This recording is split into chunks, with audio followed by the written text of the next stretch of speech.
things for my district. Yeah. You Whatever. don't have to talk real loud. No, you have the microphone right here.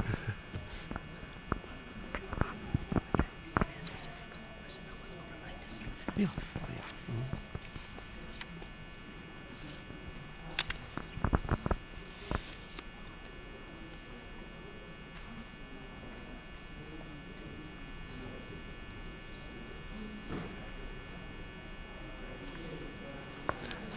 And this is Gavel to Gavel, WCVW-TV's complete coverage of Richmond City Council. Good evening once again. I'm Dick Harmon.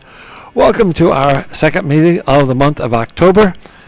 And kind of an interesting lineup tonight on the agenda. But before we get to that, we have with us tonight the representative from the 8th District, the Honorable Reva Trammell. And Ms. Trammell, first off, thank you very much for taking some time. I know it's a busy time right now. Yes, thank you, Dick. Thank you very much. Yep.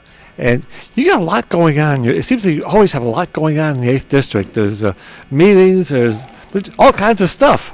Yes. Well, right now, our 8th District, we got paving going on in the Jefferson Davis corridor. All of Jefferson Davis is being paved.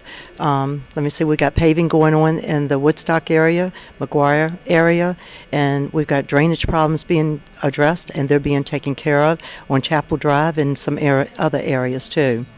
And also, we got the Hickory Hill Community Center, Dick. Oh, my gosh, we have put $400,000 into the fields of Hickory Hill Community Center. And also, we've got exercise programs. We got line dancing going on in there. We got new equipment in there. I think $7,000 for some exercise equipment.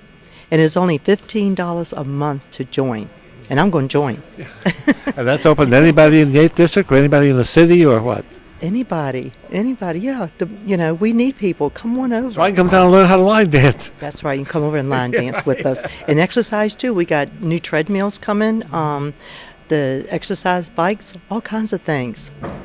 You got all kinds of things here going on. And so I want to give you some time just to talk about a lot of positive things happening in the 8th District. Yes, a lot of positive things are happening in our 8th District. Crime is down, and that's because of community policing. The community works with our police officers, our captains. We have 3 captains over here. We have captain at 1st Precinct, 2nd Precinct, and 3rd Precinct that come to our meetings, and they give us reports. And also we have the fire department that always expresses about free smoke alarms. We have free smoke alarms. They don't just come to your house and give them to you. Those firefighters come into your home and they will install a new smoke alarm for you. And if it needs a battery, they'll put the battery in the smoke alarm.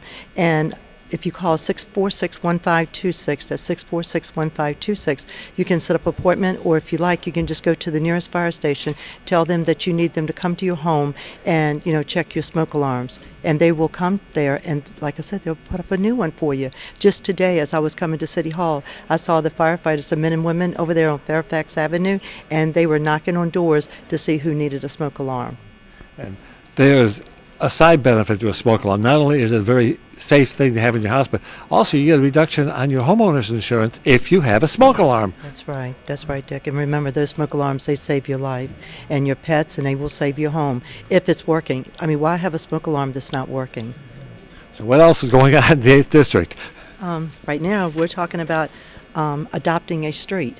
You can adopt a street because we all know that we want to start cleaning up our city, our 8th District, all over the city. And Darlene Mallory, she has give us these flyers today, and we can contact Darlene Mallory at 646-8325. That's 646-8325, and tell her that we want for her to come to a civic association meeting or to our 8th District meeting and talk to us about how do we adopt a street. Now, if a group, a civic association group in the 8th District wants you to come and speak to them, how do they do that? They always call me. They call my home. My home number is 233-7382. That is my home, 233-7382. And my personal cell is 240-5050, 240-5050. And believe me, I do go to the Civic Association meeting. We went to one last Thursday night where the city administration was there in the Woodstock area. We were at St. Paul's Church, and we were talking about some sidewalk repairs and some streets that are being paved over there, and about what they need. They had to explain to us how they're paving those streets. I think what people need to realize is that the city council is a two-way street. They don't just decide what they're going to do. They need to hear from you. You can't make a decision in a vacuum. You need to hear from what's going on. So when you make decisions, you need input. Dick, you know what? You're so right. It's just like my heart. It still hurts from 2 weeks ago. This last council meeting when those seniors came down here and they cried their hearts out. They just cried to us not to pass that paper. They only needed $800,000 for, to make up for the shortfall of the money that they needed to ride the bus to work and also to their doctor's appointments. And I know that I've heard the president tonight say that we're still working on that to find the money, because some of them said that they're going to have to lose their jobs and they don't have no $6 to pay. But it made me feel good when they were calling me that night, thanking me. And then other citizens, not only in the 8th District, they were also calling me weeks in advance to tell me, do not support that paper. So if you have something you want to have said, call your council member, whether it's you're in the 8th District with Councilwoman Trammell or any of the other districts. Pick up the phone, let them hear from you so they know how you feel. And that's what we need. We need to know they're the taxpayers. And someone said the other day, Miss Reeve, I don't vote. It doesn't matter. You still pay taxes in the city. If you have a cable bill, water bill, Dominion Power, whatever, you still pay a tax. Your voice is going to be heard. It needs to be heard. All citizens need to be heard, all of them. Well, I got to let you get to work now, so I can get to work. Thank you very much for taking the time out tonight, Ms. Trammell. Thank you, Dick. I enjoyed this. Thank you so much. The Honorable Reva Trammell, representative from the 8th District, has been with us, and we've got 31 items on the agenda tonight. We have 16 on the consent, 15 on the regular, and let's go take a look at the agenda, what will be and won't be with us tonight. So starting off with item number 1, Ordinance 2013-96, and this adds a new section concerning reports to council on economic development matters. That is going to be withdrawn from the agenda for tonight. Also, number 2, Ordinance 2013-97, and that's concerning reports to council on temporary assignments of employees. That will also be withdrawn. Item 3, this is establishing a special revenue fund for affordable housing, etc. That's been continued till the 11th or till the 25th of November.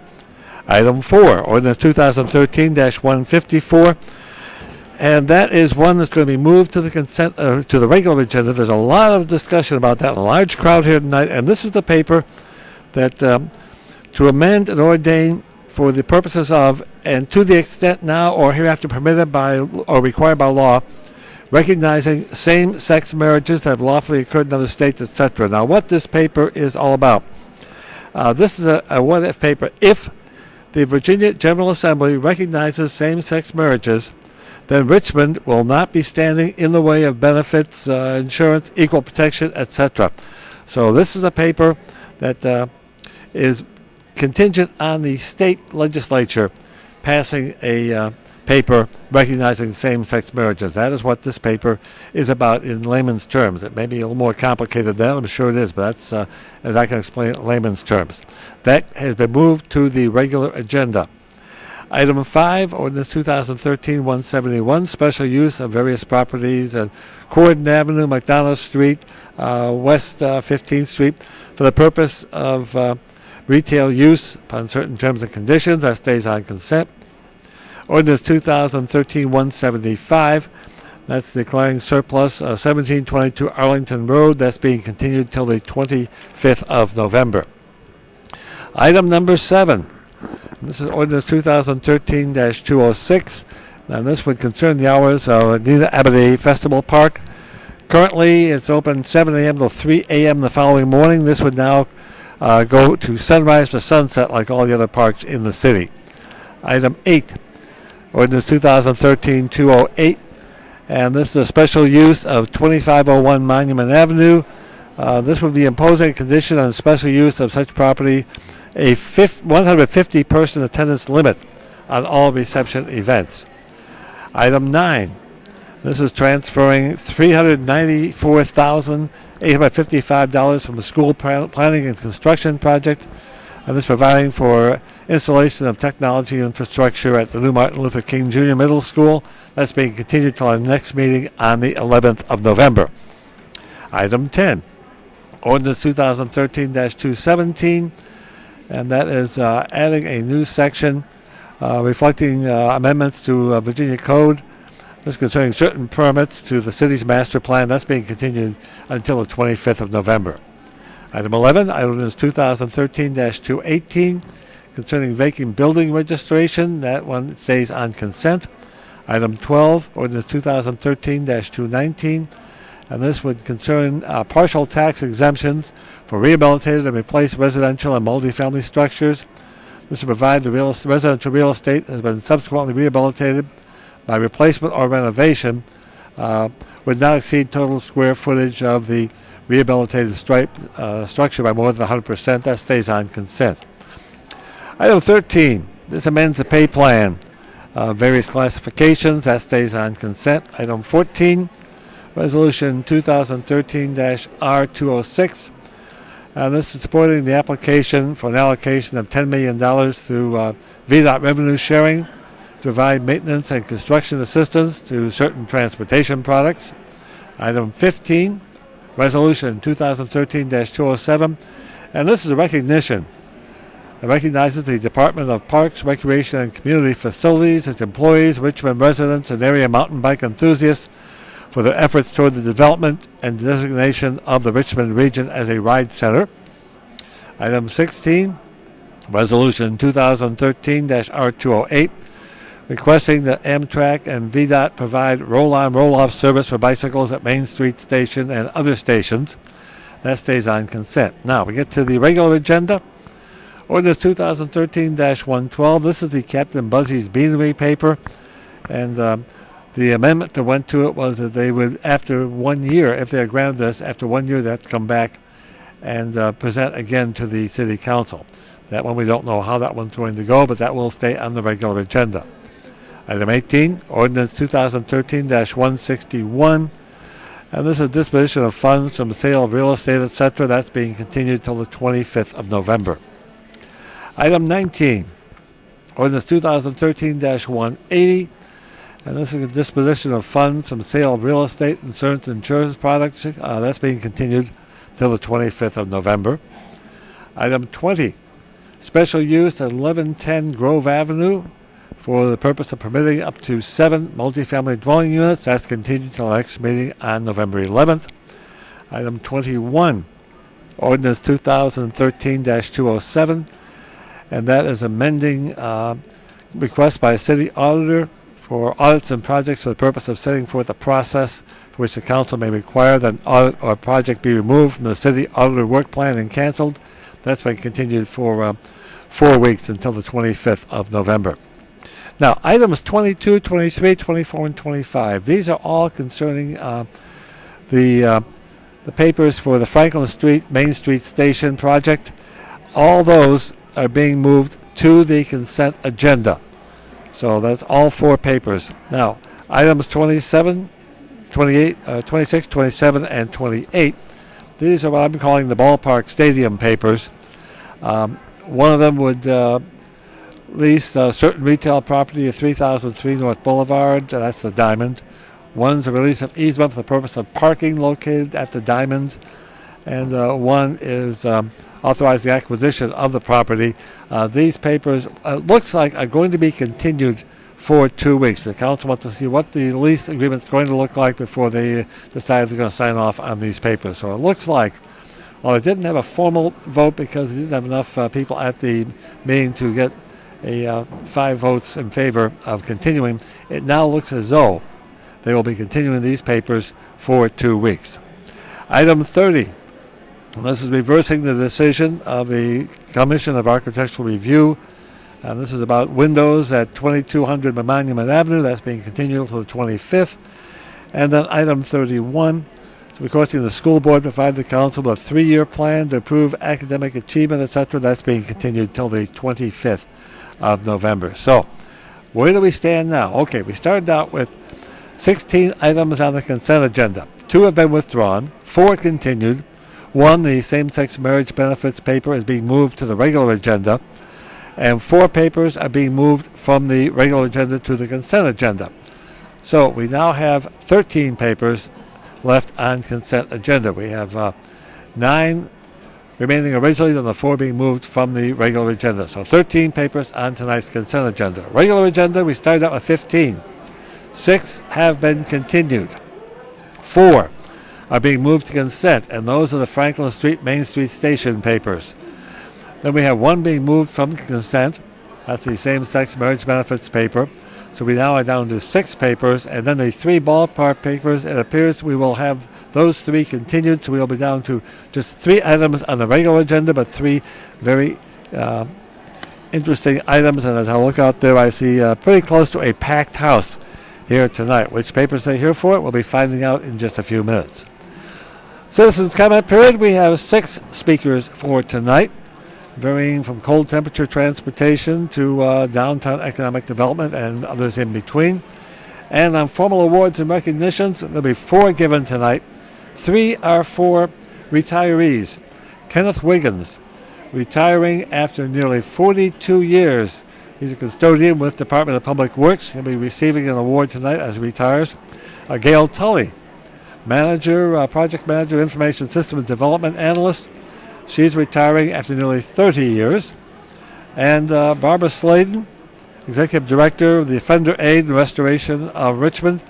She is retiring, and she is nearly, or actually more than 2 decades of public service. So all 3 of those are retiring. They'll be recognized tonight. And then also a proclamation for Richmond Breast Cancer Awareness Month, and that will be presented tonight as well. So, interesting night ahead of us. How long will it last? We don't know. We'll find out once we get started. We'll be getting started in just a couple of minutes. I'm Dick Harmon. Stay tuned.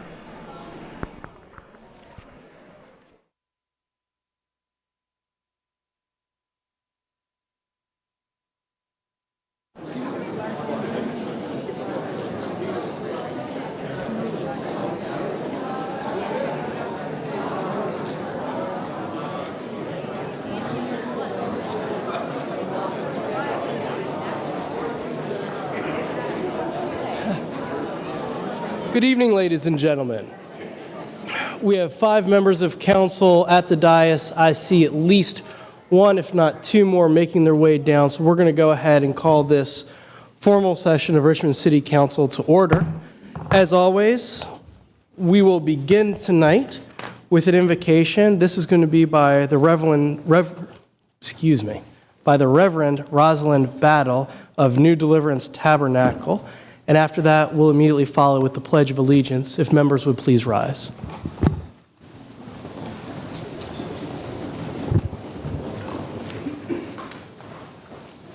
Evening. Let us pray. Gracious and all-wise God, we do acknowledge and welcome your presence in this place. We have come to you on behalf of our beloved city, its citizens, and our appointed servants.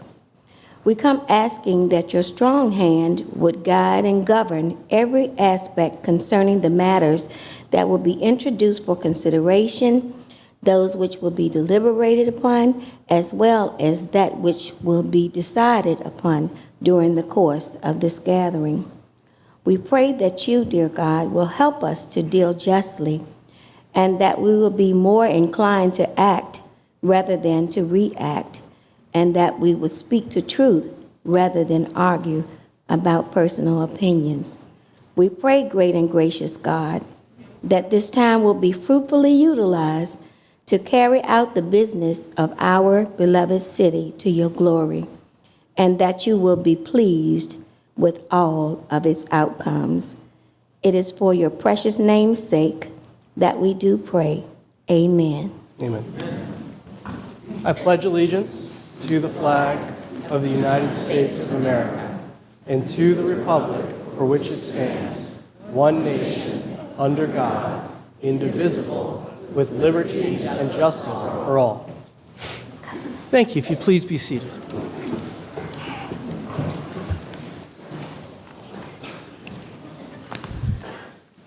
At this point, I wanted to make one slight change to our agenda. With the acquiescence of council, I'd like to go ahead and move the consent agenda up to where we usually would have the regular agenda, move the regular agenda down to where we usually have the consent agenda.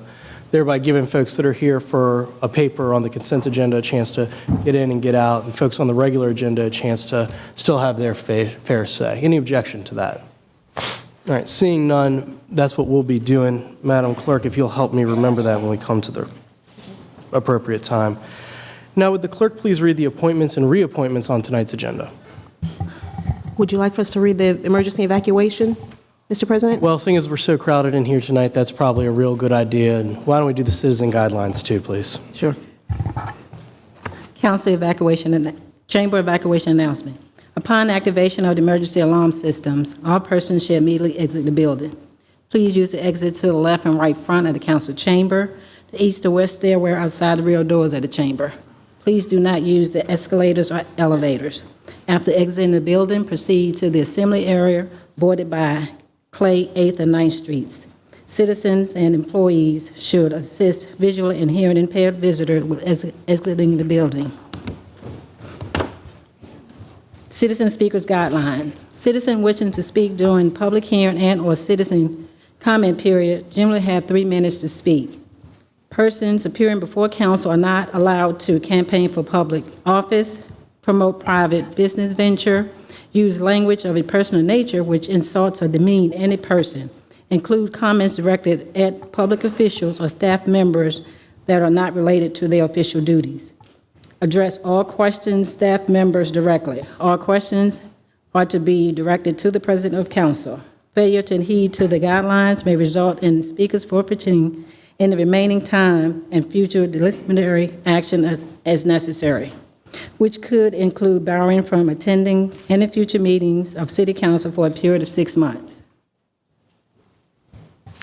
Mr. President, for the record, all members of council are in attendance this evening. It's my understanding that Councilor Belials is in the adjacent room. Yeah, he'll be here in just a few minutes. Thank you. Would you, Madam Clerk, be now willing to go over the appointments and reappointments on tonight's agenda? There are no appointments or reappointments for consideration this evening. That being the case, we'll move forward to awards and presentations. Yes. The first recognition being presented by President of Council Charles Samuels recognizes Kenneth Wiggins for nearly 42 years of service with the City of Richmond and recognition of his retirement. The Honorable Dwight C. Jones, Mayor of Richmond, and the honorable members of Richmond City Council hereby unite to recognize, honor, and celebrate Mr. Kenneth Wiggins for his many years of dedicated public service and on the occasion of his retirement. Joining the Richmond Department of Public Works on February 1st, 1972, Mr. Wiggins will retire on October 31st, 2013, after dedicating nearly 42 years of service on behalf of the residents of Richmond. During this time, Mr. Wiggins has received numerous accolades for his exceptional dedication to duty and has earned the reputation as one of the hardest working and most beloved members of the Richmond Department of Public Works custodial staff. Considered one of the most valuable staff members because of his outstanding institutional knowledge, experience, skills, and abilities, Mr. Wiggins provides a sterling example of what a truly worthy of Mr. Wiggins provides a sterling example that is truly worthy of respect, admiration, and emulation. The Honorable Richmond City Council members and the Honorable Mayor Dwight C. Jones hereby recognize, honor, and celebrate Kenneth Wiggins for his many years of dedicated public service, thank him for his work in helping to make Richmond a better place, and brings us to the attention of all residents. Thank you, Madam Clerk, and thank you, Mr. Wiggins. Listening to your storied career here at City Hall, I'm reminded of Cal Ripken Jr., who basically explained his reason for success was, I woke up, I got dressed, I came to work. You've got the exact same mentality of hard work will make you go down the road. Mm-hmm. We couldn't be more thrilled to have you here today. I believe you might have some family here with you. My wife. Is your wife here? Yes. Thank you. I know it's such a pleasure to know that your husband is being honored tonight. So wonderful to know the hard work he's done over the years, and probably a little nerve-wracking to know he's going to be home with you every single day. But I couldn't be thrilled for the two of you as you enter a new phase in your life. And as an example of your hard work, I just want to make it known that City Council staff and the mayor staff had both requested Mr. Wiggins attend to them on the second and third floor due to what we believe is an incredible work ethic and a desire to achieve. Thank you very much, Mr. Wiggins.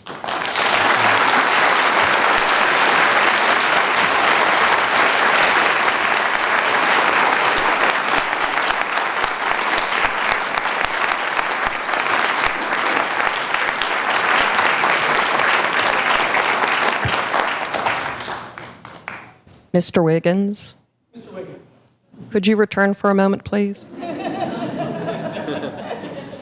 It's a nice try to get away that fast.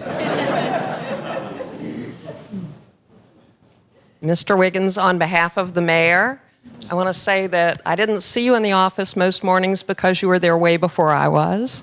But sometimes I got to see you in the office and your wife downstairs on the first floor. But I would like to say that the one word we would all use to describe you is busy, because every time we saw you, you were moving, and I never saw you stopping or resting or anything. And we will miss you on the second floor. Thank you. If you'd like to say anything.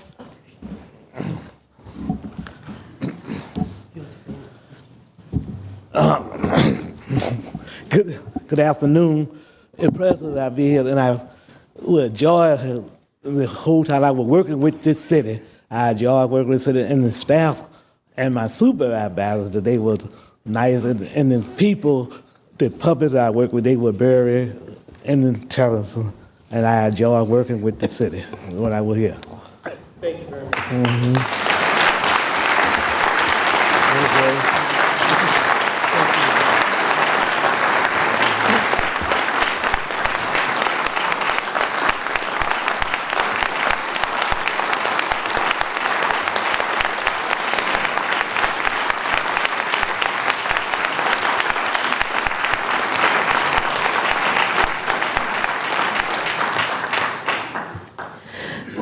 The next recognition being presented by President Samuels and Suzette Denslow, Chief of Staff, Office of the Mayor, recognizes Gail Tooley for 30 years of service with the City of Richmond and for her retirement.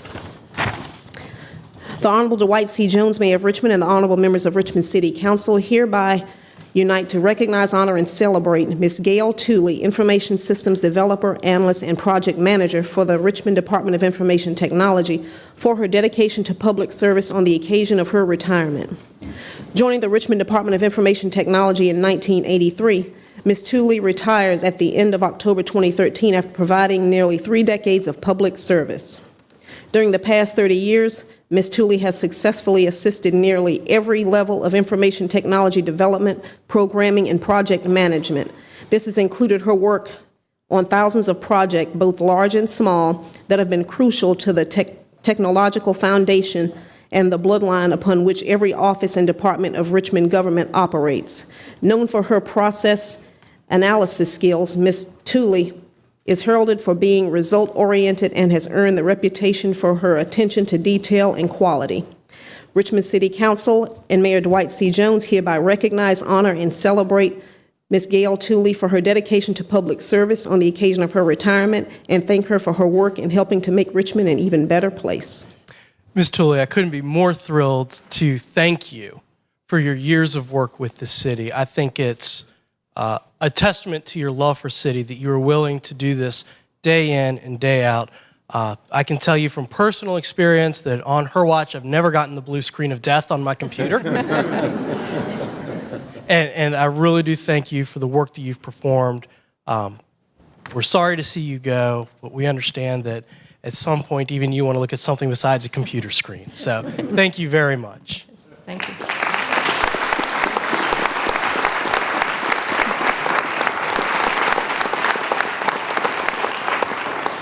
And again, on behalf of Mayor Jones, please, Gail, thank you very much for the work you've done. I know everyone's going to miss you. I can tell by the looks on their faces. But we appreciate your decades of dedication. Thank you. If you'd like to say. Yes, thank you very much. I'm truly honored by this recognition, and I feel that it's been my privilege to have been able to work on council projects and in some small way provide services to the citizens of this city. I've also greatly enjoyed working with the city council staff and the city clerk staff for over 20 years now. Thinking back, it's hard to remember how we ever got work done before the World Wide Web.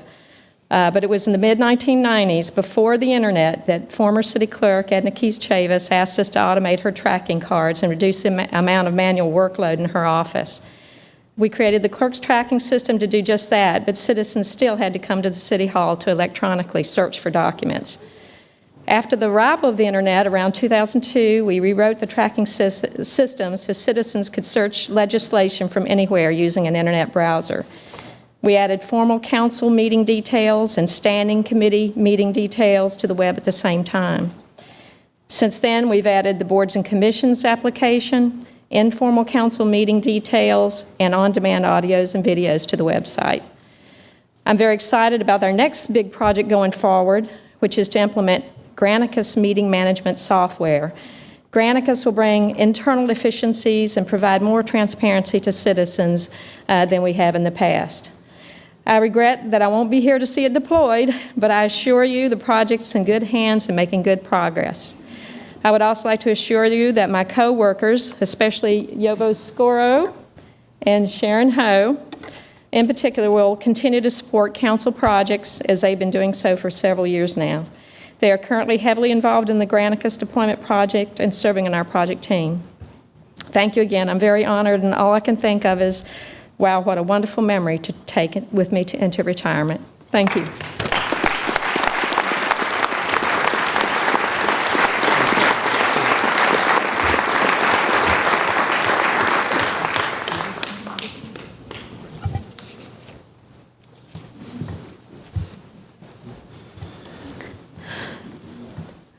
The next recognition being presented by President Samuels and Ms. Denslow recognizes Barbara Sladen for her public and community service and on the occasion of her retirement.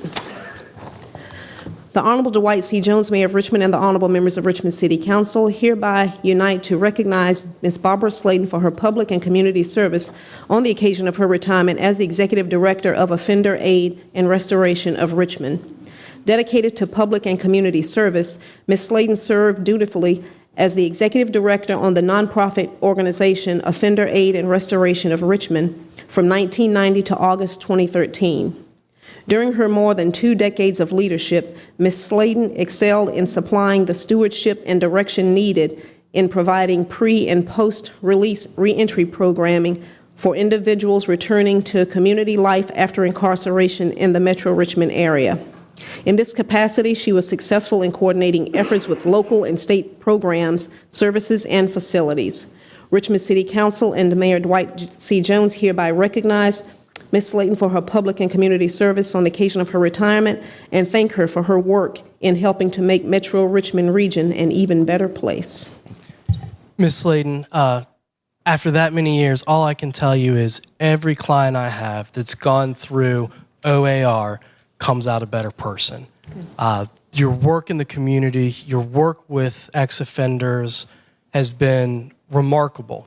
And as we embark on an endeavor to reduce our jail population to meet or to be lesser than our new jail of 1,000 beds, I can't thank you for the work you've done in showing us the way and leading the charge towards ensuring people that get in trouble with the law do not reoffend and become contributing citizens. Thank you so much for all your hard work. Thank you.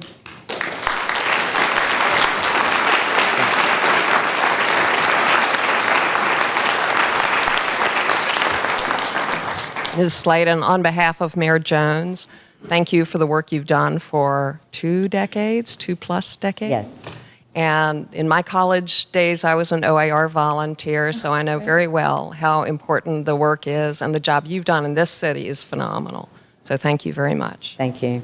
I'd just like to thank you all for taking the time out of your busy agenda to provide this recognition for my years of service in the city.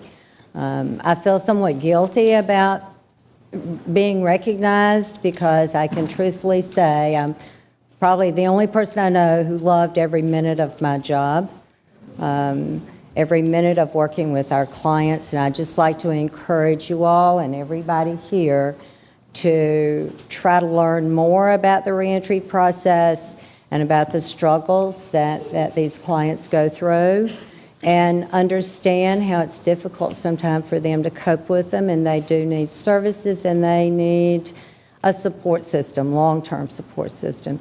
So thank you again, and I appreciate it.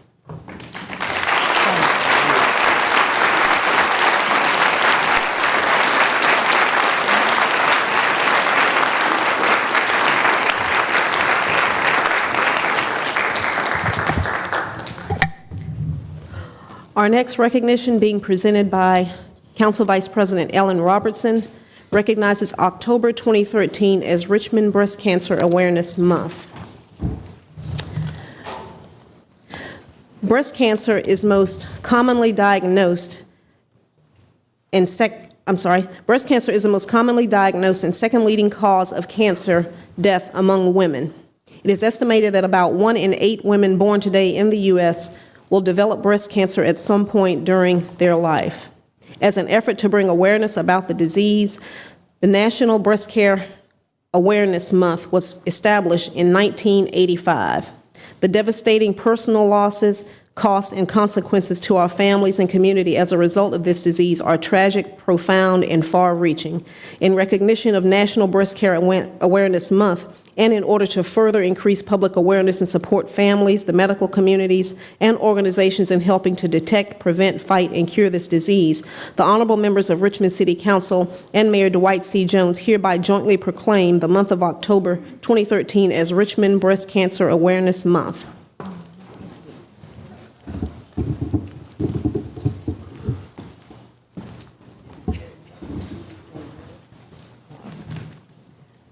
First, I'd just simply like to express my sincere thanks and appreciation to Sisters Network. You've been laboring long in the vineyard. Too many in our city and in our Commonwealth and our country continue to die too early and too often from a very treatable health condition that we've come to know as breast cancer. But because of your work, your education, your outreach, your door-to-door work every year, without fail, throughout the communities in our city, many are living longer because of early screening, early detection, and I simply want to sincerely thank you and appreciate those efforts. And thank you for allowing me to be a part of that, to get out and knock on those doors along with our Vice President and many others here as well.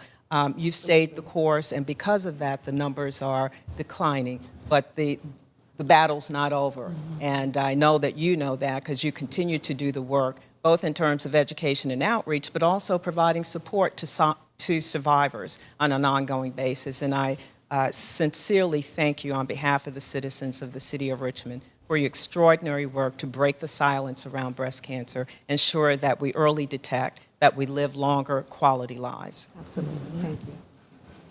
Thank you very much. I don't know that I can add much to what Bill has said, but I would like to just echo the fact that your grassroots community outreach, not passing any community, willing to go into every community and make every citizen that would answer their door aware of the prevention that is available, the treatments that are there, and to give every woman an opportunity to have a much more healthy life. I think probably each one of us knows someone that we either have lost or someone that is a survivor of breast cancer. And so your work is tremendously important, and I know that you know that. And we would like to pledge to continue to work with you, to recruit volunteers, to continue the door-to-door effort, to reach as many women as we can. And we thank you so much for the wonderful job that you're doing. You're so welcome. Thank you. And on behalf of Mayor Jones, in conclusion, everything has been said. Thank you for all the work you've done, and keep at it. Thank you. Thank you.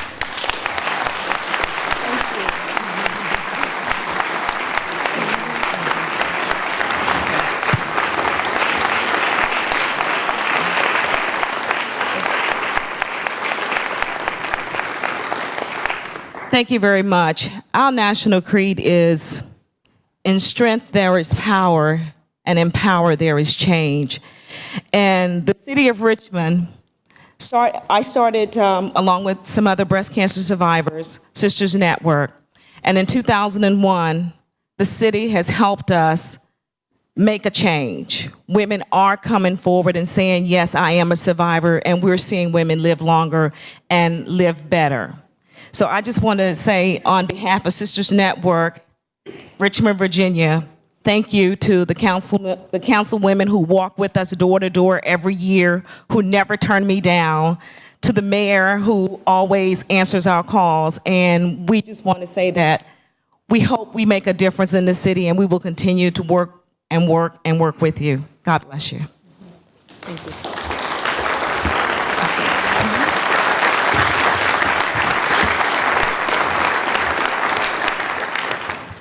Mr. President, those are all of the awards and recognitions for consideration this evening. Thank you very much. At this point, could we please go through the list of amendments to our agenda tonight? The agenda amendments are as follows. Item 1, ordinance number 2013-96 has been withdrawn. Item 2, ordinance number 2013-97 has been withdrawn. Item 3, ordinance number 2013-119 will be continued to City Council November 25th meeting. Item 4, ordinance number 2013-154 has been moved to the regular agenda.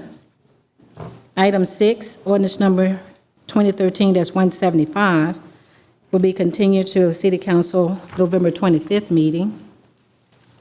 Item 9, ordinance number 2013-211 will be continued to November 11th council meeting. Item 10, ordinance number 2013-217 will be continued to November 25th council meeting. Item 18, ordinance number 2013-161 has been continued to November 25th council meeting.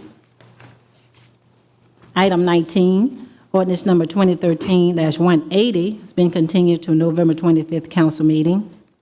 Item 20, ordinance number 2013-199 has been continued to November 11th council meeting. Item 21, ordinance number 2013-207 has been continued to November 25th council meeting. Item 22, ordinance number 2013-212 has been moved to the consent agenda. Item 23, ordinance number 2013-213 has been moved to the consent agenda. Item 24, ordinance number 2013-215 has been moved to the consent agenda.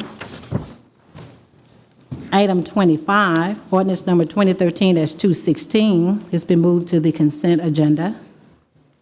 Item 26, ordinance number 2013-221 will be continued to November 11th council meeting. Item 27, ordinance number 2013-222 is being continued to November 11th council meeting.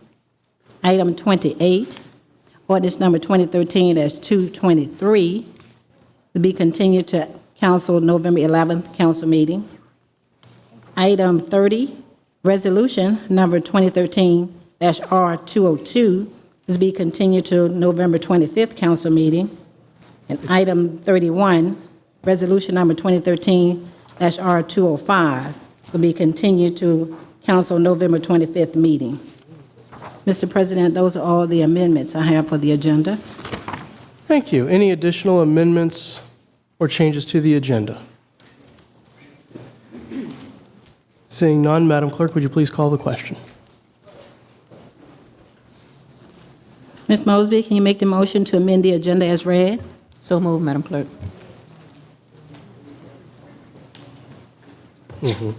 Ms. Graziano? Aye. Ms. Mosby? Aye. Vice President Robertson? Aye.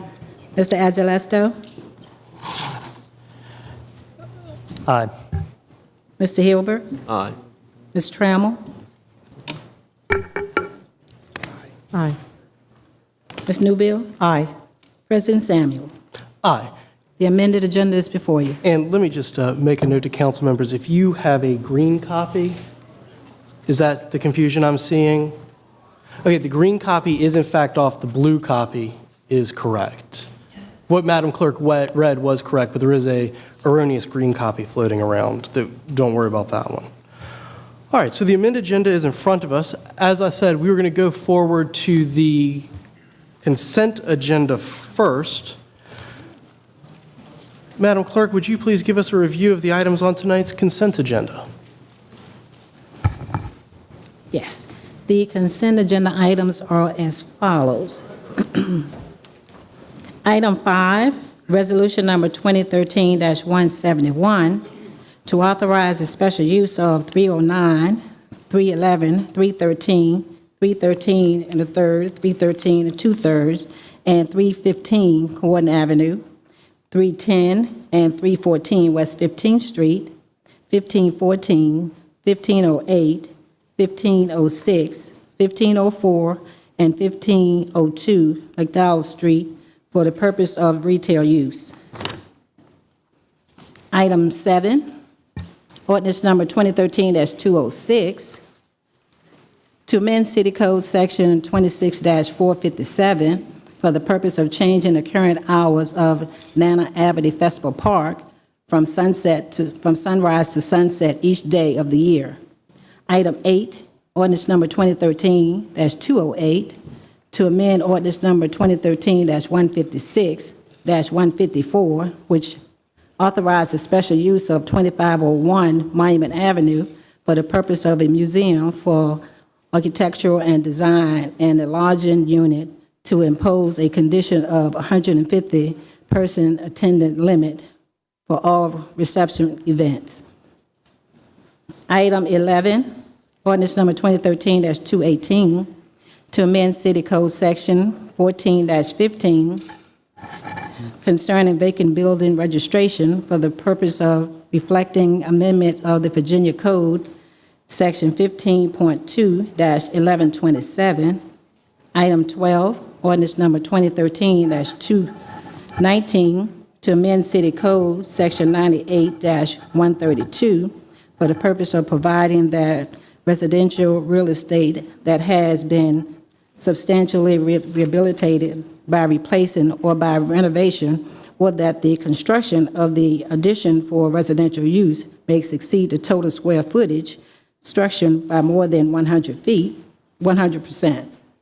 Item 13, ordinance number 2013-220, to amend the pay plan to exclude the classification of Communication Officer 1 and 2, Assistant Communication Officer Supervisor, and Communication Officer Supervisor from the classified service to include the classification of Communication Officer, Assistant Communication Officer Supervisor, Communication Officer Supervisor, and Communication Officer Manager in the classified service, and to include the senior paralegal in the unclassified service for the purpose of establishing a new classification. Item 14, resolution number 2013-R206, to support an allocation of $10 million through VDOT Revenue Sharing Program to provide maintenance and construction assistance to certain transportation projects. Item 15, resolution number 2013-R207, to recognize the Department of Parks, Recreation, and Community Facility, its employees, Richmond residents, and bike enthusiasts for the design of Richmond region as the ride center by the International Mountain Bicycling Association, and for planning an enhancement to the mountain bike trail in Pocahontas State Park. Item 16, resolution number 2013-R208, to request that Amtrak and VDOT provide services for the 2014 USA Cycling Collegiate Road National Championship and the 2015 Union Cyclist International Road World Championship. Item 22, ordinance number 2013-312, to authorize the CAO to accept $2 million from the Federal Transit Administration and appropriate the amount to the Department of Public Works for the purpose of funding multimodal improvement on Franklin Street at Main Street Station. Item 23, ordinance number 2013-213, to authorize the CAO to accept $500,000 from the Virginia Department of Rails and Public Transportation and to appropriate the amount to the Department of Public Works for the purpose of funding multimodal improvement on Franklin Street at Main Street Station. Item 24, ordinance number 2013-215, to authorize the CAO to execute a grant agreement between the city and the Federal Transit Administration for the purpose of receiving $2 million to fund improvements on Franklin Street at Main Street Station. And item 25, ordinance number 2013-216, to authorize the CAO to execute a project agreement between the city and the Virginia Department of Rails and Public Transportation for the purpose of receiving $500,000 to fund improvement on Franklin Street at Main Street Station. Mr. President, that's all the items on the consent agenda. Thank you. Just one clarification. Paper 22 is paper number 2013-212, not 312. No big deal. Just want to make sure for the record that we're squared away.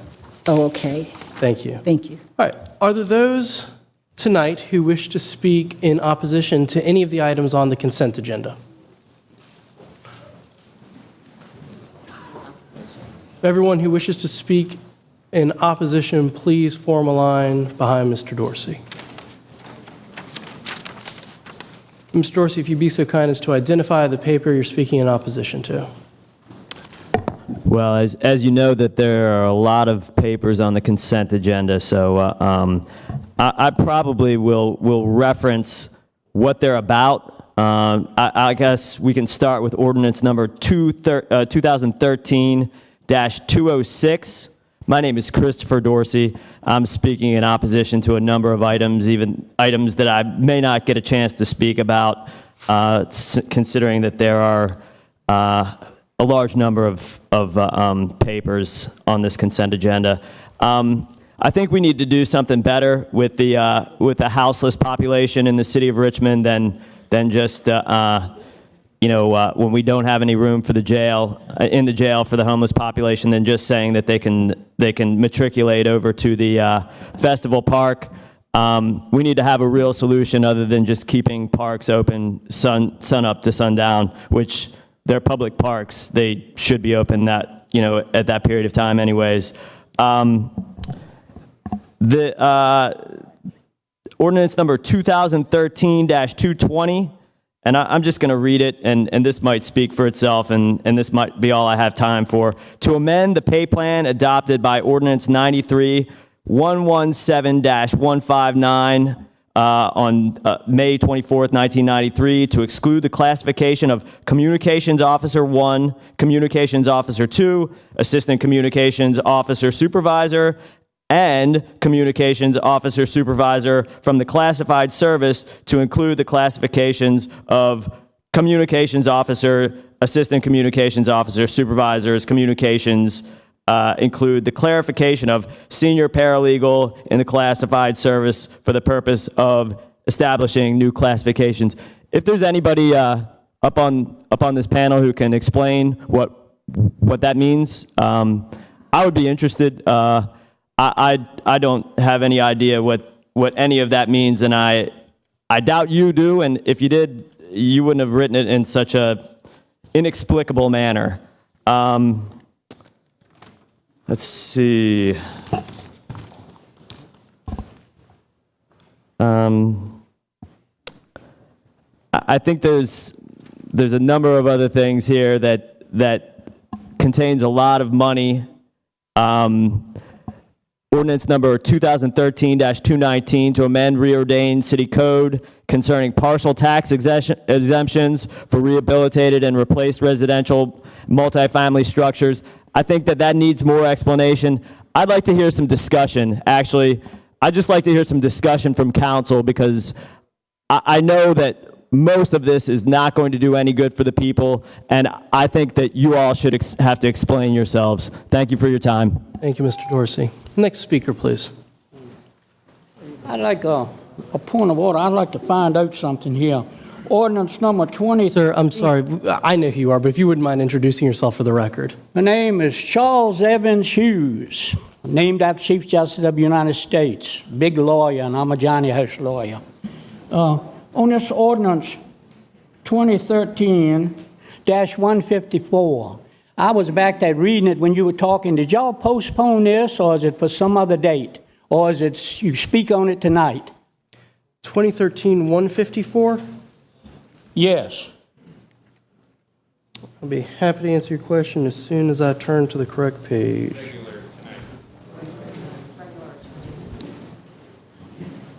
Heard somebody say regular agenda? Sorry, okay. Well, I shall be back if I don't die before then. Thank you, sir. And thank you all for your help. Mr. Hatcher, if you want to introduce yourself, please. The name is Donald Hatcher. Looking at this paper here, and the Main Street train station have had my interest for many years. Y'all have been appropriating money to the Main Street train station for I don't know how many years. And I look down here and I see quite a few dollars intend to go to the Main Street train station on this agenda tonight. I got some problems. The Main Street train station in the city of Richmond hadn't been used in God knows how many years. Where is all this money that y'all appropriate every year to the Main Street train station that nobody never see anything positive coming out of it? You got quite a few $1 million here going to the Main Street train station. You're talking about doing work. Ain't no mention of the work being done. It's talking about down on Franklin Street, money to be appropriated to do whatever y'all got done. I don't know, it's like before. Over the years, there's been quite a few dollars put into that Main Street station that nobody sees nothing been done. I think that this is the year 2013, that there should be some better understanding or something put in writing as to what you're going to do with all this money. Why, over the years, I've been noticing there's been a lot of millions of dollars going down that Main Street train station that haven't done anything but going around on some track, never intended to do what is supposed to be done. I think we in this city need to be more mindful when we put stuff in writing where the money going. If you're going to spend millions of dollars down there and ain't nothing spelled out as to what it's going to do. It's talking about Franklin Street quite a bit, but it ain't saying what the money going to do.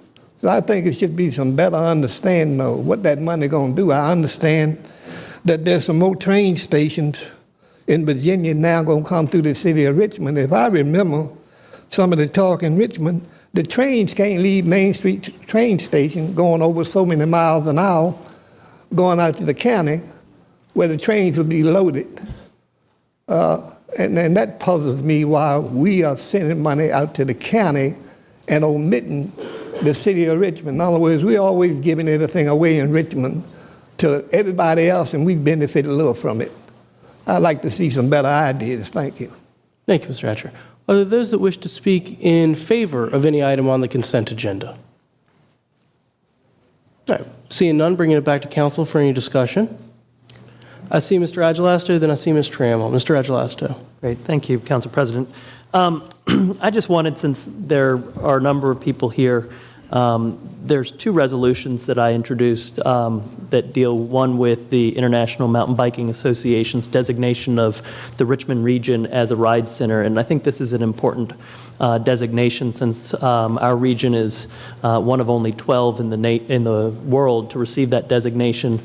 And the city's trails were built on the back of a lot of volunteer work. And I think our city staff, primarily Nathan Burrell, who's here tonight, deserve a lot of recognition for driving that initiative at no cost or low cost to the city compared to some other programs around the world, and they should be commended. The second one I just wanted to bring out to Mr. Hatcher's point about Main Street Station. We're asking a resolution for Amtrak and VDOT to provide for roll-on, roll-off bike service at our train stations so that visitors who might come down from D.C. for the day could bring a bicycle and get on the Virginia Capitol Trail or bike from Main Street Station out to Carytown and not have to worry about all the transportation woes that we have. And there's a big initiative and a lot of people here tonight in support of that. And I just wanted to highlight those two since they are on the consent agenda. Thank you. Thank you, Mr. Agelasto. Mr. Trammell. Mr. President, one of the speakers brought up, and I know earlier, I think I got sidetracked because I wanted to ask some questions about number 13. It's 2013-220 in reference to the pay increase with supervisors. It's number 13. Number 13. Yes, ma'am. What question would you like answered? What question would you like answered? I'm sorry. Can you explain exactly? It's 311-911. Yes. Who here from the administration is answering questions tonight? Do I see Ms. Adib coming? I do. Thank you.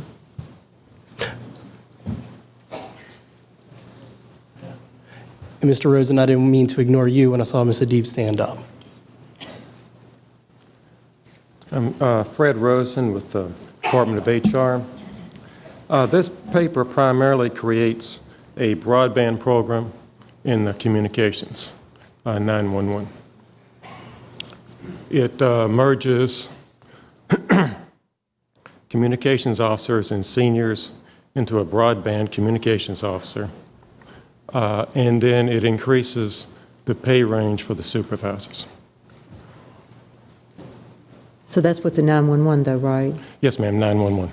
Okay, thank you. Thank you. Thank you, Mr. Rosen. Okay. Any other comments by council members? Seeing none, I'll bring it back to council. Oh, excuse me. Seeing none, I'll call for the vote. Council is now voting on the consent agenda, which consists of items 5, 7, 8, 11, 12, 13, 14, 15, 16, 22 through 25. Ms. Graziano? Aye. Ms. Mosby? Aye. Vice President Robertson? Aye. Mr. Agelasto? Aye. Mr. Hilbert? Aye. Ms. Trammell? Aye. Ms. Newbill? Aye. President Samuel? Aye. The consent agenda has been adopted. Thank you very much. Are there any motions to amend and continue? There are no motions to amend and continue for consideration this evening. All right. We've moved on to citizen comment period. Madam Clerk, would you please call the list of speakers? And speakers, would you please line up in the order in which the clerk calls your name? First speaker is W.B. Braxton Bantu.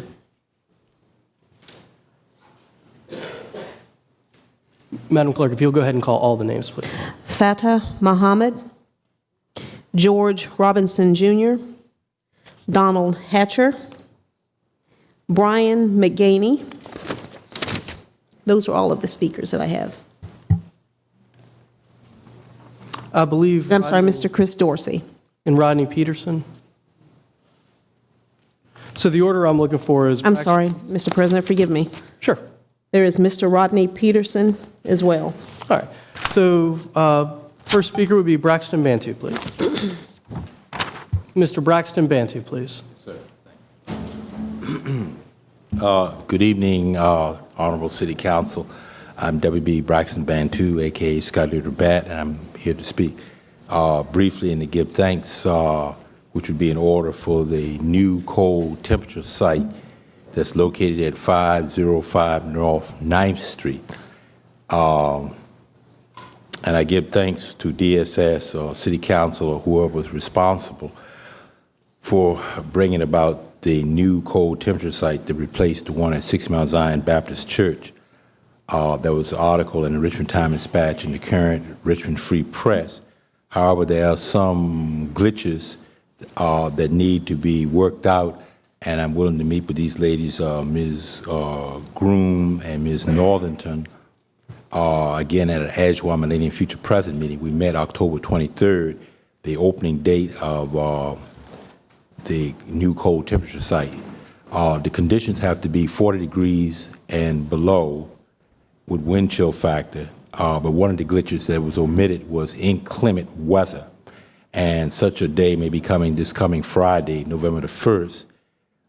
There may be scattered thunderstorms or showers, and the temperature will be above 40 degrees. And I had mentioned it to those two ladies October 23rd. I'm not sure if they were unwilling or there was some technicalities they were not able to overcome. My other concern is that the cold temperature site can only be accessed through obtaining a referral, which is now at Central Intake, which is at 511 West Grace Street, which is a convenient location for men and women to travel to. But the problem, if one is going there Monday, Tuesday, Wednesday, Thursday, Friday, from 9 in the morning to 3:30 p.m., women won't have time to keep appointments, such as with a physician, a case manager, a social worker, or to put in applications or to work. The other glitch is the temperature is good, it's 40 degrees and below. Inclement weather is not covered. The 9 p.m. curfew is a problem because there are some people I invite, and I myself attend some churches in the West End, like Alpha and Omega Bible Church at 2944 West March Street, First Baptist Church, that have a dinner from 6 to 7 and a Bible study from 7 to 8. By the time one walks from that location to 5059 North Street, one may be past the 9 o'clock curfew. And the cold temperature shelter was founded to protect men and women from hypothermia, frostbite, or being victims of, or being victimized by robberies, which are more commonplace during the time of the major holidays, which are almost upon us. Those are my major concerns, and I shall sign up again to speak on the what I call the autumnal crisis. So that is a cold temperature, and plus there's no warming station. Where does one go after one is turned out of Currituck at 6 a.m. and the cold temperature at 6 a.m.? Thank you, Mr. Braxton Bantu. I'm sorry to do this to you. Yes, sir. 3 minutes are up, and we have a very lengthy agenda tonight. Keith Rogers is in the back. Keith, can you please raise your hand? I'm sorry, not Keith Rogers is in the back. If you see the lady in purple waving her hand back there, if you will let her know your concerns, they administer the cold weather shelter in the warming centers. If you'll talk to her, she'll get your concerns down. Thank you very much. Thank you, Honorable President, and may everybody have a pleasant, safe Halloween and our early Thanksgiving greeting. I thank you. Farewell. The next speaker is Feta Mohammed. All right, next speaker, Madam Clerk. Next speaker is George Robinson Jr. Next speaker, Madam Clerk. Donald Hatcher. Mr. Hatcher. Good evening. Donald Hatcher is the name, and I'm full of inquisitive. We have a veterans hospital in the city of Richmond that's a disgrace to every veteran who ever served in the military. It is amazing how we've been promised by the United States medical care. And when we go up to Veterans Hospital, we know more than somebody to play with. We are mistreated in the worst way possible. We go and we ask questions. They try to rule you as being a person of troublemaker. They will tell you that in order to come to the VA hospital in Richmond, Virginia, you got to knock on the policeman's door and tell him that you're in the hospital, so that their thinking, I guess, is they can watch you, have some control of you. I think it's a shame to all of us who served America that was promised by the upstanding people in America, the president and everybody else, because we in the military serve under the president. He is our commanding officer.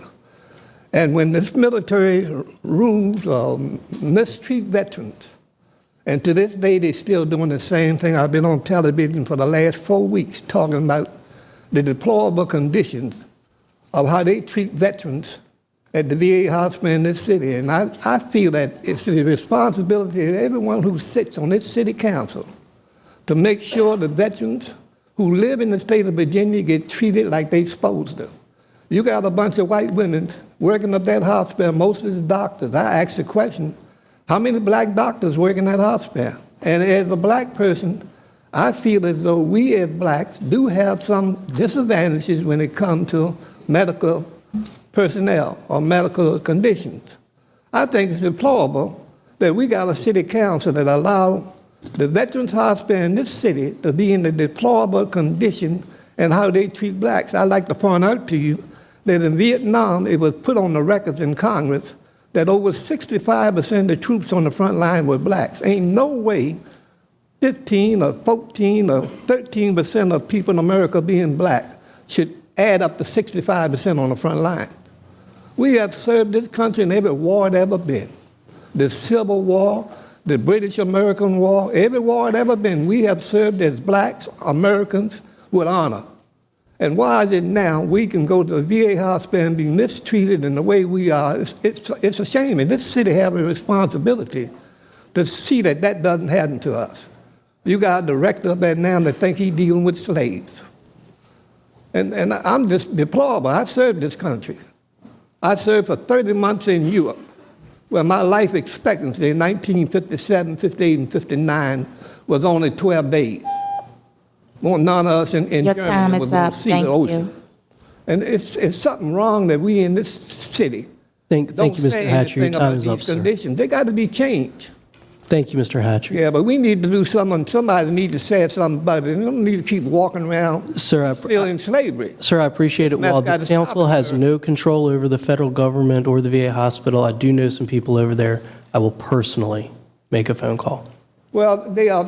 Sir, we're not going to have a conversation doing tonight, sir. everything. I mean, Mr. Hatcher, your time is up. We're not going to have a conversation. Remind you, I'm one of the veterans. All right, mute and it. I'm a citizen of Richmond that goes there and be mistreated. I'm tired of it. All right, next served speaker, this country please. With honor. I expect to be treated with honor. Next speaker is Rodney Peterson. I'm apologize. Rodney Peterson will not be available. Mr. Peterson is not available? Yes. All right, thank you, sir. I appreciate you coming down to let us know. And I'm Brian McGaney.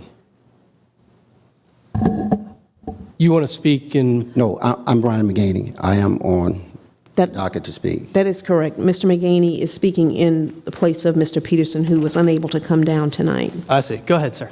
Okay. Good evening. My name is Brian McGaney, and I represent a minority partnership that owns property here in the Shockoe Bottom neighborhood. I have a vested interest in the important decision for the city, not only as an owner of the business, but as a part of the community. Many people question the wisdom of putting a minor league baseball stadium downtown with all the traffic, parking problems, and access issues. They question whether or not a new stadium can succeed downtown. Will enough people turn out to justify the expense, whether funded privately or by tax dollars? Are there really any spin-off economic benefits to the downtown stadium?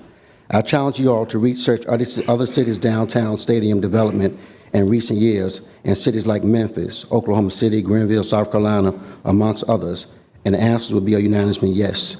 Memphis alone is estimated that a downtown ballpark resulted in an additional $75 to $100 million of development. In Greenville, South Carolina, 110 new businesses have opened since the stadium was built. This stadium could bring people downtown who may not otherwise come. Let's let a new ballpark downtown be the cornerstone to our revitalization effort. We not only get a new ballpark, we get a new neighborhood. Our vision is a vibrant downtown with shops, restaurants, bars, theaters, and other entertainment options. I'm confident the new ballpark will be a boom to development in our downtown area, and we'd all realize a quantified economic benefit that can't be matched. Let's move forward, Richmond. The seeds are planted. It's time for us to grow. Thank you very much, sir. Appreciate it. I believe we have one last speaker. Yes, the next speaker is Chris Dorsey.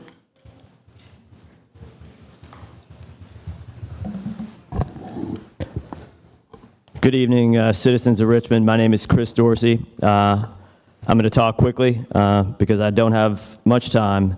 I'm going to start by reading from the Virginia Declaration of Rights. That's the first part of the Virginia Constitution. I'm going to read from Section 2, that all power is vested in and consequently derived from the people that magistrates are their trustees and servants and at all times amenable to them. I'm going to provide exhibitions and evidence that that's not the case.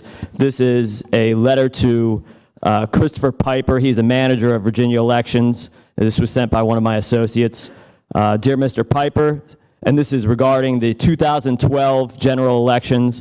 Since the City of Richmond Electoral Board has not certified the election results as required by law, then I need you to help me find the tapes for precincts 410, 606, 705, 908, and 910. You can email me and call me. Thank you for your attention to this matter.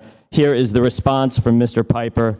The city of Richmond has contacted us and informed us that they expect their canvass to be completed today. This is dated November 14th, 2012. That's 8 days after the election. That's 2 days after the tapes are due in Bevel Dean's office. He's the clerk of the Richmond court. And 10:16 a.m. While the Electoral Board has 7 days to canvass the election, the introduction of new provisional ID laws has delayed the ability of local boards to finalize their canvass in a timely manner. I am in contact with the City of Richmond to determine why the tapes are not in the clerk's office. I will let you know when the issue has been resolved. That's a violation of election law. That's a violation of Virginia Code 24.2. Every election official has been asked about these questions on videotape. You can find it on YouTube. RVA, the number 4 piece at YouTube. Every election official, from the manager of elections to Kirk Showalter to Bill Thomas. And this is going on in this election this year, and one only has to go to the registrar's office and look at the sample ballots to find this out. This is from section 24.2-613 of Virginia Code. Independent candidates shall be treated as a class under independent. Their names shall be placed on the ballot after the political parties and recognized political parties, and where there is more than one independent candidate for an office, their name shall appear alphabetically, and everyone can go down and see that every one of the contested city constitutional offices, that is not the case, and the people who should be at the bottom of the list are at the top of the list. That's a violation of law. We can't get into the violations of law at the jail. Thank you for your time. We need to do something about this. I've got the proof right here, and everybody's seen it. Thank you. Mr. President, that concludes our list of speakers this evening. Thank you very much. I believe that brings us back to the regular agenda. Yes. Would you like for me to start with item number 4? Unless there's an objection by council members, let's start and push on through. Item number 4 is ordinance number 2013-154 to amend Chapter 2, Article 6, Division 1 of the City Code by adding a new Section 2-1120 for the purpose of, to the extent now or thereafter permitted or required by law, recognizing same-sex marriages that have lawfully occurred in other states and requiring the city to extend all of the benefits offered to the spouses of city employees in heterosexual marriages to the partners of city employees in same-sex marriages that have lawfully occurred in other states. Thank you. Usually what would happen is the patron would give a brief introduction, then we would have citizen comment and bring it back to council. I plan on just doing just that. Mr. Agelasto? Thank you, Council President. The paper before us tonight is largely a symbolic paper, recognizing the fact that the Virginia Constitution has defined marriage between a man and a woman, and that this authority is governed by the General Assembly in large. However, there are many reasons that in Virginia, and particularly in a city like Richmond, we would want to adopt a policy and a position on this matter. In the past few months, Supreme Court held a ruling on the Defense of Marriage Act, and in Virginia alone, many federal employees will be recognized, their marriages will be recognized as it relates to benefits as federal employees.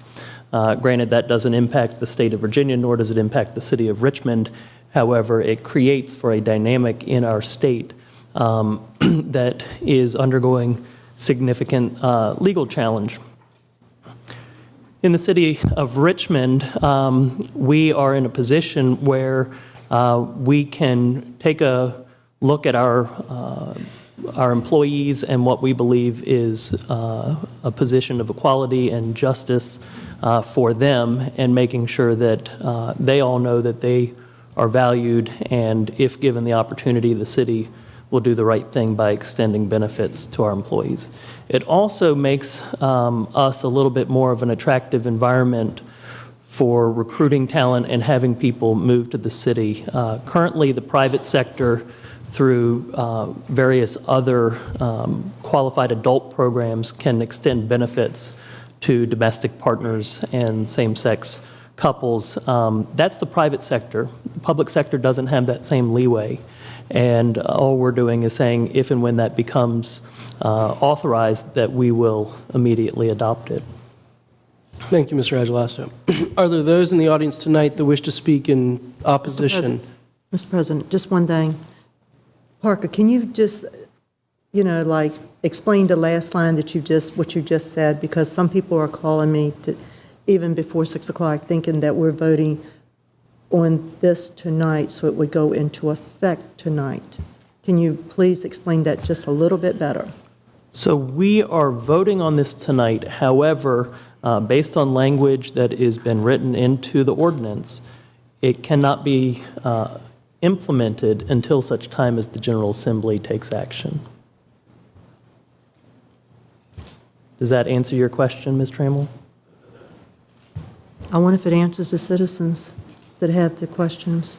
That's who's asking me. Well, they'll have their opportunity. Let's find He out. asked me a question, Mr. President.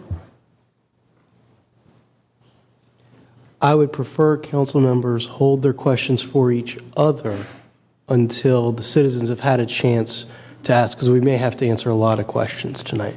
Are there those that wish to speak in opposition to this paper? If you would please raise your hands. Let me see how many we got. Okay. If you guys would be so kind as to follow the line, our council rules say 30 minutes per paper for folks that wish to speak in opposition. Come on down. And then 30 minutes for those that wish to speak in favor. So we'll have 30 minutes from the time the first speaker starts. We'll get through as many of you as we can. Please be cognizant of the fact that there are many that wish to speak. And because of that, if you hear something said that you are going to say, either just ditto that or work on the other points in your presentation. All right. First speaker, please. My name is Charles Evans Hughes. I'm from the South Side. I never dreamed that there would ever be a time like this, but it says that the devil has got many of his demons and many of his people working for him. I've lived 75 years, and I know that there's a God. And God says in his word, and I believe it, you don't have to believe it, but I do. When a man lies with a man or a woman lies with a woman, it's an abomination to God. And it says you shall, not you can or you might, you shall be put to death. And anybody in here that calls themselves a Christian, the Holy Spirit would not condone things that are contrary what Almighty God says is wrong. And here we have a mayor that he should be here hollering from the top of his voice. If he's a minister, who is he a minister for? This is just as wrong as the day is long. King David loved Jonathan more than a woman. He didn't marry him. I have a friend. I love him. I'm not marrying him. This is contrary to what God says to do. And it's going to come down on you. Hey, you might live for 40 years and everything will be coming your way and you think you're doing right. But the day will come that you will answer for what you've done here tonight by condoning something that is contrary to what the Almighty God said to do.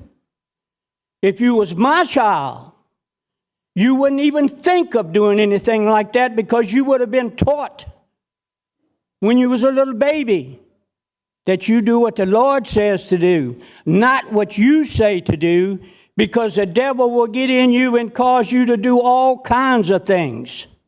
So y'all think twice about it, or 3 times or 4 times before you vote this in, because you're sick.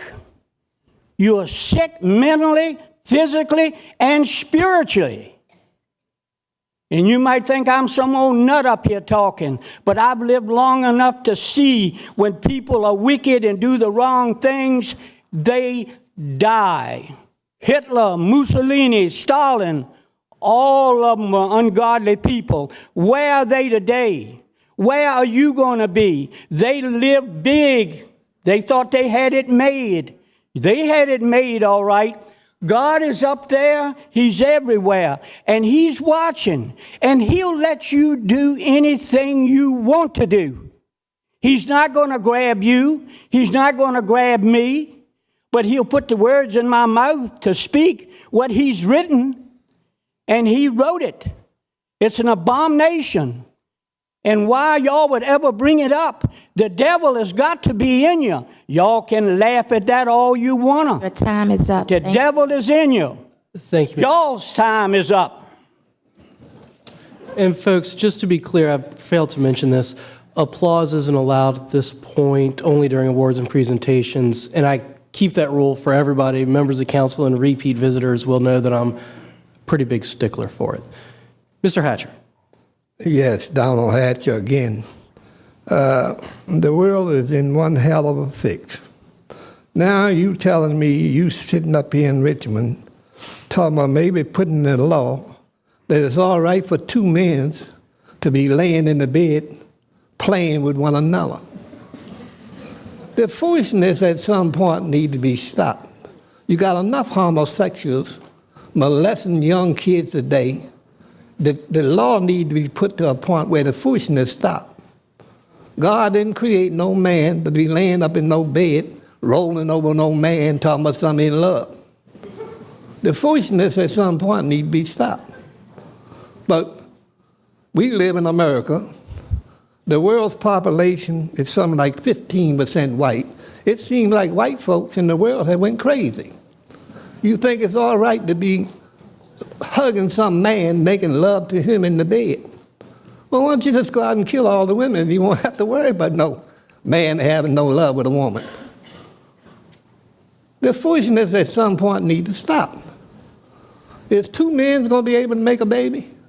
I don't know. Y'all might figure that can be done. You might go back in some room and create one. Ain't nothing above being done today. But what are you going to do and what are you going to teach your kids talking about living? And all these churches, we got enough homosexual faggot preachers running around Richmond. Huh? Hey, I can prove it. I can name a whole bunch of them, so you can tell me, hey, all you want. All right? I predicted the Catholic Church was going to fall 40 years ago.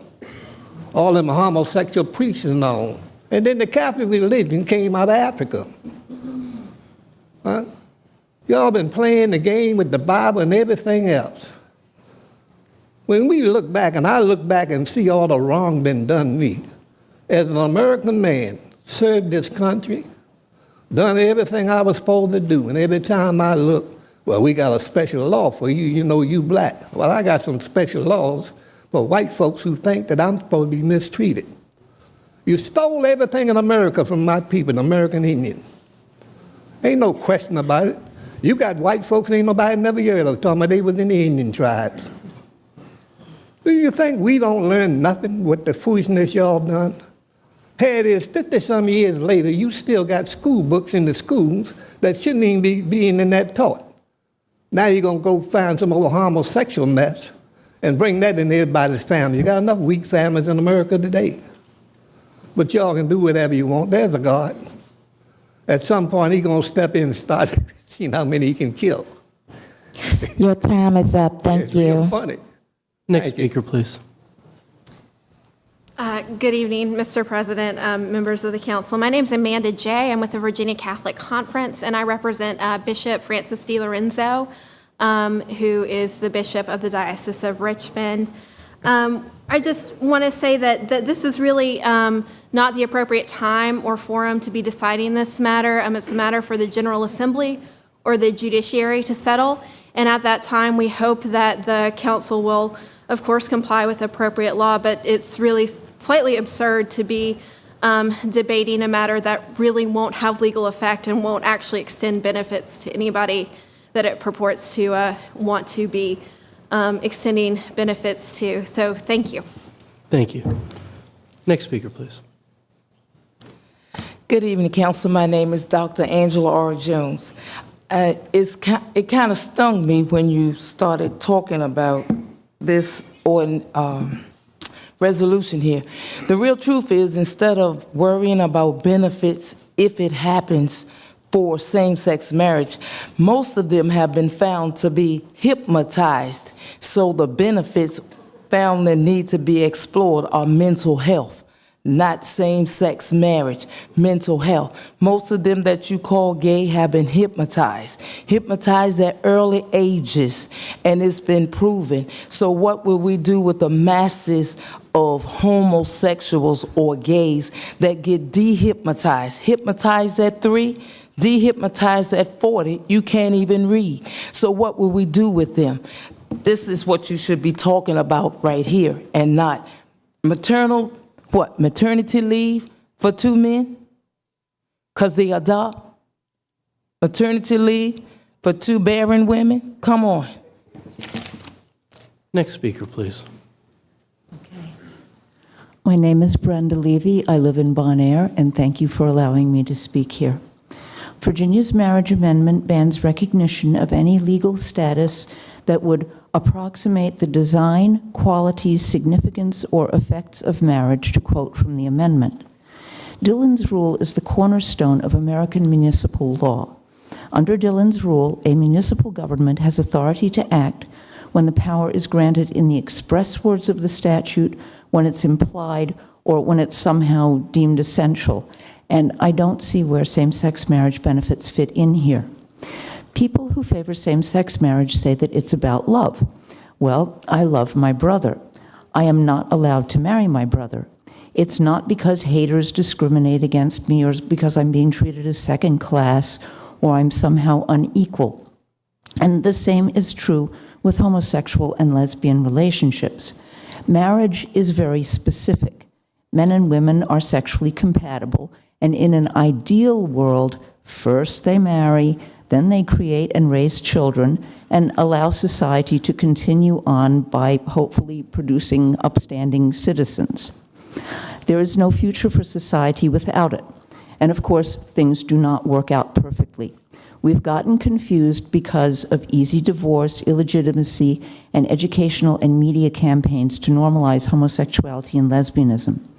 Homosexuals and lesbians are free to have their relationships, but the purpose of marriage is not to signify love between any 2 adults, just as my relationship with my brother cannot become marriage. People talk about the slippery slope. All you have to do is look at California and Massachusetts to see that in action. Both states have passed transgender bathroom bills allowing men who think they're women to use the ladies' room and so on. Voters in California twice banned same-sex marriage and then had it reimposed on them by a handful of people. Richmond City Council, if you pass this ordinance in a very small way, is going down the same path. You're ignoring the voters and you're putting pressure on the state to legalize same-sex marriage if this ordinance is passed. I hope that you will choose to respect the voters and Dillon's rule and the Constitution of Virginia and not pass this ordinance. Thank you for your attention. Thank you. Next speaker, please. Good evening. My name is Carolyn Worsham, W-O-R-S-S-A-M. I live in Churchill. First of all, I would like to say thank you to Ellen Robinson for speaking out for the people of the city of Richmond and the state of Virginia. And I'm going to read my notes. I'm not a speaker, so I get a little nervous.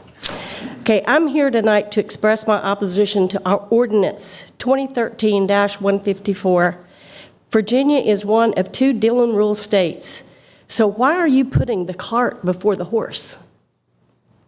It makes no sense to me. Do you know something we don't? As a Dillon rule state, this ordinance will only be legal if the General Assembly abolishes the marriage amendment. Many, many Virginia voters supported that marriage amendment.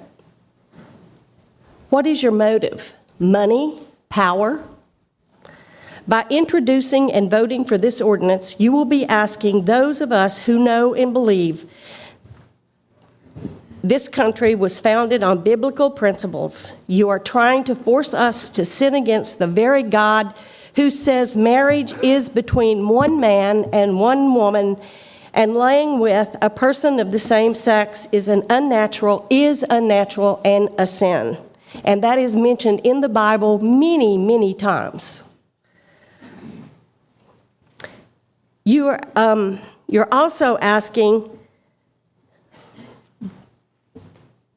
those citizens of the city of Richmond who oppose this ordinance to pay for benefits they oppose. Mr. Hilbert, Ms. Newbill, Mr. Bilals, Mr. Samuels, and excuse me if I screw up your name, but Agalasto, shame on you. We, the people, need to investigate how we can recall public officials who do not adhere to the wishes of. We need to investigate how we can recall public servants who ignore the will of the people.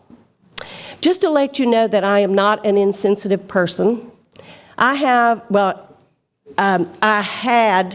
don't know what my relationship is going to be with those people after tonight, but I have many gay friends. I also have a nephew that is gay.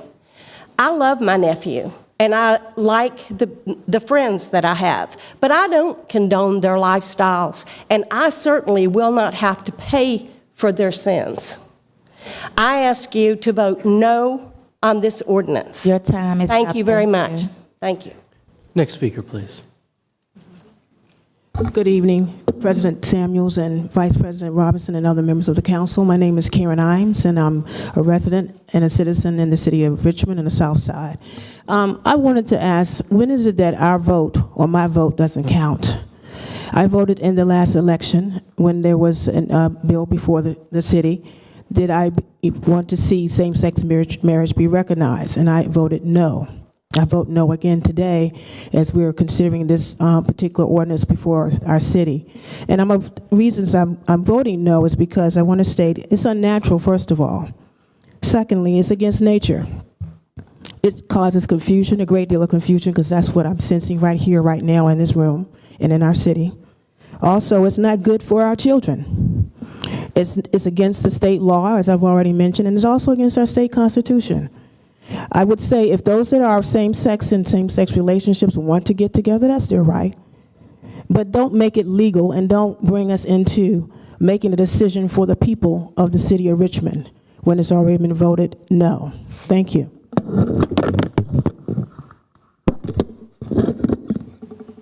Next speaker, please. Good evening. My name is Bishop Leon Benjamin, and just want to give honor to the president and to all the city council members and our audience that is here today. We are here simply to say that there is really no authority that you have to do this under the Constitution. And simply to ignore the Constitution is to ignore the oath that you took to uphold the Constitution. As it stands today, Virginia has stated that marriage is defined between one man and one woman.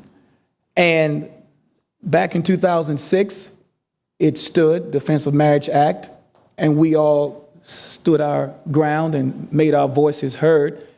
And until such then, and as I stated earlier, the Dillon Rule states, which limits the actions of local governments to those granted by the General Assembly. Also, the government has not any interest whatsoever in affirming the love lives of the citizens, but it does have an obligation to protect the children. The children deserve, whenever possible, a mother and a father, and same-sex marriage intentionally denies children either a mom and a dad. We're asking today, City of Richmond, Thousands of dollars have been spent on the research of fatherlessness, and we have participated, many of us, in those attempts to fix fatherlessness. So why would the city turn around now and create and have policies that intentionally create fatherlessness? And so today we're saying vote no. And it's not just the audience here that is watching, it's also God that we represent. We also represent a host of angels. We also represent mothers and fathers who, for whatever reason, they struggled. They raised us the best they could.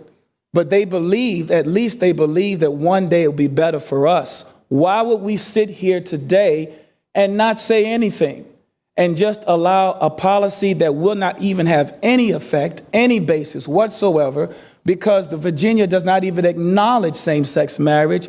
Why will we not speak up today? Why will we just be silent? There's going to be a day of reckoning. And understand, if we did not say anything today, it would be on record. But today is a day for you to make a decision, for you to earnestly search inside your hearts.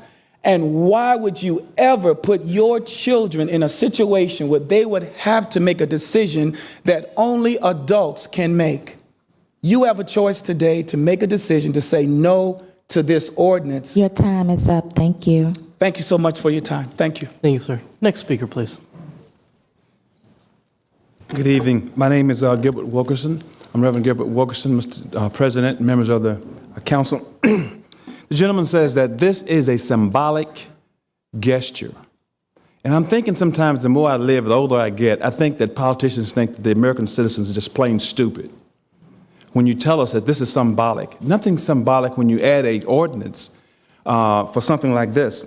You know, the 1964 Civil Rights Bill did not give anyone the legal right for sexual preference to do anything.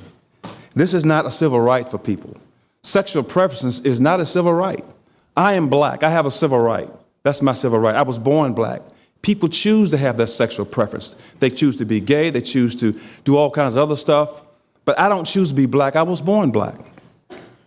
And like the bishop said, the government has no interest in affirming the love lives of citizens, but it does have the right to protect children. And you say also that this is a sense of equality and justice. I can't see equality and justice for a sexual preference. Do you have a sexual equality and sexual preference, injustice for singles or single mothers? Why can't we have equality for them? This is not, I hope this, when we talk about this, that the voters will not make a symbolic vote the next time they come to the poll, that they'll remember this. And I ask you today, don't just stop this bill, tear this bill up and put it in the trash where it belongs. Thank you. Thank you. Next speaker, please.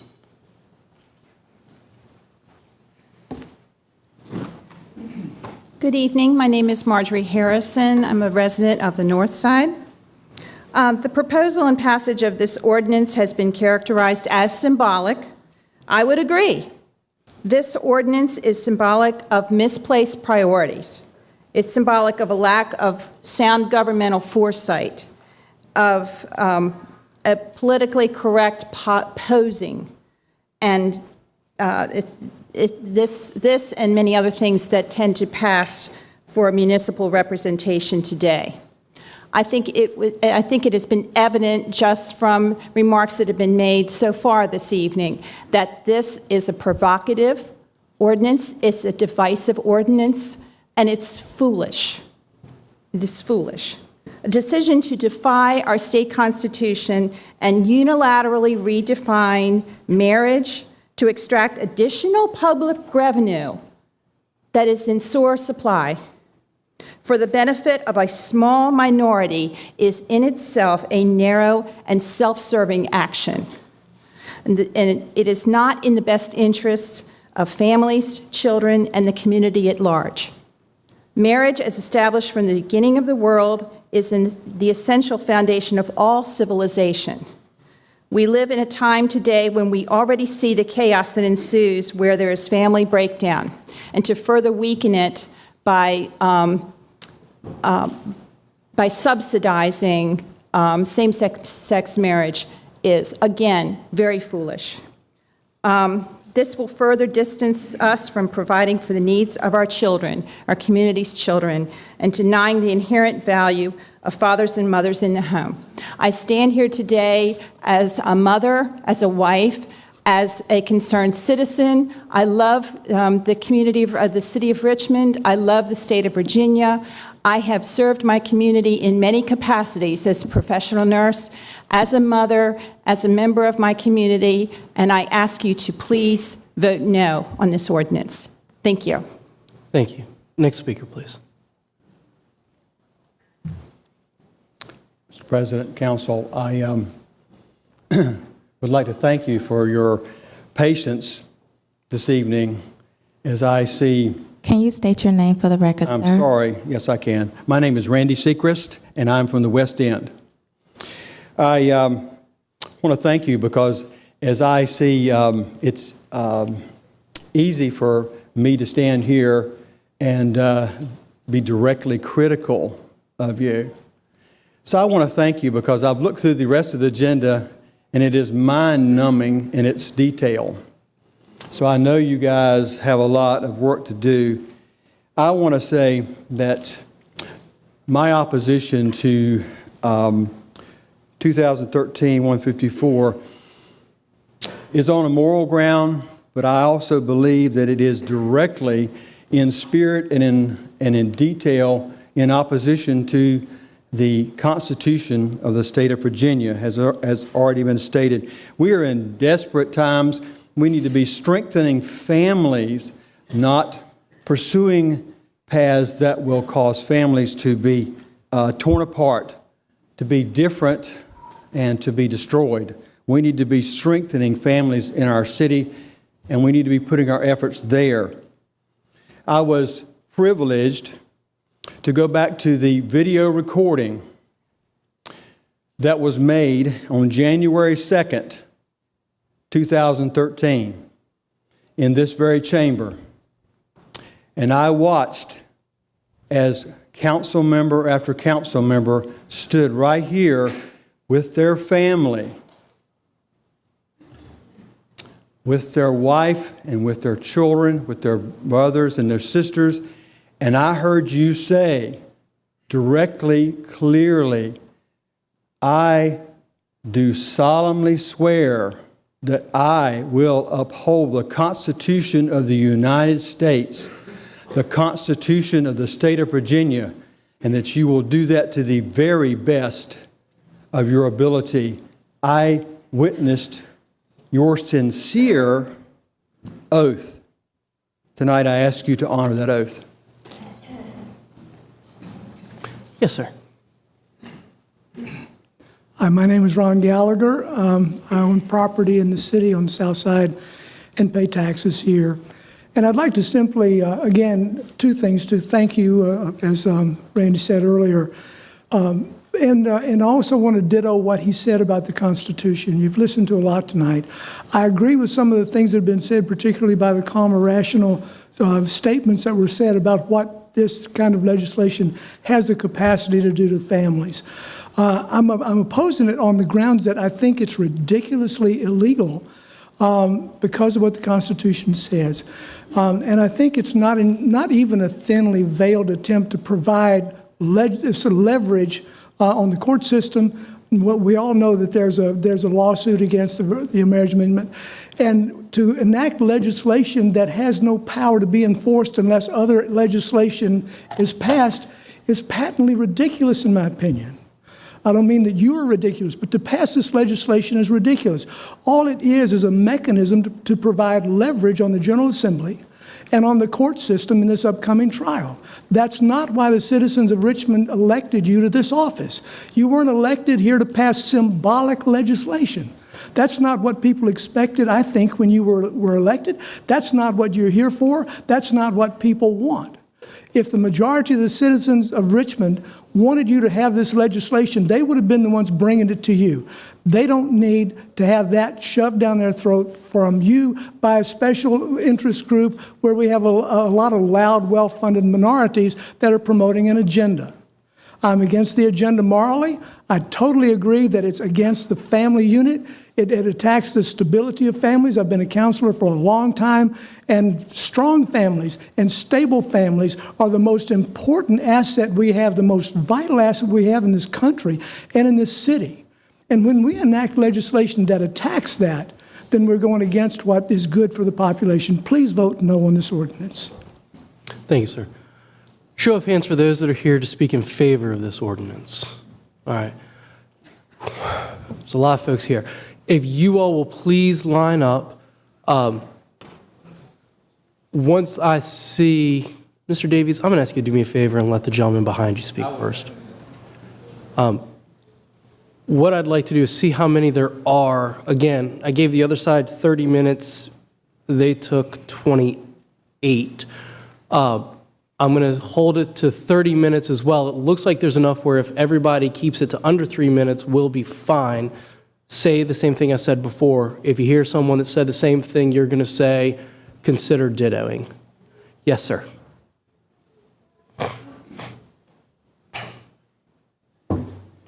Thank you. I admire you for bringing up this resolution, every one of you, however you vote. My name is Guy Kinman. I'm 95 years old. I've lived in Richmond 53 years. I love it. My career was for 19 years as an ordained Presbyterian minister. 7 years I was an Air Force chaplain. I was an employment counselor in the end and was the first one to get a black employee hired by Johnson & Johnson.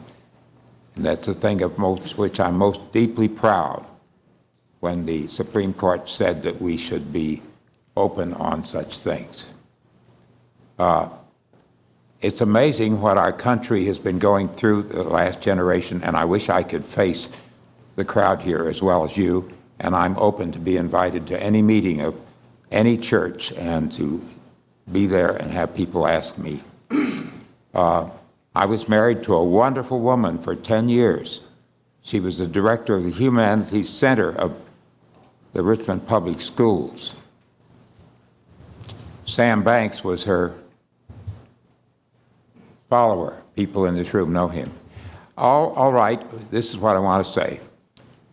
We are in the process of discovering who the heck these people are that we've been afraid of all our lives.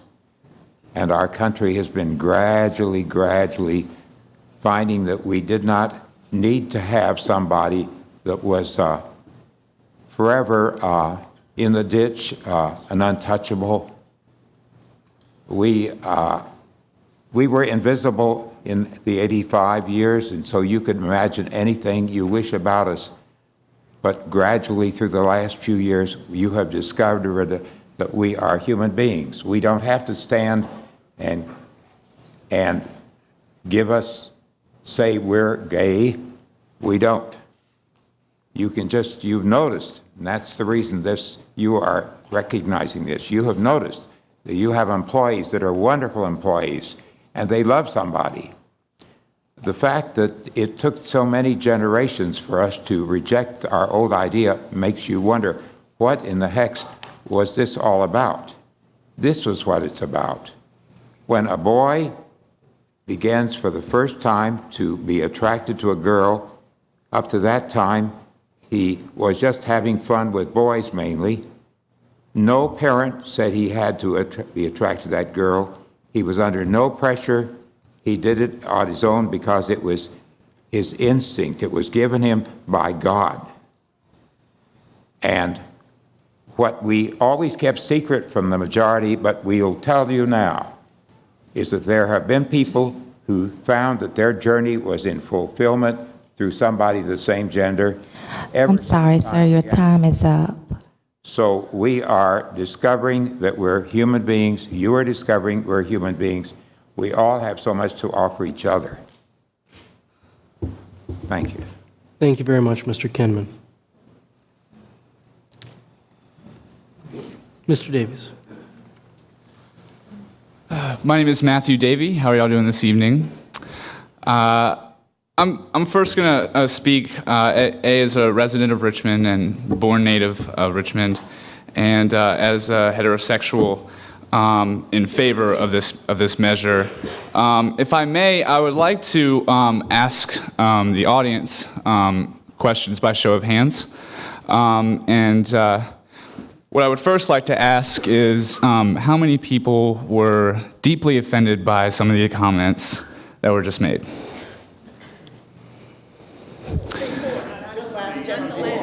Right. Those in opposition of this measure. How many were deeply offended? And how many here are homosexual? Mr. President. Mr. Davies, let's keep it. Okay, I'm going to be brief. My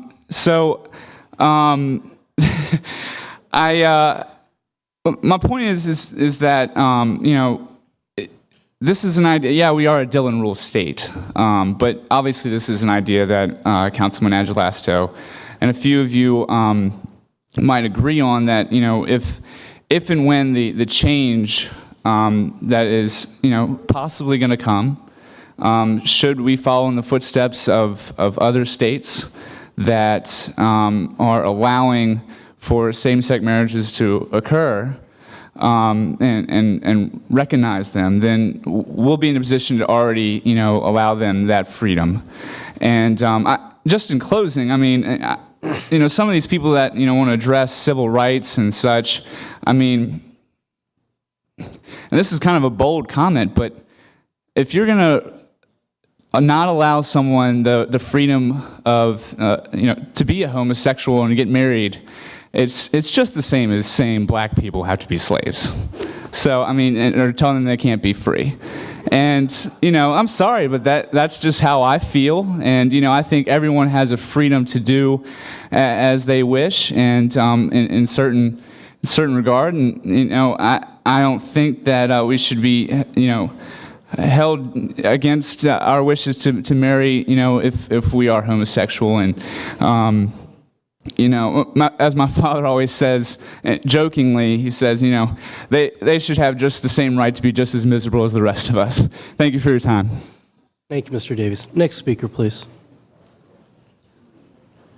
Good evening, Council. My name is Kevin Clay, and Kevin, hold on one second. Madam Clerk, if you'll reset it to 3 minutes for me, please. I'm keeping track of the 30, but I can't keep track of each new 3 minutes. Thank you. I appreciate it. Did you want to do it yourself? Each new person gets 3 minutes. Okay. Don't worry, we haven't bitten into your time just yet. Oh, no worries. All right, go ahead, Mr. Cobb. Good evening. My name is Kevin Clay, and I'm a constituent in Mr. Agelasto's district. So there's been a lot of discussion tonight about the need for today's ordinance since it's symbolic. Well, symbols have meanings. This is not about moving our state to change its own laws. Today, you have the chance to show your support and respect for all of our city's employees.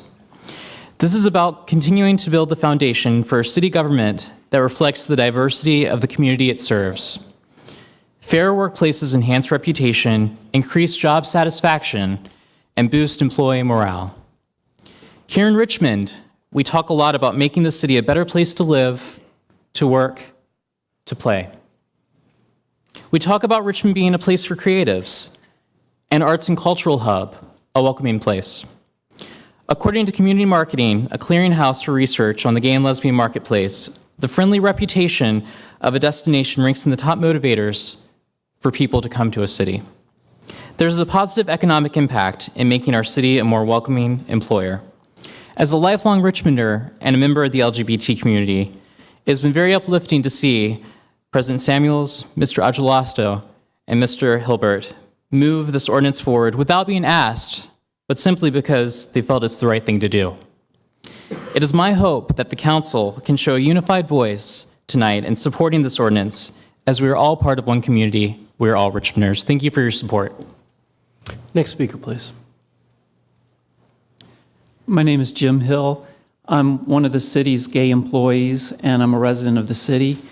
I should take a moment, I guess, to thank you for not putting me to death. I was kind of astounded that there was a speaker here tonight that called for my death, and along with other people that I know. I do appreciate the fact that we are not a society that takes that approach to people who are different. I am also very thankful that for 20 years ago, I could have been arrested as a felon. I'm very grateful for the progress that our society has gone through. I think we're continuing to progress. I want to let you know, after being with my partner for 22 years, earlier this month we went up to Washington, D.C., and we got married. And so now he's not my partner, he's my husband, and I'm his husband.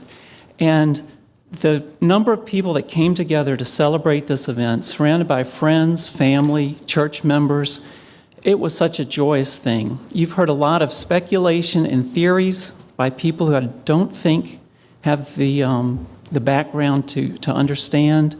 But when gay and lesbian people seek to get married, that's not a sign of family decay, that's a sign of family strength. And the more people that seek to enter a marriage relationship that's supported by society, that's supported by the government, the more families are strengthened, not weakened. And so I thank you very much. I think this is very important. I think it fully recognizes that you're not able at this time to offer these benefits, but at such time that you are able, it's really an encouragement to learn that you might state that you're willing. So thank you very much. Next speaker, please. Thank you. My name is Scott Price. I am the president of the Alliance for Progressive Values. We are a Richmond-based not-for-profit organization here in Richmond. I have a prepared brief statement I'll read. I have to say, when I came down here tonight, I had no idea the level of vitriol that I was going to hear in the remarks that have been made earlier. Hitler, Stalin, incest, hypnotism. I don't know where to start on something like that. It's just remarkable. On behalf of the Board of Directors and our hundreds of members here in Richmond and our thousands of supporters around the Commonwealth of Virginia, I wish to thank the councilman for introducing this paper, Ordinance 2013-154, and I urge the council to pass it. In 1967, Virginia was at the center of the debate over marriage in America. It was here in Virginia that the Loving decision originated and broke the back of anti-miscegenation laws across the country. The media reports that Virginia may very soon be a battleground state in the struggle to extend the full rights and privileges of citizenship to all Americans, including the right to marry whom they wish. We're gratified to see Richmond stand up tall and place itself on the right side of history with this ordinance. We acknowledge that as the law stands today, the ordinance will have little immediate legal impact, but it's a good first step, and it puts in place a framework for a swift entry by the city into the 21st century when, not if, the ban on marriage equality is finally lifted. We hear a lot about Richmond wanting to be a Tier 1 city and needing to compete with other localities for skilled workers, a larger tax base, and a vibrant creative class, often associated with a thriving urban community. This ordinance sends a strong message that Richmond is actively trying to provide an inclusive, welcoming environment where anyone, including our LGBTQ brothers and sisters, can feel comfortable living, working, and starting a family. Again, I want to thank you very, very much for introducing this ordinance. We could probably talk a little about fixing it for transgendered couples down the road, but right now we're very happy with this. On behalf of our membership, please pass this bill. Thank you, sir. Next speaker, please. Thank you, Mr. President, members of the council. My name is Reverend Dr. Robin Gorsline. I'm the former pastor of Metropolitan Community Church of Richmond here in the city for 10 years, currently serving now as president of People of Faith for Equality in Virginia, a statewide interfaith group working for equality for all LGBT Virginians, not only in marriage, but also in public employment and adoption and family life and all of the rest that still needs to be done in our Commonwealth. I applaud Councilman Agelasto, as well as the co-patrons, for introducing this. As was said earlier, they did not do so at the behest of any of the LGBT organizations that I'm aware of in the city, but recognize that it is indeed the right thing to do. As a pastor, I have presided at the weddings of many same-gender couples. I have used, in violation of the state law, the word marriage every time I have done it, because there is a small piece of state law that actually says if you call it a marriage and it's not legally allowed to be a marriage, that you're violating the law. Nobody's come to arrest me yet, thank goodness. I will keep doing it along with other clergy in this city and this state. And the reason for that is because it's very simple, actually. God is a God who is always on the move.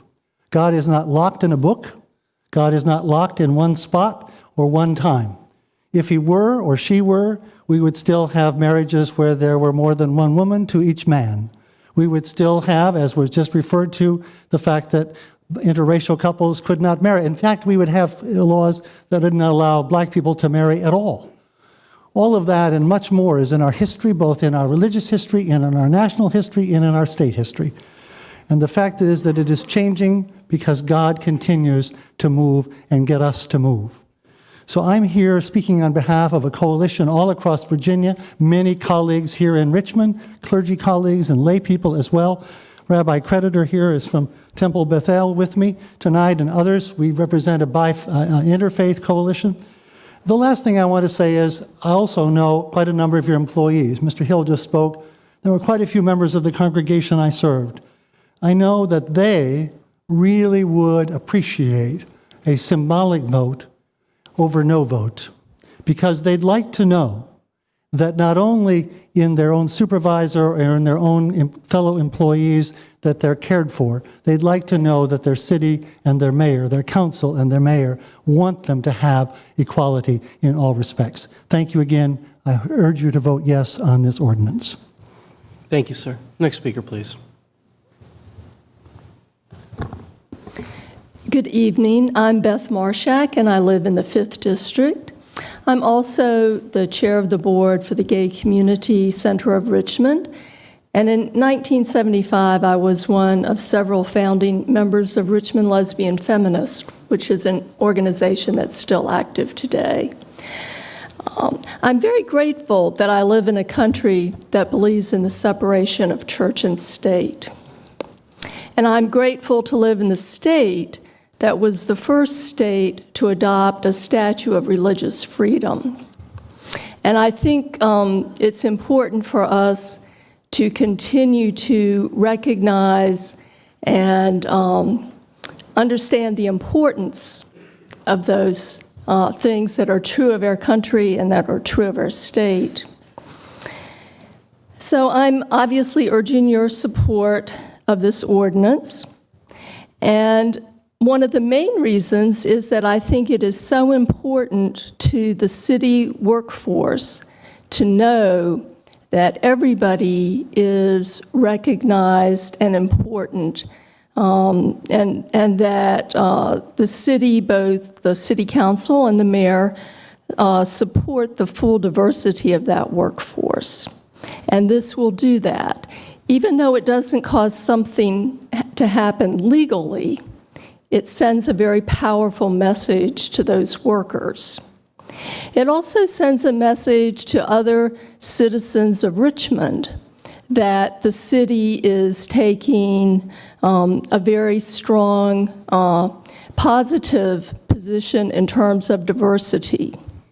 And it sends a message to people who are thinking of coming to Richmond that we are a city that welcomes diversity and that recognizes the importance of everybody not having to be exactly alike.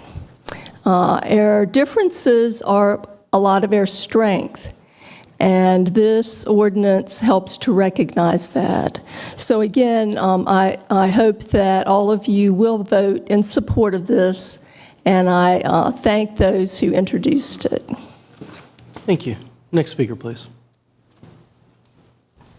And just so you know, we have 7 people left to speak, and just under, let's see, 8 minutes. So if everybody can keep that in mind. Okay. I am the Reverend Jean Pupke, the senior minister of the First Unitarian Universalist Church of Richmond, here in Richmond since 1833. And I come to bring the support of my congregation for an ordinance that has been proposed to provide same-sex benefits. I live in the 4th District. I'm a very boring person. I take my trash out on Tuesdays. I watch out for my neighbor's kids. I show up at work and I work very hard. And yet I know that there are some people who clearly think I ought not live. I recognize that. But the fact of the matter is that in a city, what makes us great is that we involve all the citizens, that we bring forward every citizen and their talents, and in an atmosphere of civility and thoughtfulness, patience, and respect for the other's beliefs, we come forward and we work to make our city the best it can be. You folks know that more than anyone. You're trying very hard to make this city a great city. Just last month, it was possible for dependents, married dependents of our U.S. military to go and get spousal cards. People who'd been married in Canada, who'd been married in other states, could go to the Defense Department and could receive a federal card that indicated that they were a spouse and deserved federal benefits. My partner and I went, and I got mine after 21 years of waiting. 21 years of deployments, 21 years of being there to support my partner in the military. I want to say that since the federal government and others are showing us the way, can we not be brave enough to be a leading city?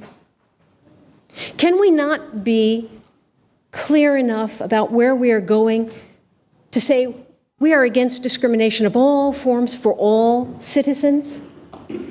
I respect my colleagues who are here who have spoken tonight, the ministry they do, but I want to say also how important it is for the city to affirm its gay and lesbian families. It's not symbolic. It is about being ready for tomorrow. And tomorrow is coming to all of us. Let us be a future and fair city. Let us invite them all into the city as families.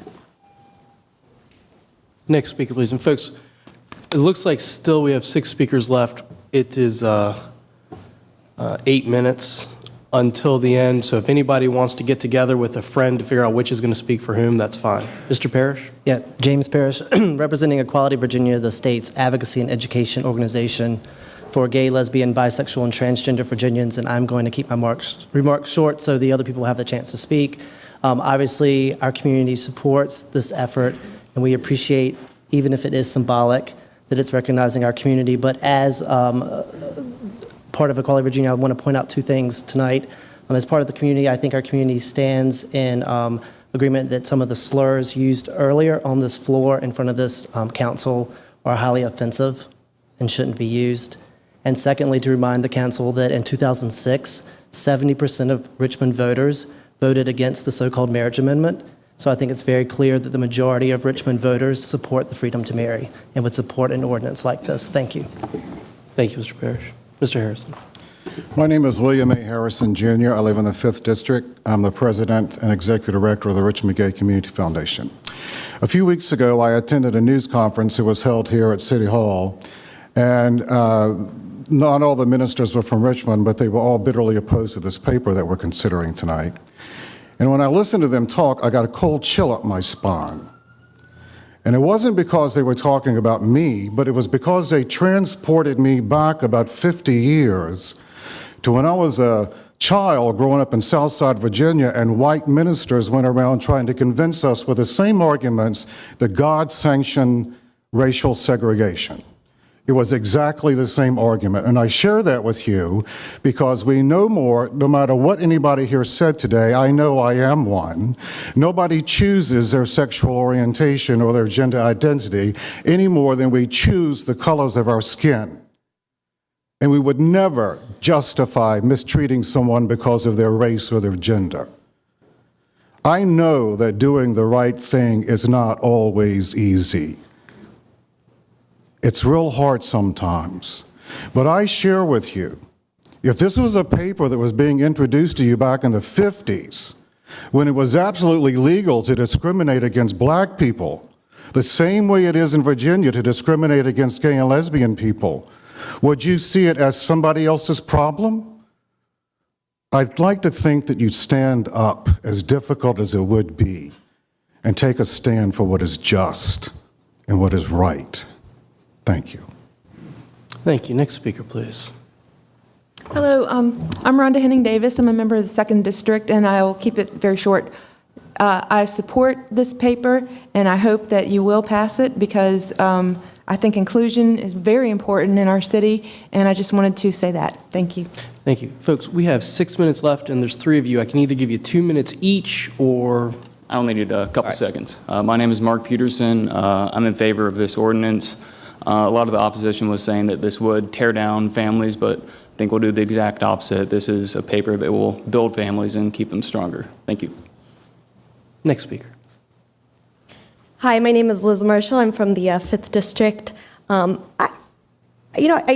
didn't want to, make this a theological discussion, and I'm a little confused that it was, and it kind of weighs on me that to hear so much hate coming from people who, are calling themselves Christians. But anyway, I'll try to avoid this. I was raised Methodist. My dad was a minister. And for various reasons, for sexual preference, really, I will never be in a homosexual marriage. However, other people aren't Methodist. We weren't. We don't. This country wasn't founded on Christian faith. It was really founded on a premise of religious freedom, which is a separation of church and state. And I just, urge the council to keep that in mind. Thank you. Thank you. Hello, Mr. President and members of council. My name is Katie Schwing. I live in the 1st District, and I just have 3 quick points. I urge you to remember how much benefits influence people's decisions for taking a job somewhere, and how big a percentage that benefits actually are when you consider somebody's total salary and benefits as part of a job. Probably about 20% of what my employer gives me is not my salary, it's my benefits as well. If you don't have those, then that's, I'd say, a significant disadvantage for someone. The second point is that I agree that family stability is really important in society. More families go through bankruptcy than go through divorce. One of the major causes of bankruptcy is our ridiculous medical expenses that add up very quickly in events that are beyond people's control. Benefits help keep families together by allowing them to have those benefits which help pay their bills in those times. The third point is just that I think this is a relevant and timely ordinance because if and when the law gets passed that allows same-sex marriage in Virginia, we don't want to delay the process of people getting these needed benefits longer than they should have to. So I'm in support of that. Thanks. Thank you. Right under the deadline for getting all the comments in.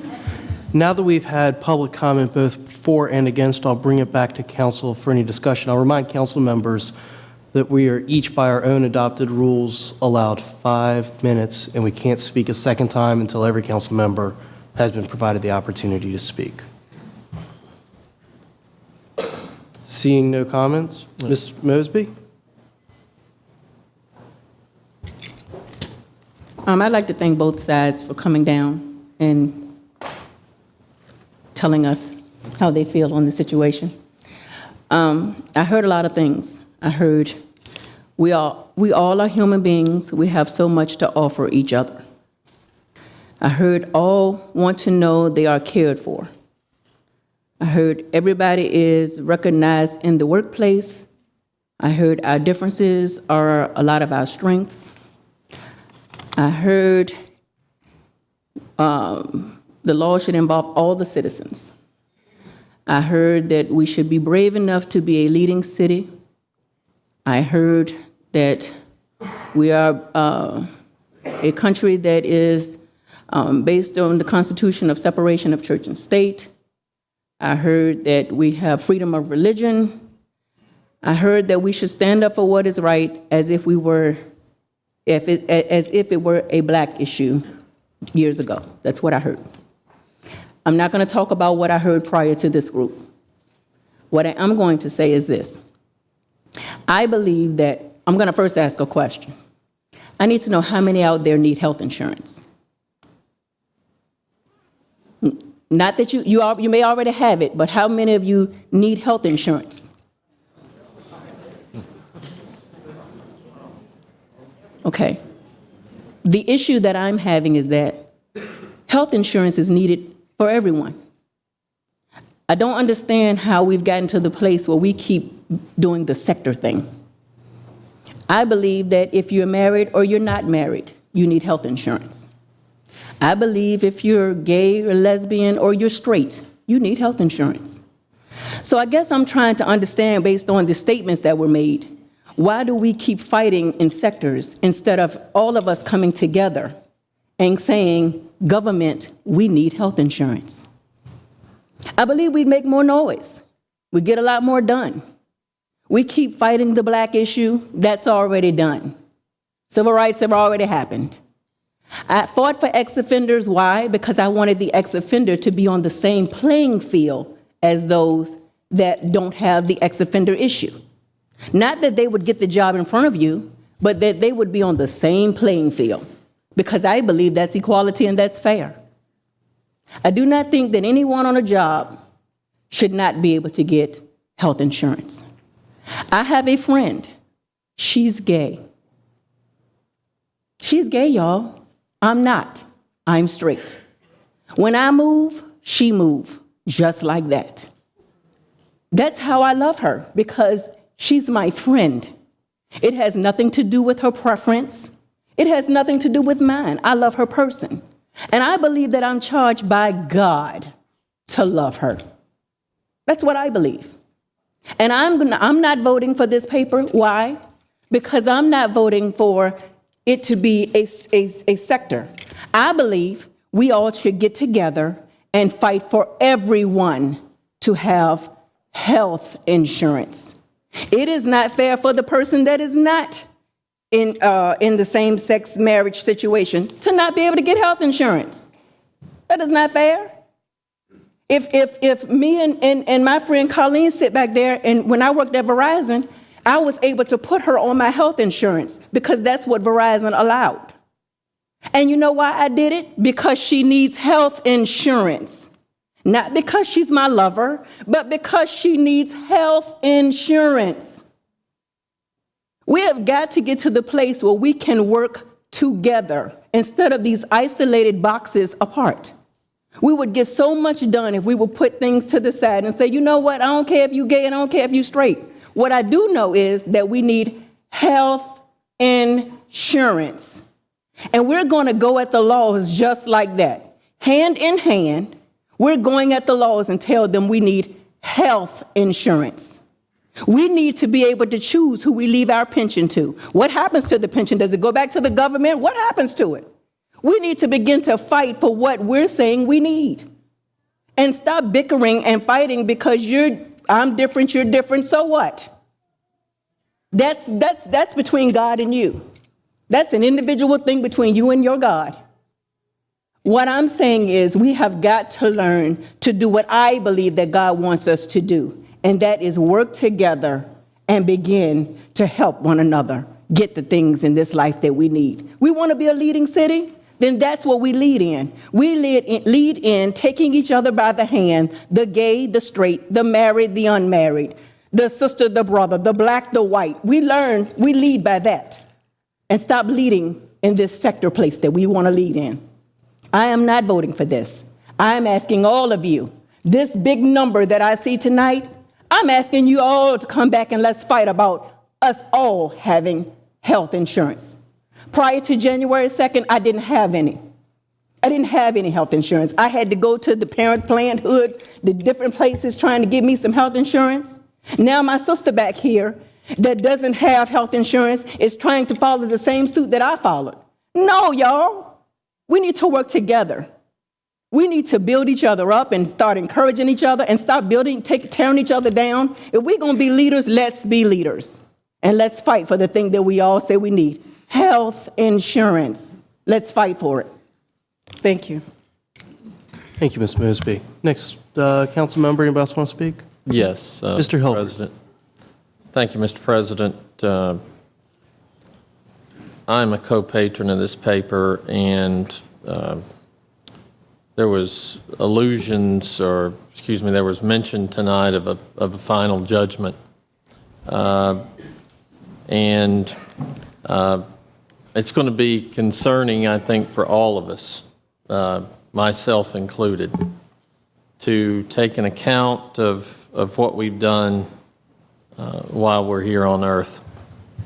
And I'm very assured that when I'm standing there, that my vote tonight and my co-patroning in this paper won't be something that I'll be ashamed of.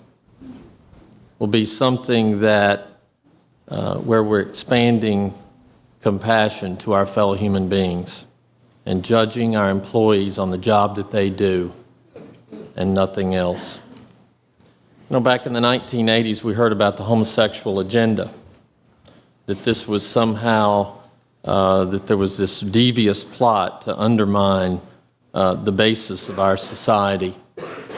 And today, people come to us trying to embrace the most stabilizing of institutions, that of marriage. I, for the life of me, cannot understand. I just don't get it as to how you could say that this is somehow tearing apart families. Is it better to exclude a family member, to not speak to your child, to not speak to other members of your family that are gay? That's extremely troubling to me that it would be put in that manner. We're all human beings. And we as the governing body here need to send a message. And if that message goes over across the street, as we say here at City Hall, to the General Assembly, then I'll say mission accomplished. I would like to send a message that we in 2006 stained the Constitution of Virginia with a very discriminatory law that even a conservative newspaper like the Times-Dispatch said was a terrible thing.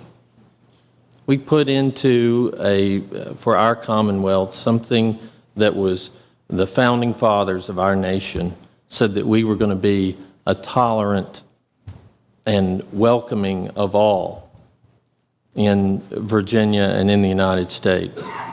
And for that document to be sullied in a way by that amendment. I can tell you that the folks that spoke tonight, there was not one person, I believe, under 30 who was against this proposal. So, God willing, we live long enough, we'll see that amendment overturned because it is a stain on our Constitution.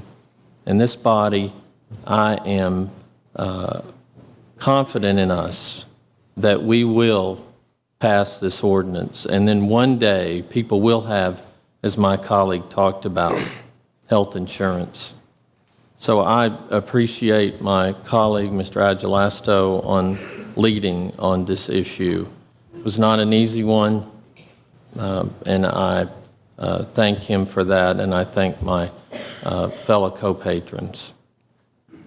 Thank you, Mr. President. Thank you, Mr. Hilbert. Other speakers?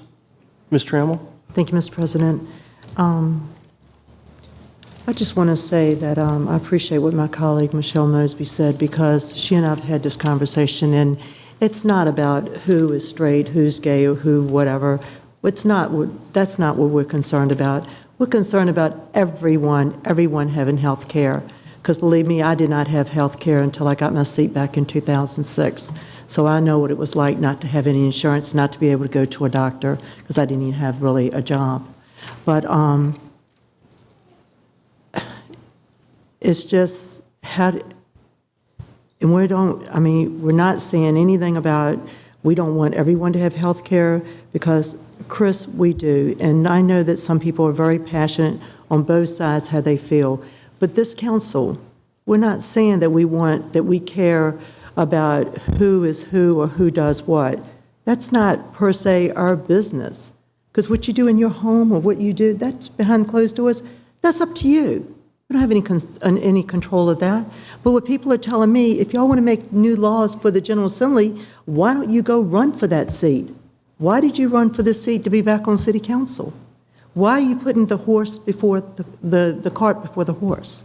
That's what, some of the citizens said that tonight. Some of the citizens have said that to me.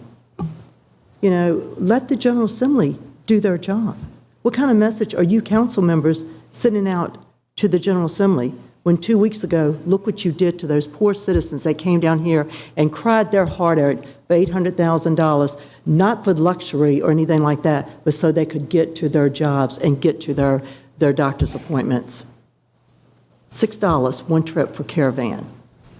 That's what people were saying to me. And why do people call me, as some of my colleagues say, why do they call you? Because I'm the council person that gives people my home phone number. Some of you right here in this audience have called me 10, 11 o'clock at night last week. Everybody has my home number, 233-7382. Everybody has my personal cell, 240-5050. And I ask you, and I've encouraged you all to call my house and let me know how you feel. And I appreciate that, because many of you have done that. And many of you said, why are you doing for one and not for everybody? Give all of us health care. Give all of us, not just some. Thank you. Next speaker, please. No? Ms. Graziano? Thank you, Mr. President. First, I also want to thank both sides who came down here. To me, this is a very difficult issue, A, to discuss, and B, really to make a decision on. And I am not opposed to this paper. Indeed, when the state or the courts recognize same-sex marriages, years of discrimination will come to an end, and same-sex partners will be entitled to the same benefits afforded to conventional marriage partners. Personally, when that happens, I will applaud this decision.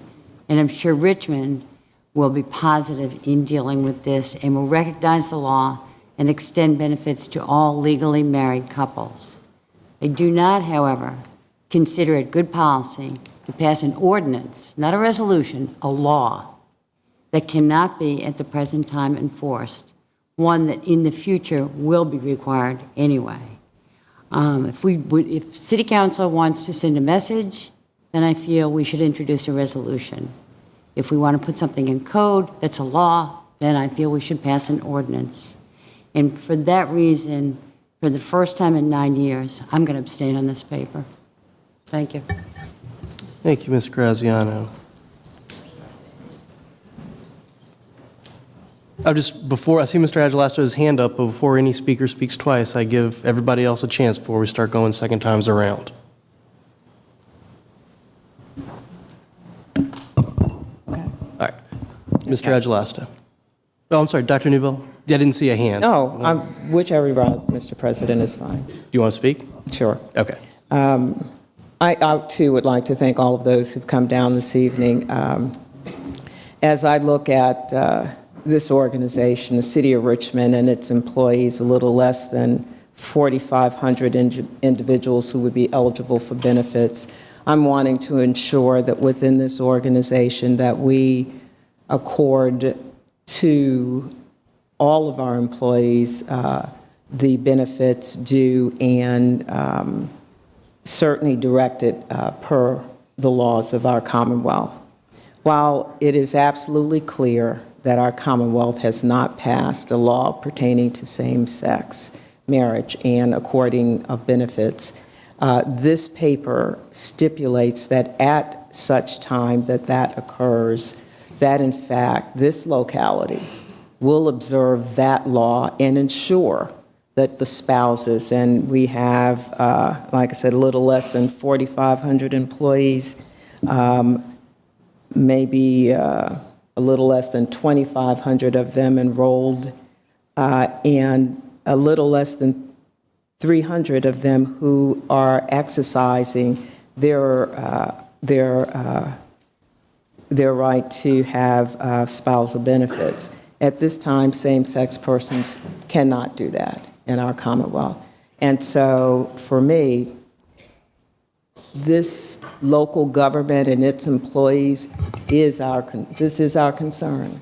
We're wanting to say to them, to every one of them, that we want to ensure that the benefits that are available and I wanted to be clear because I guess there may be some confusion. This is not the law of the land in the Commonwealth of Virginia, but this does say that when it does, or if it does become, that we, this city, will observe that law and ensure that all spouses of recognized marital marriage have access to benefits. And so with that, and I hear the pros and cons, but again, I am concerned that we say to this organization and to its employees that if and at any time that this becomes law, if and when it becomes law, that we will in fact adhere to that law and accord all benefits due to spouses of employees of the City of Richmond. Thank you. Mr. President. Vice President Robertson. Thank you, Mr. President. I would just like to weigh in on this paper. I think that it's extremely important that everyone have health care. I am grateful for the President of the United States of America for the federal health care that he has fought and continue to fight to make a reality. And I would encourage anyone currently that does not have health care to pursue whether or not the new federal law provides an opportunity for individuals to achieve health care. I am grateful that we do have a president that felt strongly enough that they were willing to pass a federal health care. I am not going to support this paper, and the reason why I'm not going to support this paper is because there are several, of the 10 years that I have served on the City Council, every year we face an opportunity to go before the General Assembly to have laws passed that would make equality and justice fair for the great city of Richmond. Many times, those legislation never leave from out of this room because our lobbyists advise us that it's probably not likely going to pass, and we have to make some critical decision as what is going to be carried over to the General Assembly. We also made a commitment that we are to operate within the Constitution of the state of Virginia. When and if this becomes law, the City of Richmond would not be negligent in its obligation and its responsibility to uphold the law. I think this backdoor process is something that should have been on the front of our agenda to go to the General Assembly. I also think that the citizens of the City of Richmond want to be able to speak to their legislators and debate and argue their position of support for the change. I think the action that this council would take in the absence of that is a vote that we will have made on behalf of all the citizens of the city of Richmond without them having the opportunity to cast their vote and to have their position known to their legislators at the General Assembly. And for that reason, I believe that, like unfortunately we've been restrained, and I'm restrained every day, every week, I attempt to have legislation passed that I think is in the best interest of the citizens of the city of Richmond. And I've been told over and over and over again that we can't do that because we do not have the right. Our attorney, there are times when we have heated conversations about whether or not your interpretation of this is correct, that surely the state should have the authority to do these things, but we don't. And I don't think it's fair for us to put any one legislation in front of others, that we abide by the Constitution, and in this case, we would choose not to. I'm grateful, as I said from the beginning, for the federal health care that is available to all of us. I would encourage everyone to take advantage of that. And I also would encourage my colleagues, like in other cases where we are restrained by the General Assembly, that we take our battle to the General Assembly and abide within the law until the time that we achieve that objective. And when that objective is achieved, then surely the city of Richmond will abide. Thank you. Thank you. All right, everyone's had a chance to speak. Mr. Agelasto. Thank you. Just a quick sum up? This will be a sum up, but just to provide a little bit more background for the colleagues who have expressed their desire for health care for all. And I think I just want for the public to recognize that for the past 6 weeks, our human resources staff did look into these options. We did look into other proposals to offer a +1 benefit. The reality, and this is something that I think I failed to explain earlier, the reality is that we afford spouses a different benefit than we afford other legal or non-legal relationships. Our society greatly values marriage, and it puts a lot of benefits, both in the state level and in the federal level, to those benefits. And when we investigated doing a +1 for our city employees so that everybody could have access to health care, under our current plans, the cost to that employee to have that additional individual would be $930 a month, roughly. For an employee to add their spouse to their policy under the current city benefits structure, the employee would only pay $380. There's a huge difference there, most of which is being subsidized by the city. That's because of the legal recognition of marriage. And I look at the out-of-state marriages as a license that another jurisdiction has issued. And I certainly would not want Virginia to say, well, if you have a Maryland driver's license, please don't drive over here. You know, I think that that's a little bit territorial. And I understand that, that's where we are today. But I would ask my colleagues to recognize that our current benefit structure values marriage, and we need to signal to our employees who have legal marriages that they would receive those same benefits. Thank you. Thank you, Mr. Agelasto.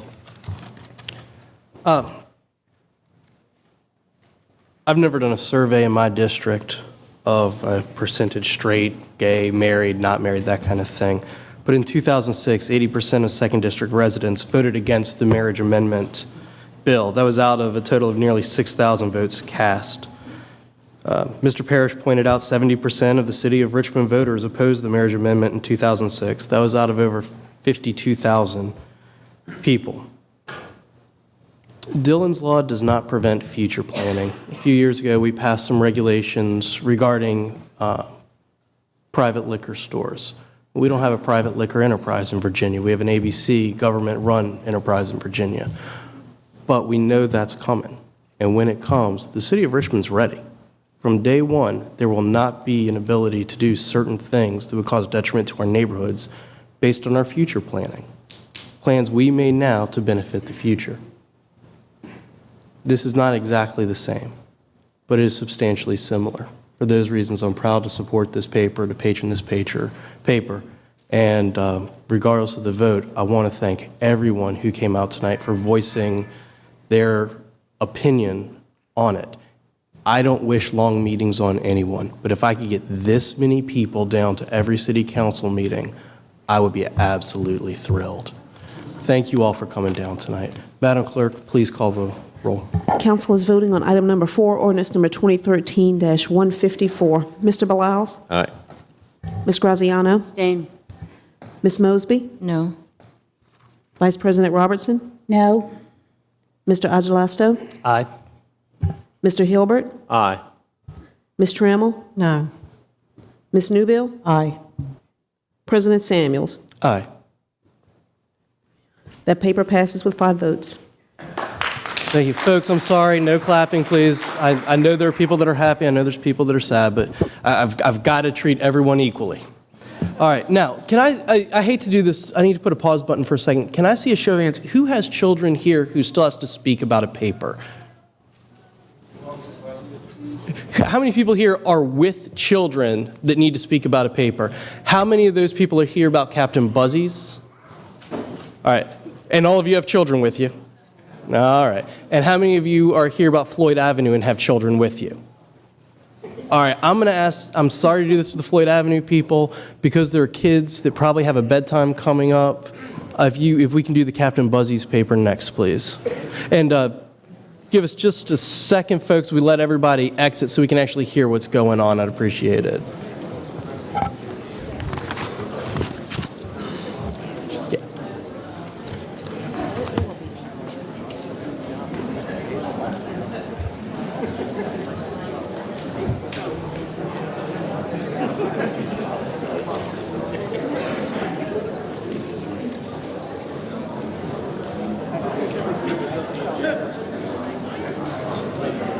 Folks, if you would please exit quietly, though, I'd greatly appreciate it. We do need to get moving with the rest of our meeting. Item number 17 is ordinance number 2013-112. That's to amend ordinance number 2004-216-272, which authorizes special use of 2623 East Broad Street for the purpose of converting the existing main building for use as 3 dwelling units and a commercial space, and converting the existing accessory building on such property into a dwelling unit to reduce the restrictions placed upon the commercial space within the building upon certain terms and conditions.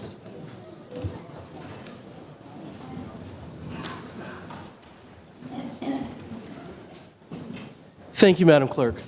Folks, like we did for the last paper, although Dr. Newbill is not the patron technically, she's the one that made the recommendations for some amendments. I want to give her an opportunity to explain the amendments so that and if she needs to call somebody to come down, that's fine, but so that we're all on the same page about exactly what is in the paper we're voting on tonight. Thank you, Mr. President. I would, and I don't see the staff I do see the staff. So I would like to ask Ms. Lori Markham to give some history, and I do want to provide some perspective as well in terms of the amendments, because they were designed to specifically respond to a variety of concerns heard from the community. But I'll come to Ms. Markham. Thank you. Hi, Ms. Markham. Hello, good evening. I'm Lori Markham with the Department of Planning and Development Review and Secretary to the City's Planning Commission. This ordinance before you is an amendment to an existing special use permit. The existing special use permit allowed the property to be used for 3 dwelling units in the main building and 1 dwelling unit in the carriage house, and a commercial use on the ground floor, specifically a coffee shop. There were certain restrictions placed on that commercial use, the coffee shop, in the original ordinance. There was to be no sale of alcohol. There was hours of operation that were limited. There was no cooking allowed, no hood or commercial cooking facilities allowed in the commercial business. There was a limit on the number of seats and the number of employees at the property at any one time. The amendments before you would remove the restriction on the sale of alcohol. It would permit the sale of beer and wine only, and only on premise. And it would extend the hours of operation from 6:30 a.m. to 9 p.m. to 6:30 a.m. to 10 p.m. Monday through Saturday. The hours of operation on Sunday would be still be limited from 8 a.m. to 8 p.m. There is also 2 additional amendments that have been introduced into the paper. One amendment would require that should the business change hands, that the council would have the ability to re-review the special use permit. And this is specific to the sale of alcohol. It's a specific enabling legislation that the General Assembly has given the council to require the business to come back should it change hands and want to continue to sell alcohol. There's a second amendment that was introduced that would allow or require the business owner come back to the Planning Commission within 1 year of adoption of the ordinance to have the Planning Commission review if the city charter conditions for the granting of special use permits are still met with the additional sale of alcohol being permitted. So that's sort of it in a nutshell. I'm happy to answer any questions. I know there's a lot of people here to speak both for and against the amendments. Thank you, Ms. Markham. Dr. Newbill? Yes, again, first I want to thank Ms. Markham for that summary and just wanting to thank the city attorneys over there, but just making sure that there's absolute clarity about the amendments. The request was the 1 hour additional from 9 to 10, beer and wine on premise. Then there are 3 amendments associated with the special use. The special use would only go with the business, not the building. And should there be another business that would be interested in coming in, that would have to come back for the community for discussion. The other part, and I'll ask maybe the city attorney to weigh in on it, but there were concerns about the parking and impact of parking in accessing this building. And so in part, the 1 year review would allow for a review of the impact on the community, both in terms of parking and anything else. The other component is in terms of our city attorney's office being vigilant about the ABC license and such that when that comes before them, that they would in fact inform the board that this entity has agreed to beer and wine only on premise. And so just again wanting to summarize those items before we go forth. So. Thank you, Dr. Newbill. Thank you. All right. Are there those in the audience tonight that wish to speak in opposition to this paper? Mr. Hilbert? I think I have a question for Ms. Markham. Okay. What I'd prefer doing is, if it's acceptable, you are in charge of the meeting. If it's acceptable to you, Mr. Hilbert, I'd like to get the folks who want to speak in opposition and then in favor, and then we can have our questions answered. Because there may be more that are brought up by what's. We certainly don't want to impede that. Thank you, Mr. President. Thank you, sir. Those who wish to speak in opposition, please step forward, forming a line. We have 30 minutes for opposition, 30 minutes in favor. I'm trying to count 1, 2, 3, 4, 6, 7, 8. I count 9 unless there's someone behind the lady in the blue jeans and the red. All right, so 3 minutes each ought to work just fine. Yes, sir. Good evening, members of council. Alex Simon. I represent neighboring property owners, and I know the property owners very much appreciate Dr. Newbill's attempts by putting in some limiting conditions, but we need to go back to basics regarding this request. In 2004, the neighboring property owners and the owner of the property made a deal. They shook hands. They said, we have an agreement. Each side gave up something. What did the neighboring property owners give up? They gave up the fact that they allowed the conversion of a second main building, an accessory building, a back building to be a second main building, so there could be extra income to this property. And they waived all parking requirements. And that's in the special use permit. And what did the property owner do? The property owner shook hands and said, you know, if you give me this, I'll limit my hours and I won't sell any alcohol. There were still a few neighboring property owners who said that's still not quite enough. But almost all of them said, that's fine.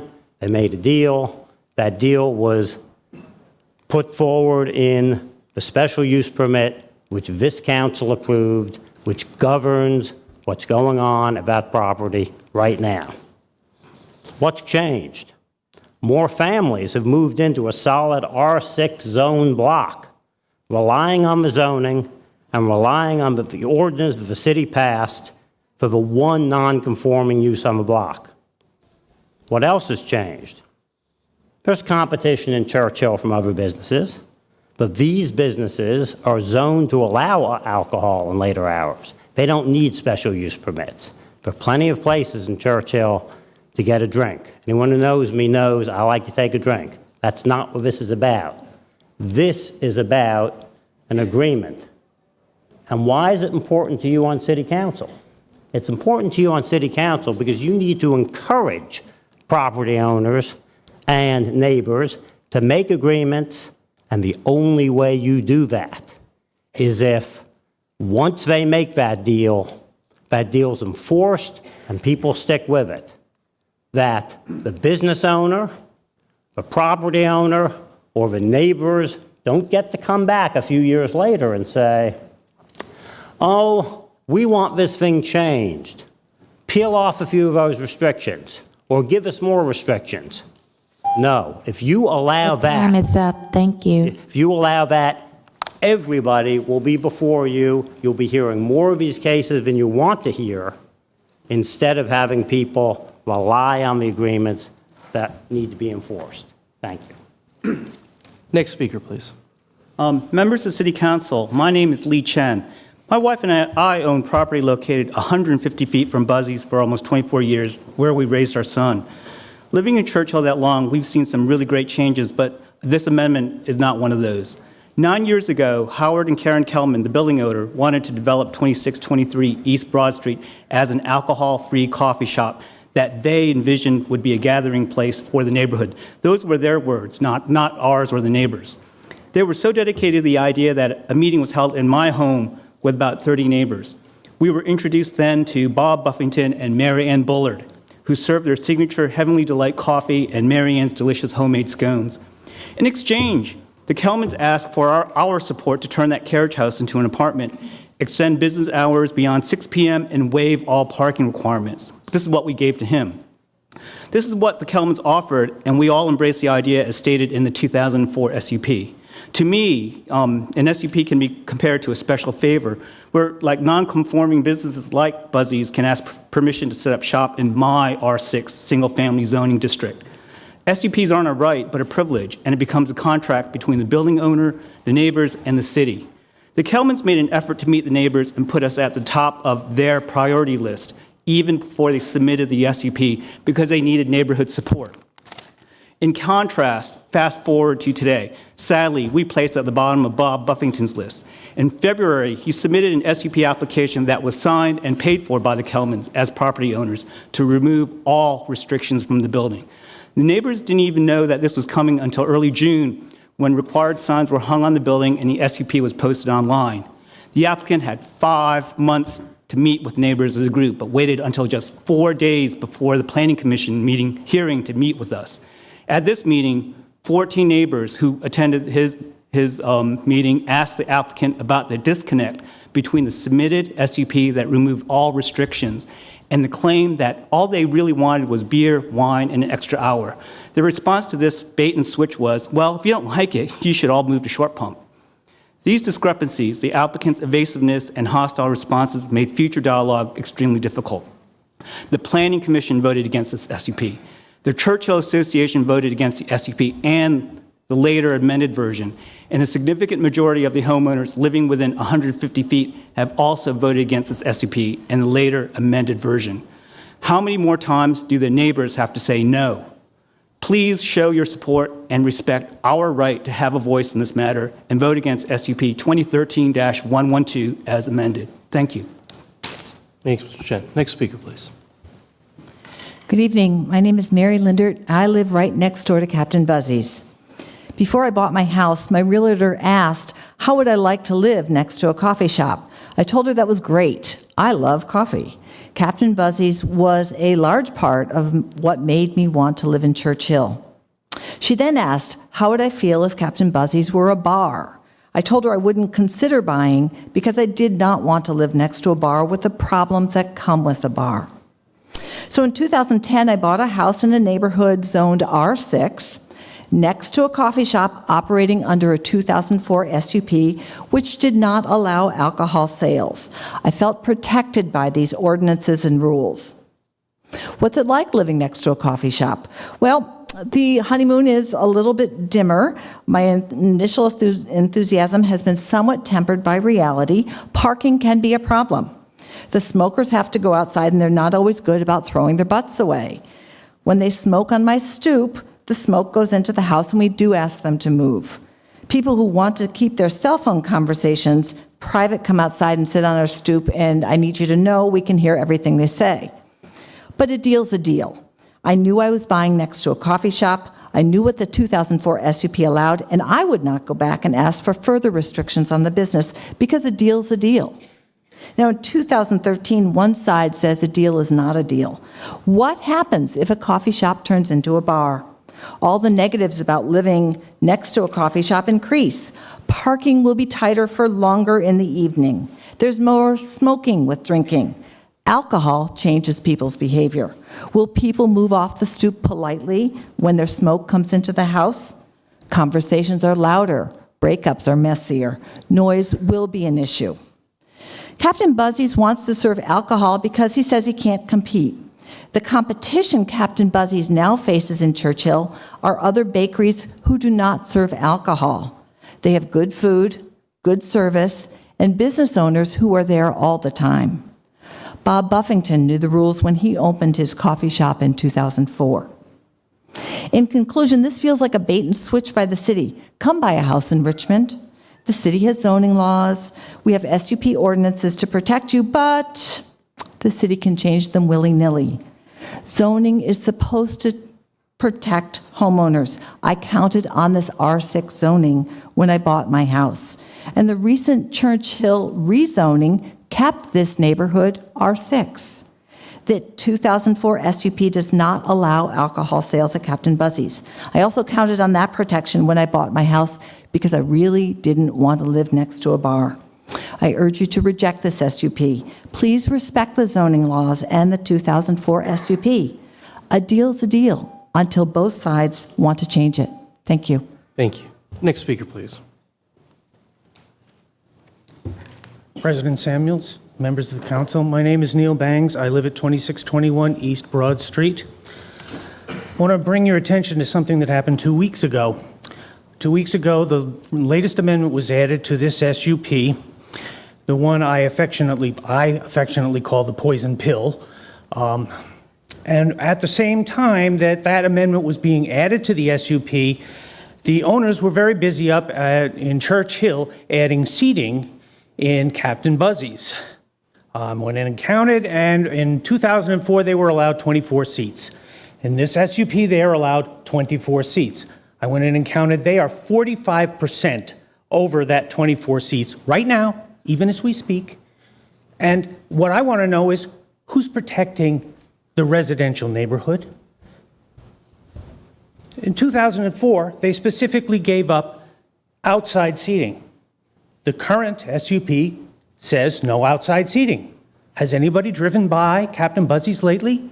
There's outside seating, has been there a long time. A resident has called City Hall and asked that something be done about it. Nobody has called her back yet to do anything about it. What I want to know is who's protecting our residential neighborhood? When this SUP was applied for, the applicant owed back taxes to 2010. SUPs are not supposed to be granted to people who owe back taxes, and yet this one was granted. Who is protecting my residential neighborhood? The applicant for an SUP is supposed to submit letters from the neighbors in support of his SUP when he applies for that SUP. No letters were submitted. I want to know who's protecting my residential neighborhood. The applicant for an SUP is required to submit an impact statement. No impact statement was ever submitted. Now, that impact statement would cover the so-called congestion clause in the final amendment that was added to this SUP.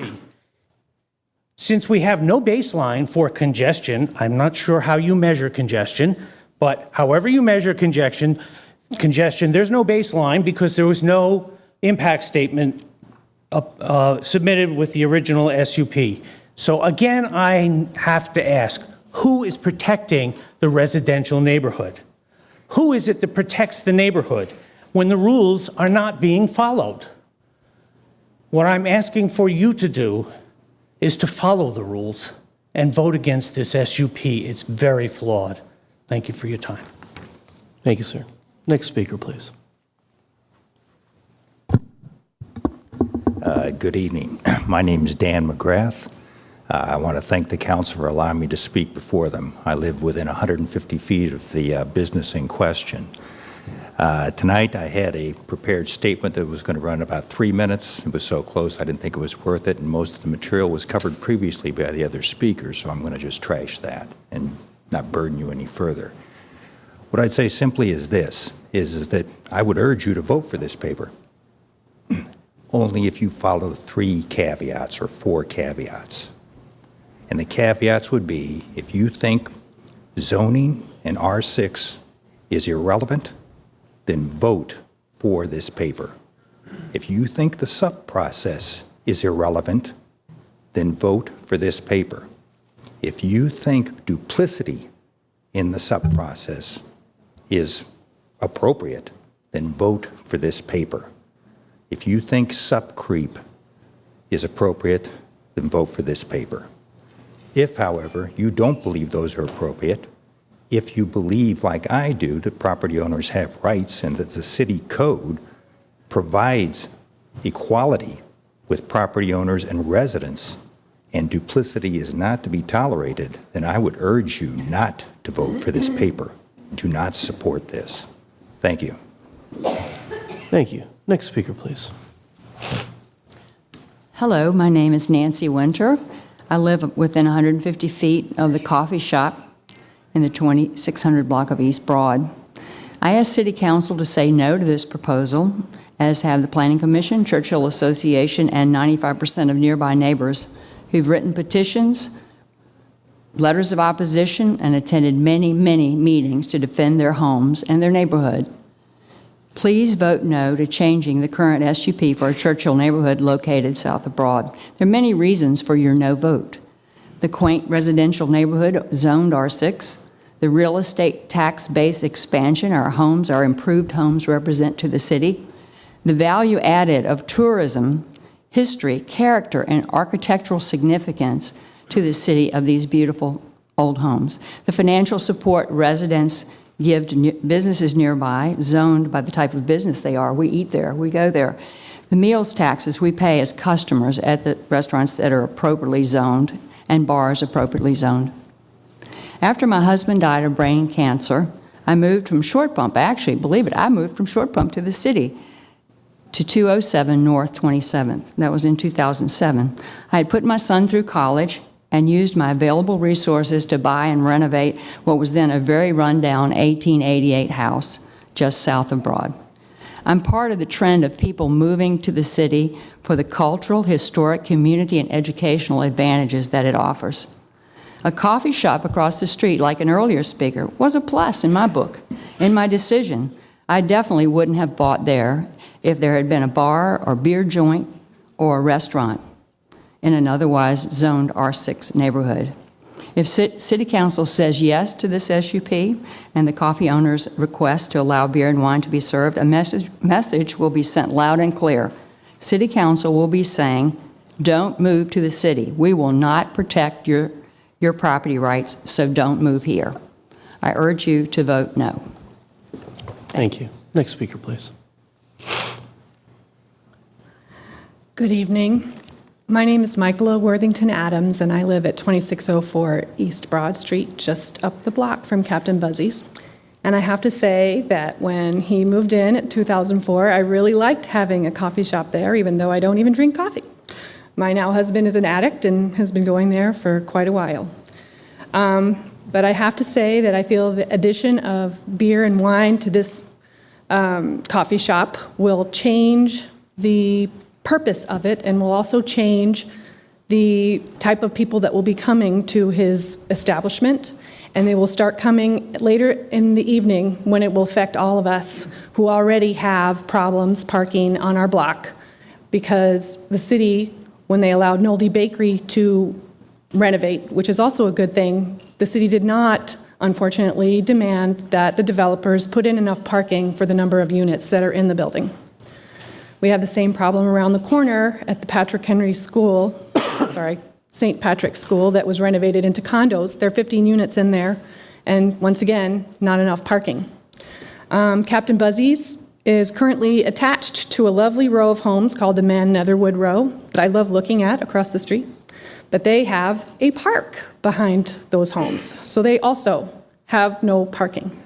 So if Captain Buzzy's is allowed to start serving beer and wine, and people are coming to his establishment at night when people are coming home from work, we're not going to be able to find places to park. I already have that problem now when I come home and my kid, who's here now, is passed out in the back seat. I often have to call my husband and have him run outside and grab her because I can't find any place close by to park. And she's getting heavy. I don't want to carry her a couple blocks. So that's one of my concerns. I also need to point out that Captain Buzzy's has had some other additional problems this year that concern me, in that he's had 2 fires in his establishment this year alone, and he is attached to a building or a series of buildings. Now, if he's not careful with what he already has, and he doesn't monitor his equipment and clean it properly so that he doesn't have fires, how can we count on him to monitor serving alcohol to people that are old enough and that will be responsible and won't come out and start yelling at their girlfriend in front of my child? I live right across the street. So that being said, I have to say I would really urge you all to vote no to this. If you allow even this amendment to go through, you cannot put the toothpaste back in the tube. Once he has alcohol, it's going to stay there. And that's not what I would like for my neighborhood. Thank you. Thank you. Next speaker, please. Good evening. I'm Tom Cox. I live on Churchill, 150 feet from Captain Buzzy's. In the past decade, as you've heard, there has been an insurgence of individuals that have moved into the Churchill and surrounding area and made considerable investments of their energy and their personal resources to improve the living conditions and the vintage homes that are there. The result's been an increased tax base to the city of Richmond and an enhanced image of the city and Churchill as a highly desirable place to live and do business. I've been reading and following this individual request and the business impact, and I've yet to really hear a vision of what's going to happen. I can only hope that we're not talking about a venue for those seeking alcohol at 7 o'clock in the morning to find a place to drink. And there are other things as well. But one thing is clear. I haven't heard anything that tells me that it would mitigate all the impediments and issues that you heard earlier tonight. Do not need a special use permit at this location the whole area around Churchill is abundant with opportunities for businesses. And every month or so, I'm seeing new ones pop up, and I'm enthusiastically and support all those businesses, as I have Buzzies, incidentally, in the past.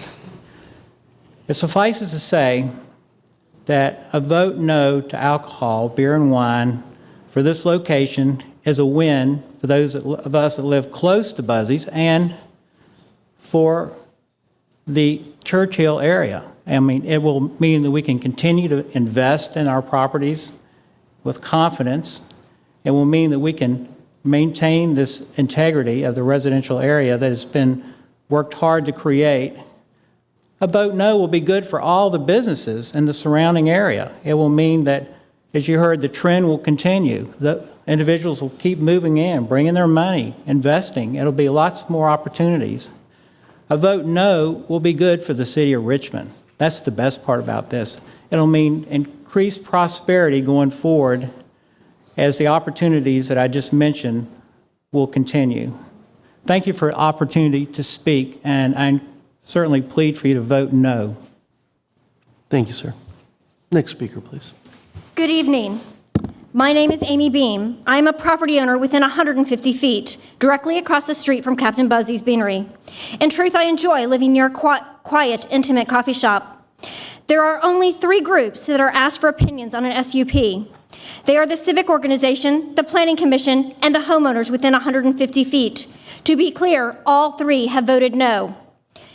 You have all received the petitions from the homes within 150 feet of Buzzy's. You are probably aware that many of us have turned in notarized protest letters to the city clerk. The homeowners around Buzzy's are united and opposed. Please remember, the city only asks the opinions of homeowners, not tenants or those who live blocks, miles, or cities away. Please ask those who want to defend this how close they live, and do you own? I simply don't recognize them. Do you think this will in any way impact them?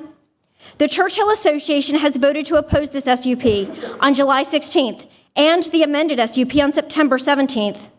I am sure you are also aware that the Planning Commission voted to oppose this on June 13th.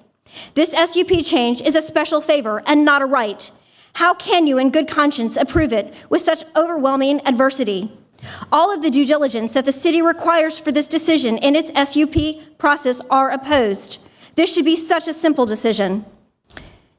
I understand the sympathies we all have for Mr. Buffington. As neighbors, many of us have offered help just to have him turn us down. Please understand he has not always been forthcoming in his intentions during this process. This has caused tremendous dissension and difficulties in our peaceful neighborhood. I know he has stated that the neighborhood has changed. It sure has. In the years Buzzy's has been here, the blocks around Buzzy's population has exploded. My parking abilities have changed too. The residents who are impacted by this look at the 2004 SUP as a contract. It is specific and beautifully written. Please do not be fooled by the amendments. Though well-intentioned, they are not enforceable. So stop SUP creep, one side creating incremental changes, cherry-picking what they want without the other side's input or giving anything back. Again, I humbly ask that you vote with the city's own procedures and oppose this amended SUP. You have before you a SUP that has absolutely no official support. Please make your decision you can easily defend. I now ask that anyone who is here to oppose this, please stand up.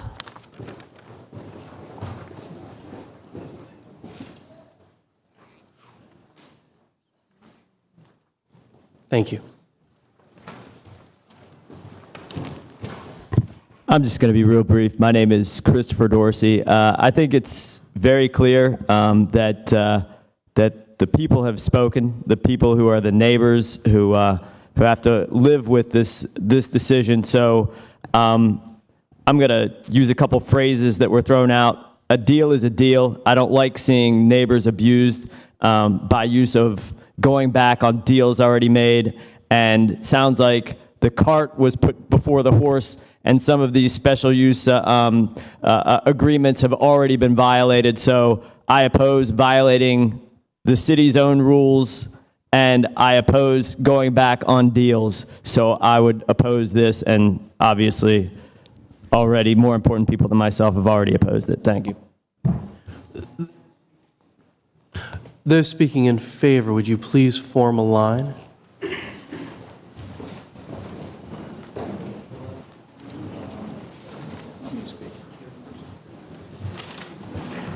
Ready?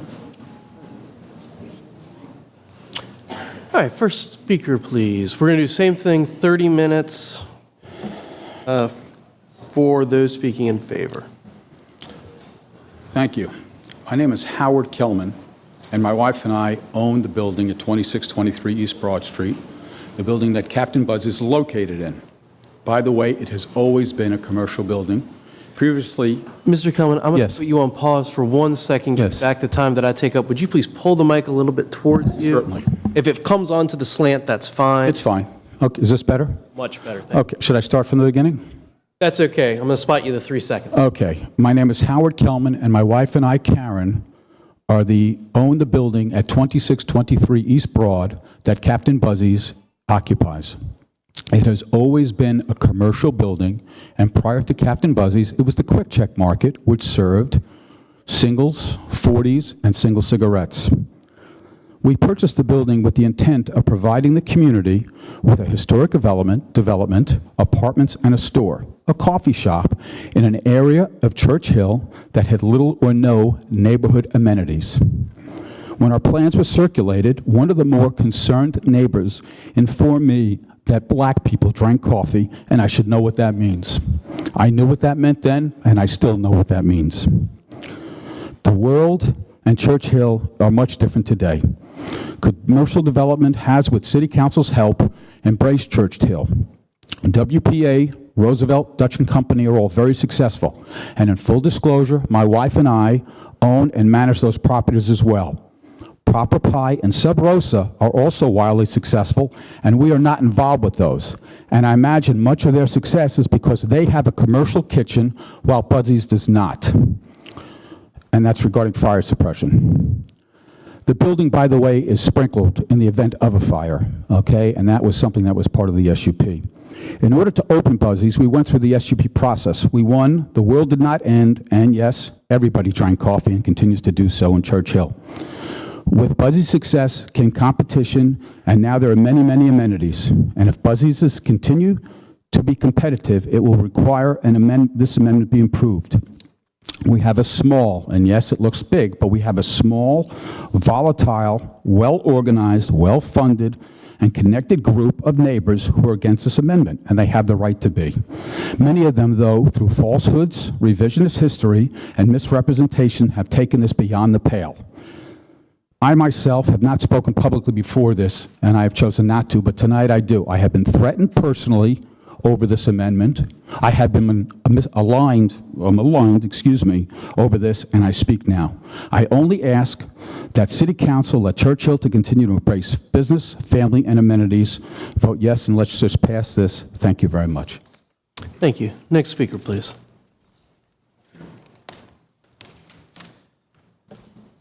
If you don't mind to give me a second, I've been staring at this water bottle since 3 this afternoon. Go ahead, sir. Wouldn't mind a little water. It's difficult to hear this. Thank you.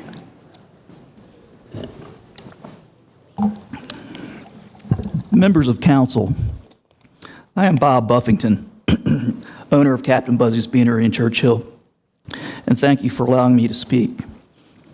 For the last 10 years, Captain Buzzy's has supported the Church Hill community with enthusiasm. My commitment to the betterment of Church Hill has always been a major priority. When you visit the Church Hill People's News webpage, a picture of Captain Buzzy's is prominently featured on the homepage. My coffee shop has often been referred to as a major contributor to the success of the neighborhood. The shop has been repeatedly featured in Richmond publications with very positive articles. When my wife and I were attempting to open our coffee shop 10 years ago, we encountered the same severe resistance from some Church Hill residents. Some residents felt that a coffee shop would ultimately result in trash on the streets, a parking nightmare, and blocked access to their property. That did not happen. It should be noted that my business is driven by pedestrian traffic, not automobile traffic. Now today it's deja vu. The same opposition from the Churchill Association of 10 years ago still exists. The majority of the people that fought the opening of my business 10 years ago, but love the coffee shop now, are again attempting to derail the expansion of Buzzy's menu and the 1 hour extension of evening operation. A deplorable and shameful TV ad had been airing about my business expansion, but as a very interesting note, CBS 6 conducted a poll with 73% positive votes in favor of my expansion. The TV ad also included the official logo of the Churchill Association. And to my knowledge, this ad was not approved by the board or association. Again, deplorable. 2 council meetings ago, I left each of you information packets outlining a brief marketing approach. I hope you had a chance to review it. It included my Starbucks coffee plan with wine and beer featuring a mellow atmosphere, not a local bar atmosphere. 4 forward-thinking Richmond coffee shops already offer beer and wine with this approach. Taza in Forest Hill, Crossroads in the Fan in Forest Hill, Lift on Broad, and Glow Hopper on Main Street. The online petition... The time is up. Thank you. Oh, wow. Thank you, Mr. Buffington. All right. Next speaker, please. Good evening. My name is John Ondrock. I live at 2701 East Franklin Street, 1,000 feet from Captain Buzzy's Beanery. I've been a resident of the St. John's Historic District for just under a decade. Mr. President, I've had the privilege of working with Councilwoman Newble and other members of the City Council over the last 2 years when I served as Vice President of the Churchill Association in 2011 and President in 2012. While I do not represent the association, I do wish to familiarize you with my background and some key points on this debate. The majority of Churchill residents support this proposal from Captain Buzzy's. Churchill is experiencing a greater period of growth right now, and Buzzy's should be a part of this growth. Captain Buzzy's has been a great neighbor and a pioneer of the neighborhood's revitalization, and as such should be rewarded and encouraged, not punished. I've been intimately involved in the association's discussions regarding this SUP. The association voted 3 times on this amendment, once in favor and twice opposed. However, less than 1/3 of the association's membership has been present at any of these deliberations relating to Captain Buzzy's. Shortly after the association voted to oppose this amendment, which was the second vote by the association on this matter, 70% of the association's board of directors resigned in protest. In September, the association held a 3rd meeting at which time this amendment was again debated. The results of that meeting to me are dubious. Less than 1/3 of the membership was represented at this meeting, and only 18% of the membership voted to oppose the proposed amendment to this SUP. While the purpose of the Churchill Association is a noble one, I suggest that perhaps the association is deeply struggling with its identity and purpose. I believe the Churchill Association does not truly represent the entire Churchill community and the neighborhood at this time. There are at least 4 other civic associations in the greater Richmond or in the greater Churchill area, which represent a larger, more active constituency than the Churchill Association does. I would therefore recommend to Council that while the opinion of the Churchill Association is important and those 43 people who are opposed to the amendment is relevant and valid, they do not speak for nor do they represent the other thousands of residents of Churchill or the clientele of Captain Buzzy's. Amenities such as Captain Buzzy's and the 4 establishments within 1,000 feet of Captain Buzzy's, which currently serve beer, wine, and liquor, have contributed substantially to the increase in Churchill's viability as an economic resource for the city. And furthermore, readers of Style Weekly magazine have consistently rated Churchill as one of the top 3 neighborhoods in Richmond because of the wonderful access to resources, services, and amenities like Captain Buzzy's provides. It is my opinion as a member of the Churchill community and former leader of the Churchill Association, allowing Captain Buzzy's to stay open 1 hour later on certain days and serve beer and wine on premises adds substantially to the neighborhood and improves the quality of life in Churchill. Supporting the growth of this business is a natural outcome of a greater positive growth the East End has achieved over the last decade. Thank you. Thank you. Next speaker, please. Hello, my name is Tane Renmark, and I've lived in Churchill for over 17 years. I own several properties in Churchill and 2 businesses in the city. I live and own 2701 East Franklin Street, just a few short blocks from Captain Buzzy's Beanery down the street. I've been a neighbor of his business since he moved to 2623 East Broad in 2004. He's always been a good neighbor, and his business, good for the neighborhood. This corner in Churchill, as Mr. Kellum said, has always been a commercial space. When I moved there, it was a convenience store that, yes, did sell 40s and single cigarettes. And Captain Buzzy's added a lot of positive things to that corner rather than having a crummy little convenience store, I will say. The next block, just one block down, has 2 restaurants that have ABC licenses. One is able to stay open until 2 in the morning. The other chooses to close at 10. I see Buzzy's as a place to have a piece of pie and a glass of wine after dinner, and I can walk right to it. And I believe that that is most what is going to happen. I don't see people driving from Short Pump parking in front of Captain Buzzy's to have a piece of pie and a glass of wine, as much as I wish that that would happen for you, Bob. I fully support this amendment to the existing SUP, reducing the restrictions placed upon the commercial space within the building, allowing Captain Buzzy's to stay open just 1 additional hour, 4 days a week, and to be able to serve wine and beer by the glass, because I believe in freedom. Freedom for a business owner to operate his business lawfully without additional encumbrances and on an even playing field with other like businesses. Supporting this amendment accomplishes just that. There is a reason that 70 million people go to Paris every year. Thank you very much. Thank you. Next speaker, please. Hello, my name is Jerry DeRosier. I live on North 33rd Street in Churchill, not within 150 feet of Captain Buzzy's, but I actually live in a building where the urban farmhouse is going to take root pretty soon, and there's not a ripple in our neighborhood over that. But I'm actually a regular user of Captain Buzzy's. His coffee fuels my drive to work in the morning, and in the evening it's a pretty good destination for me to go to when I'm walking my dog. I've always liked it as a business. I like the service. I like the staff that he's got. I like Bob himself. But basically, it's been an amenity that I've liked as part of the reason I moved to Churchill. It's one of many amenities, as people have said, but I think that people would realize that after 10 years, it's Bob's establishment that has been the catalyst for the development of other business opportunities in that area. Whether they're competition to him or not, I think the whole area is thriving because of the existence of so many businesses. And I like to see business people try new things, try to expand their businesses, try to show that they've got the initiative to do more for their community. I think Bob has demonstrated that over the last 10 years. I applaud him for that, and I certainly urge you to adopt this SUP. Thank you. Mr. Davey, I think you have the rest of Mr. Buffington's statement. Say again? Please proceed. I'm Matthew Davey. I am a resident of Churchill, and I probably go to Captain Buzzy's just about every morning on the way to my various activities in life.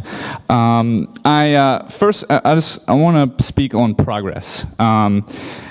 Churchill is an up-and-coming neighborhood that I moved to because I see the potential for progress of it becoming a better neighborhood than it already is.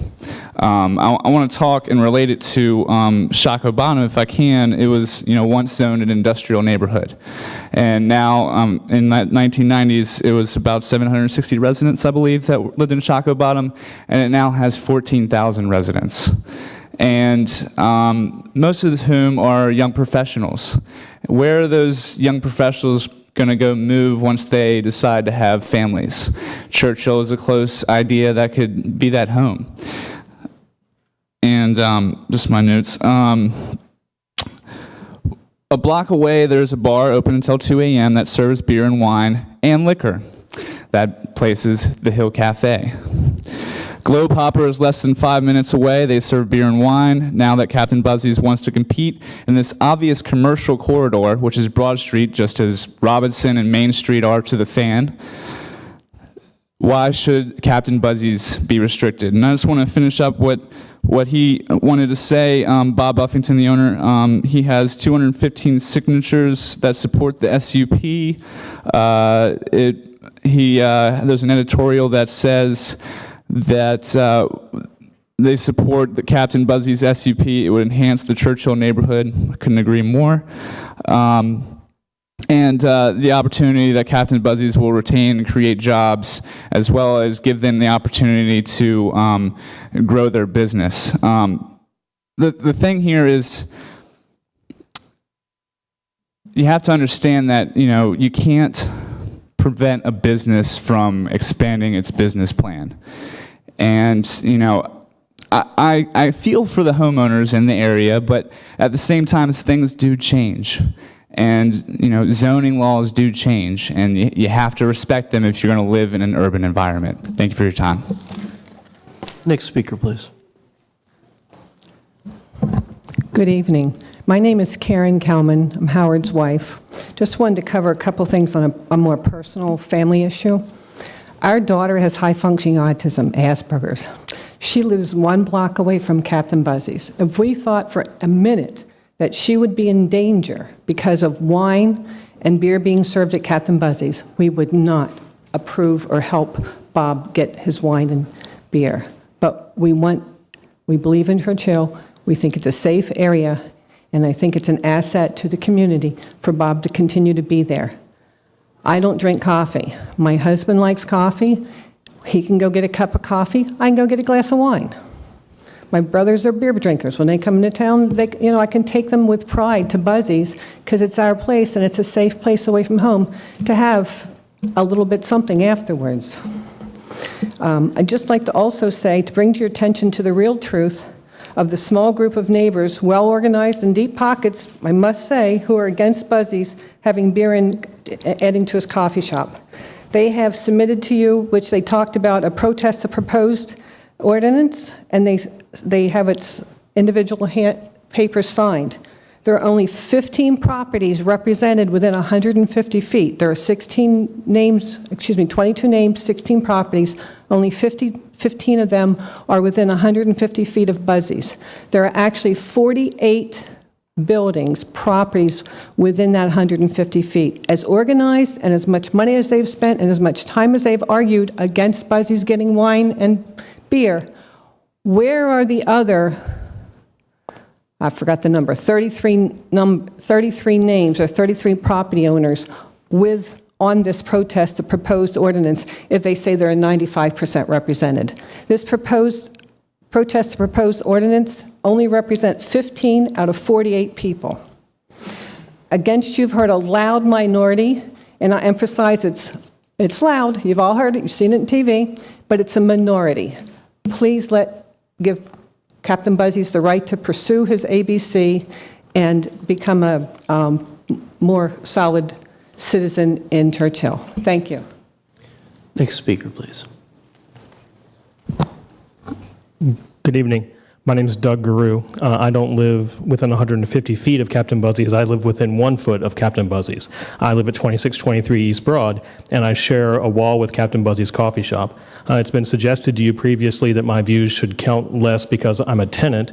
That discounts 2 things, I think. One is we are a neighborhood of homeowners and tenants. We are a city of homeowners and tenants. And secondly, I've been there for 9 years. Captain Buzzy has been a good neighbor during that time period. His coffee shop has been a major boon to our community. I support it. I trust him. I'm in the evidence business. I think the evidence shows that we can trust Captain Buzzy. I think it's incumbent upon us to invest in his operation. I think the kind of harms that have been described to you are speculative at best and, frankly, tremendously overwrought. I support this amendment. I think it's an extremely minor issue in the grand scheme of things, but it's important for me to come here to tell you that I support Captain Buzzy's on this one. Thank you very much. Thank you, sir. Next speaker, please. Hi, my name is Liz Marshall. Just to do basically what everyone else says, but so I'm just a lowly renter. I was at former renter, albeit I was at 2823 East Broad, so about a block away from Captain Buzzy's, and I had two of the restaurants on my block that were open until 2 a.m. or later, and you know, these things didn't present a problem to me. The neighborhood is pretty self-contained, very quiet, but you know, the question to me is you know, people's concern this is going to become a bar, but would you consider Chipotle a bar? They serve beer and wine. Or would you consider, you know, galleries or movie theaters or, plays? Would you consider them bars? They also serve a lot of beer and wine. And I think you just kind of have to take it on a case-by-case basis. And I think a lot of the fears that this is going to become a, you know, party central are just a little bit unfounded. And one quick note on the parking. As a former resident, I can testify that it is ample. So I'm not sure it would be a problem. So thanks. Thank you. Yes, sir. Good evening, and thank you for your patience this evening. My name is Jim Beckner. I live at 2907 East Broad Street, about 2.5 blocks down Broad Street from Captain Buzzy's. I've lived there as a homeowner for over 24 years, long enough to have walked to what is now Captain Buzzy's, but was Quick Check, and bought a few single beers and carried them out. I've been across the street, or cat-a-corner from our house, is a restaurant which serves alcohol, beer, and wine. It is open later than Captain Buzzy's is proposing. In our block, there are also 12 condo units. In addition to the restaurant and the 12 condo units and full blocks, parking is not an issue. If I have to walk a block, look at me. It's not going to hurt me. Having a restaurant that serves alcohol across the street, there's never, hear my words, never been a problem with an alcohol-related incident that I'm aware of to my property, out on the street, other than maybe the dog barking when somebody walks by. As far as property value, you've heard a lot about that. Well, I would love to talk to the city assessor because this year my property value, being across the cat-a-corner across the street from a restaurant that's open later and that serves beer and wine, went up 40%. So there's not an issue with property value. I ask you to consider the majority of Churchill residents who are keenly aware that this is not a bait and switch. It's this new thing called progress. It's this new thing called change. And thank God we have progress and change. The majority of Churchill supports this SUP. 219 signatories have signed on to a petition on change.org that each of you has been provided a copy of that my wife started. 219 individual signatories in favor of the SUP. They were not approached. They were not sold a story in order to sign something. They were not coerced in order to sign something. They did it on their own. It had to be, by design, an individual proactive decision to sign that petition. 219. There have been no less than 2 editorial statements from the Richmond Times-Dispatch in favor of the SUP. And as has been mentioned, a Channel 6 poll in which there were over 74% in favor of the SUP. Ask you to respect the majority of Churchill citizens and vote in favor of the amended SUP. Thank you for your time. Thank you, sir. Next speaker, please. Hello, my name is Billy Leith. We live at 2703 East Grace, about a block away from Captain Buzzy's. We've lived there about 17 years. We own our property. I've lived there long enough to remember the Quick Check Market, and I was afraid to go there, and I was afraid for my daughter to go there. It was a pretty rough place, and it was there for a long time. This was a commercial space for a long time. I remember when Bob was seeking to open his coffee shop, I remember Ms. Beam was there, and she was making the same arguments she's making today. This frankly just offends my libertarian sensibilities. I think that he should be able to do what he wants with his property as long as it doesn't injure the property owners around him. I haven't heard anything to indicate that they will be injured by it. It's not going to be a bar, it's just going to be a coffee shop that serves beer and wine. I hope that you will grant his SUP because I think it will be a good thing for the neighborhood. Thank you. Thank you. Last speaker, please. Good evening. My name is Jean McDaniel, and I have lived in Churchill as a homeowner since 1978, but that's irrelevant. What is relevant is I hadn't planned to speak tonight, but I had to because somebody got up here and started trying to tell you that Bob Buffington, Buzzies, was violating his SUP by having outdoor seating. And he does have benches out front. He put them out there because the neighbors were complaining about people coming on their steps, talking on the phone. You heard her speak, talking on the phone, smoking cigarettes. So he, to be a good neighbor, put some benches out. Now they're complaining that he has outdoor seating. That's ridiculous.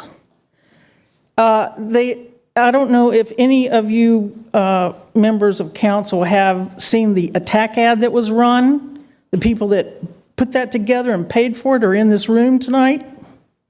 You're all on it. Do you know that? It's shameful what they did. And it's shameful that they would come in here and claim that he is violating his current SUP by having outdoor seating when that's what they asked for. Thank you. That's it. Thank you. Bringing it back to council for discussion. Mr. President. Mr. Hilbert. I have some questions now. Ms. Markham, you're back up.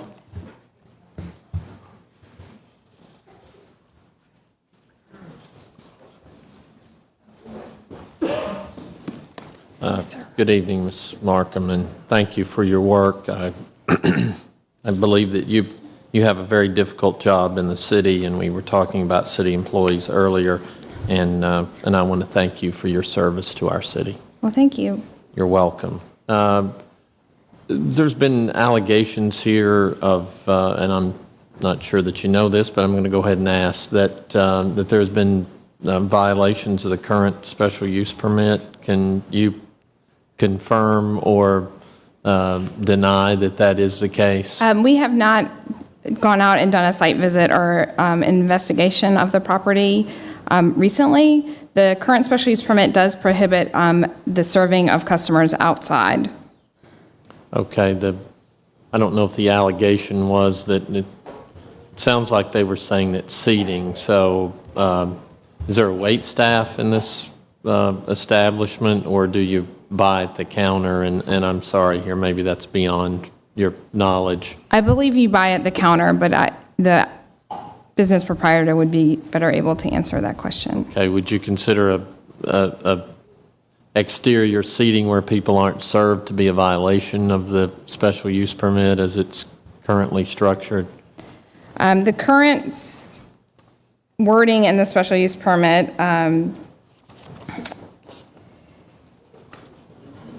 states that the delivery of food or beverages to customers outside of the fully enclosed building shall be prohibited in conjunction with the commercial uses. So it is clearly the serving of the food or beverages that is prohibited by the special use permit. Okay, I believe there were also some allegations of meals taxes. Is that something of which you're aware? I am aware that there are delinquent meals taxes at the on the business. Yes. As I said, and you stand here this evening, that is correct. That is correct. And for how long have those been delinquent? I don't know any of the details. The Department of Finance does not release details. They can just either confirm or deny that there are delinquent meals taxes. And those are the only delinquent taxes of which you are aware? Yes, the property taxes are up to date. So the only ones that I'm aware of are the meals taxes. Okay. The proposed amendment to this paper talks about a review in a year. How would that how would that compare to other special use permits? Have we passed a special use permit where we've had a time review on a particular item? This is a new provision that I have not seen in other ordinances, aside from one that was adopted, I think, at your last council meeting relative to a daycare. Okay, and I'm assuming that the city attorney has opined that this is lawful. Yes, sir. We talked about the Dillon rule here earlier, and quite frankly, I'm very opposed to the Dillon rule. I think it's, but nonetheless, it's the law of Virginia. And quite frankly, I'm concerned about ABC not honoring what the city is going to do, quite frankly. They've run roughshod over neighborhood, over neighborhood, over neighborhood in my district. And so I guess it's just a matter of we would need to trust ABC to do the right thing, I guess, if we overturn this in a year. Will they pull the ABC license? Is that automatically going to occur, or are we going to have to rely upon the goodwill of ABC, of which, quite frankly, I'm unwilling to do? And I'm sorry, that question was for Mr. Jackson. I apologize. Mr. Hilbert, the ABC licensing provisions are completely separate from local zoning ordinances.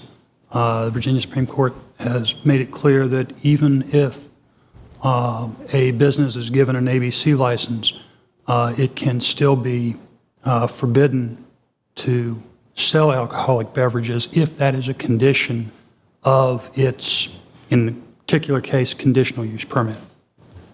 So if the city if the council were to determine to revoke the permit, in this case after a year, and the business continued to sell claiming that it has an ABC license, we would be able to ask the court for an injunction against its doing that, and the Supreme Court has said it would grant them.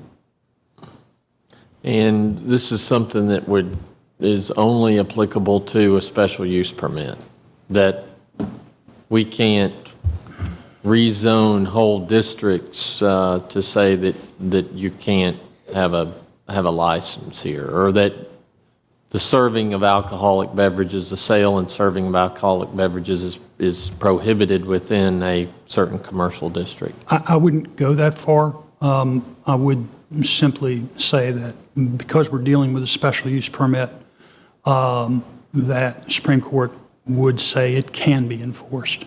And, okay, and one final question here. Certainly, judges set precedent, but is this a recent decision of the Supreme Court? Relatively recently, this being Virginia, within the last 10 years or so, it involved a case in Chesterfield County.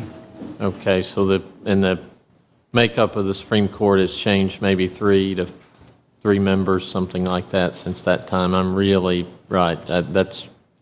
I'm just trying to get some assurances if you knew that or not. Thank you, Mr. Jackson, and thank you, Ms. Markham. Thank you, Mr. President. Thank you, Mr. Hilbert. Other council members? All right. Mr. Aguilar, did I see a hand? Okay. Thank you, Council President. When I first moved to Richmond, I lived on Church Hill, and like some of the speakers, went to Buzzy's every morning and got my coffee. I think I had a birthday cake or two that was purchased from Mary Ann back at that time, and recognized the value that Buzzy's provides to the residents in the neighborhood. I've got, however, some similar concerns that Chris Hilbert has addressed, and it's from operations in the 5th District that I've seen, and what we can and cannot do as a city that bring me pause when it comes to our ABC and enforcing the terms of special use permits and our zoning ordinances after hours. At 10 p.m., there's nobody in the city currently who can go out there and enforce an SUP, and that gives me pause to think that a business owner could operate out of compliance of the SUP and not have any enforcement. And I've seen this in the 5th District with great frustration to the residents and to other business owners that see that as being not only unlawful but unfair. I think I hear that we have a process by which we go through the Planning Commission and we go to the Civic Association and we ask the neighbors and what their thoughts are. And it's exceptionally challenging when you have to balance all of those concerns and understand what is the best interest for the community, the city, and individuals. And I really commend Councilwoman Newbill for extending a lot of time in trying to find compromises that worked for all parties involved, because in the end, that's kind of what we have to do at City Council. Is we know that people aren't going to always agree, but we have to find areas of agreement to move forward. But the way that this is set up, I'm not quite sure that going back to the Planning Commission a year from now to the body that has already denied approval, it makes much sense, because we would simply give them the option to reinforce their earlier vote, and we would have gone down a path of a year for the ABC license. And you know, for many of these reasons, I'm just conflicted on what to do with this vote tonight, and I would like to hear more from my colleagues on their opinions, and particularly Councilwoman Newbill. Thank you, Mr. Agelasto. I usually wait till last, but I'm going to go ahead and say my piece now. It's so funny when you live in different neighborhoods and you talk to people in different neighborhoods what you hear. In the Fan District, I hear people say consistently, I don't want the Fan to turn into Shockoe Bottom. And they say that when new restaurants are opening up, either with different hours or a different theme than what was there, or when a new restaurant's opening up in something that wasn't a restaurant previously, increasing the number of restaurants per capita in the Fan District. My friends in Church Hill tell me, we love it in Church Hill. It's nowhere near as noisy as the Fan. We don't have all the restaurants. It's much more residential than the Fan, which is fascinating to me. I moved into my place on Mulberry Street in part because it was the only place we could afford, but also because there was a coffee shop at the end of the alley. It was originally a World Cup, then it became Wired. About 3 days after we moved in, it closed. Chain coffee shop Starbucks moved in up the road, and Wired went out of business. Neither one sold alcohol that I recall. Some sushi restaurants moved in. They did a great job. They served alcohol. And then the whiskey moved in. Sells more alcohol, or not sells necessarily, but has more alcohol than I think any other restaurant in town. Never had a problem with them whatsoever. Phenomenal neighbors. But I know the concern that comes with that. We saw it 2 or 3 years ago with the Fan House. Since the new restaurant there has moved in, I haven't heard a peep out of the neighbors on that block. But I had adamant opposition and adamant support to the Fan House. I think Dr. Newbill has done an incredible job working to find resolution and a win-win in this situation. And if you ever wanted to find a dedicated public servant, I would look to Dr. Newbill. I respect her knowledge, I respect her intellect, and I respect her willingness to truly work with the residents. And this is by no means a vote against Dr. Newbill. I hate voting on a land use issue when it's a vote that doesn't coincide with the vote of my colleague in the district where that land use is. And I hope this is an exception. I intend for this to be an exception that proves the rule, because generally speaking, the person in whose district a land use decision needs to be made has their feet on the ground, is more involved than any of the rest of us could ever possibly hope to be. But I also hate to vote against a neighborhood association, and I can literally count on one finger the number of times I've done it in my 5 years in office. And that means a lot to me also.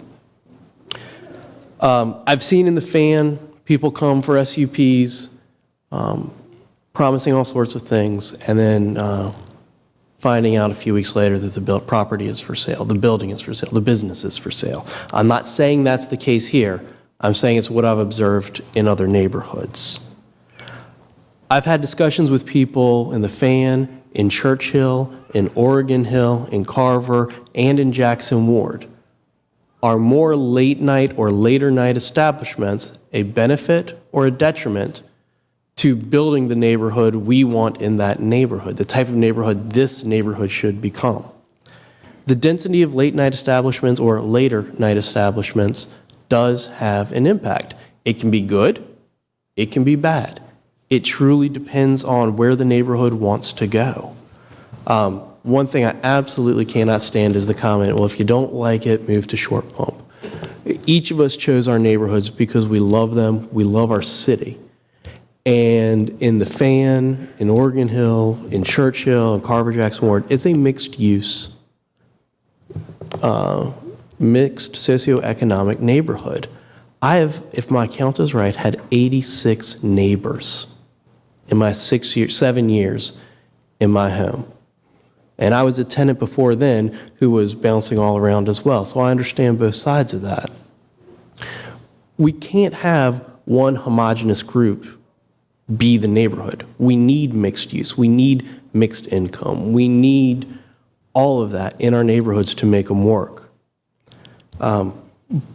But for me, I just can't get around the fact that Churchill Associations voted against it twice.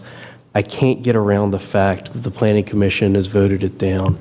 And I vehemently dislike going against another council person on a land use issue. As I said, this is going to be an exception to the rule. I have nothing but the deepest respect for Dr. Newbill, and this is in no way a comment on her handling of this. I think she did an incredible job, and I don't think any one of us up here, no offense to the others, I don't think anybody up here could have done a better job than how she tried to handle the situation, and I greatly appreciate her leadership on it, and thank you for that, Dr. Newbill. Any other council members?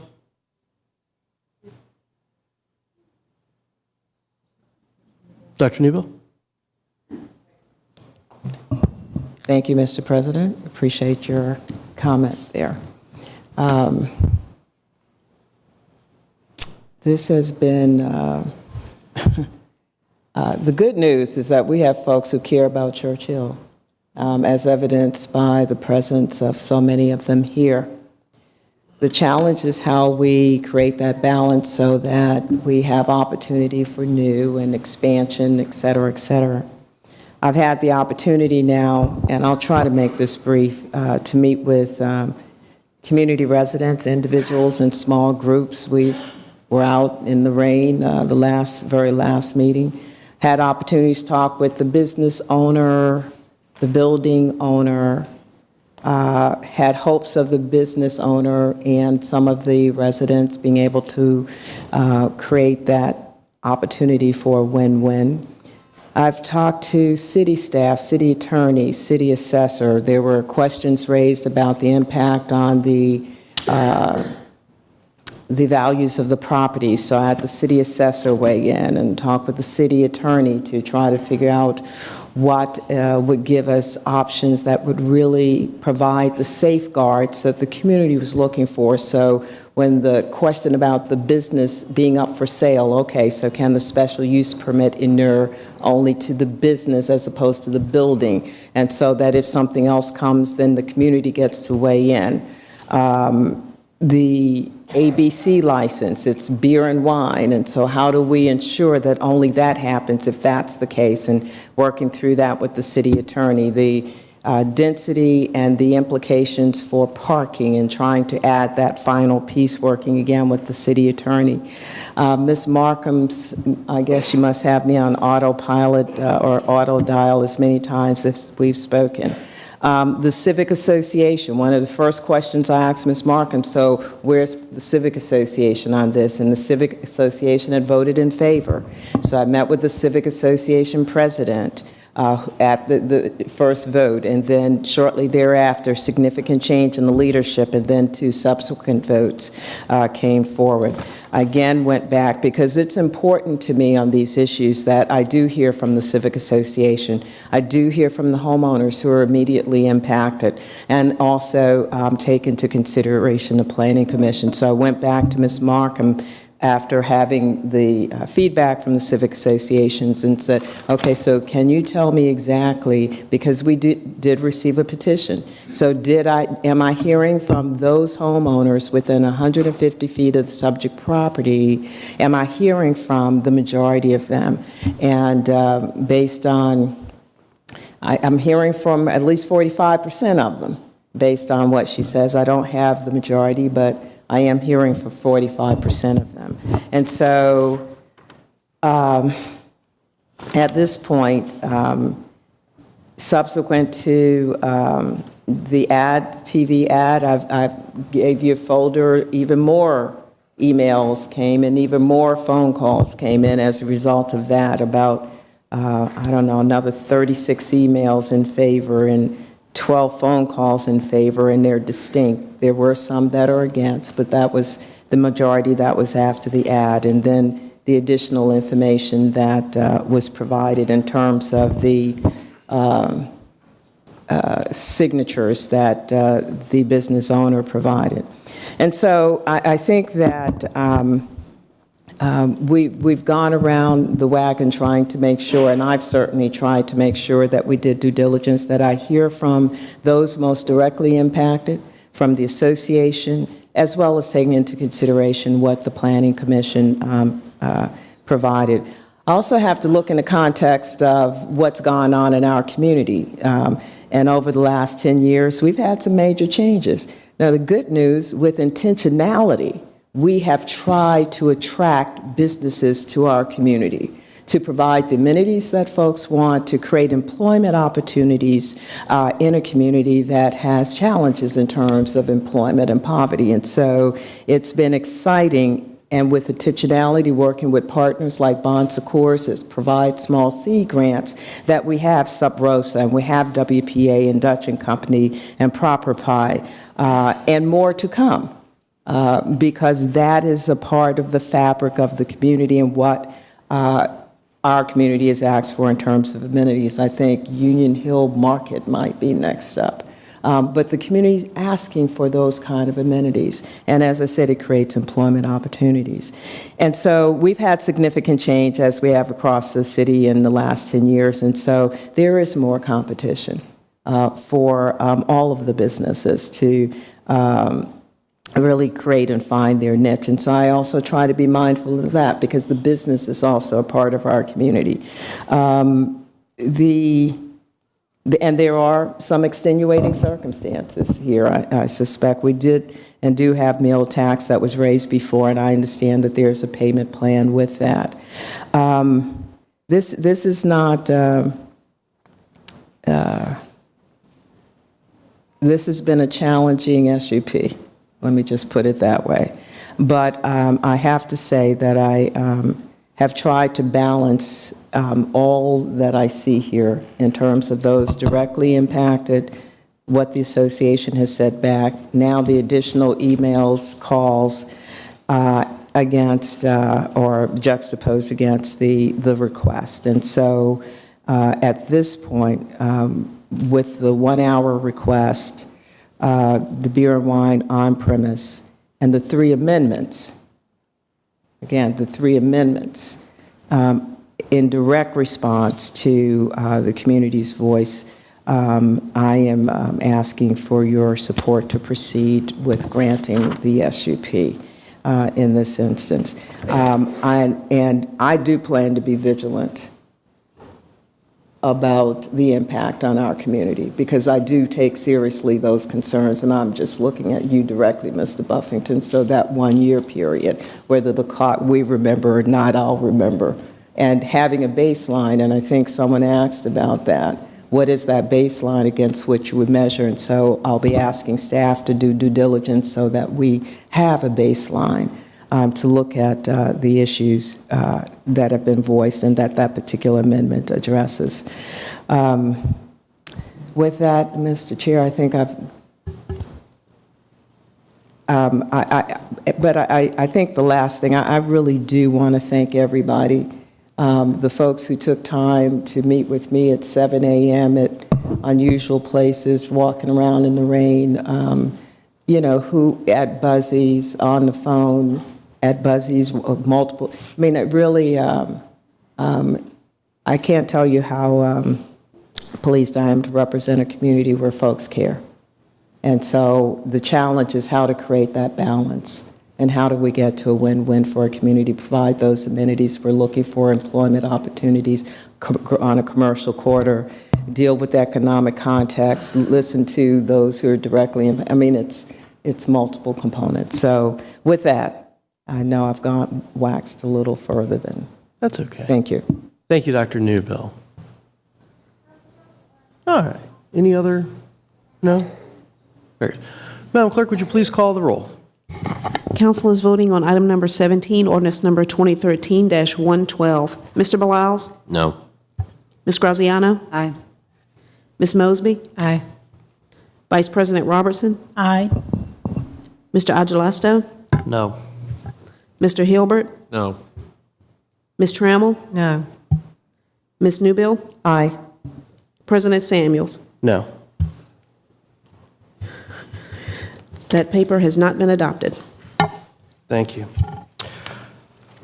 We have one more on the regular agenda tonight. Madam Clerk, would you please? Actually, folks, it's 5 till 10. I'm not interested in taking a recess. Are there those that would like a 2-minute recess while we let everybody exit? I see one head nod, yes. I don't see anybody else saying they want it. We're going to move forward. Folks, as you exit in a neighborly fashion, thank you all for coming down. If you wouldn't mind exiting quietly so we can keep on plugging along here, I'd appreciate it. We have another whole group of folks that want to voice their opinions. And my namesake on Floyd is ready for it. All right.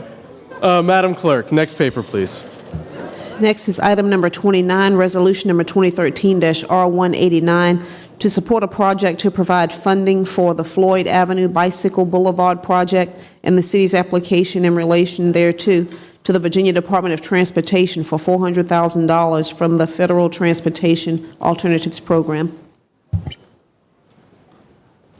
Are there those that wish to speak in opposition?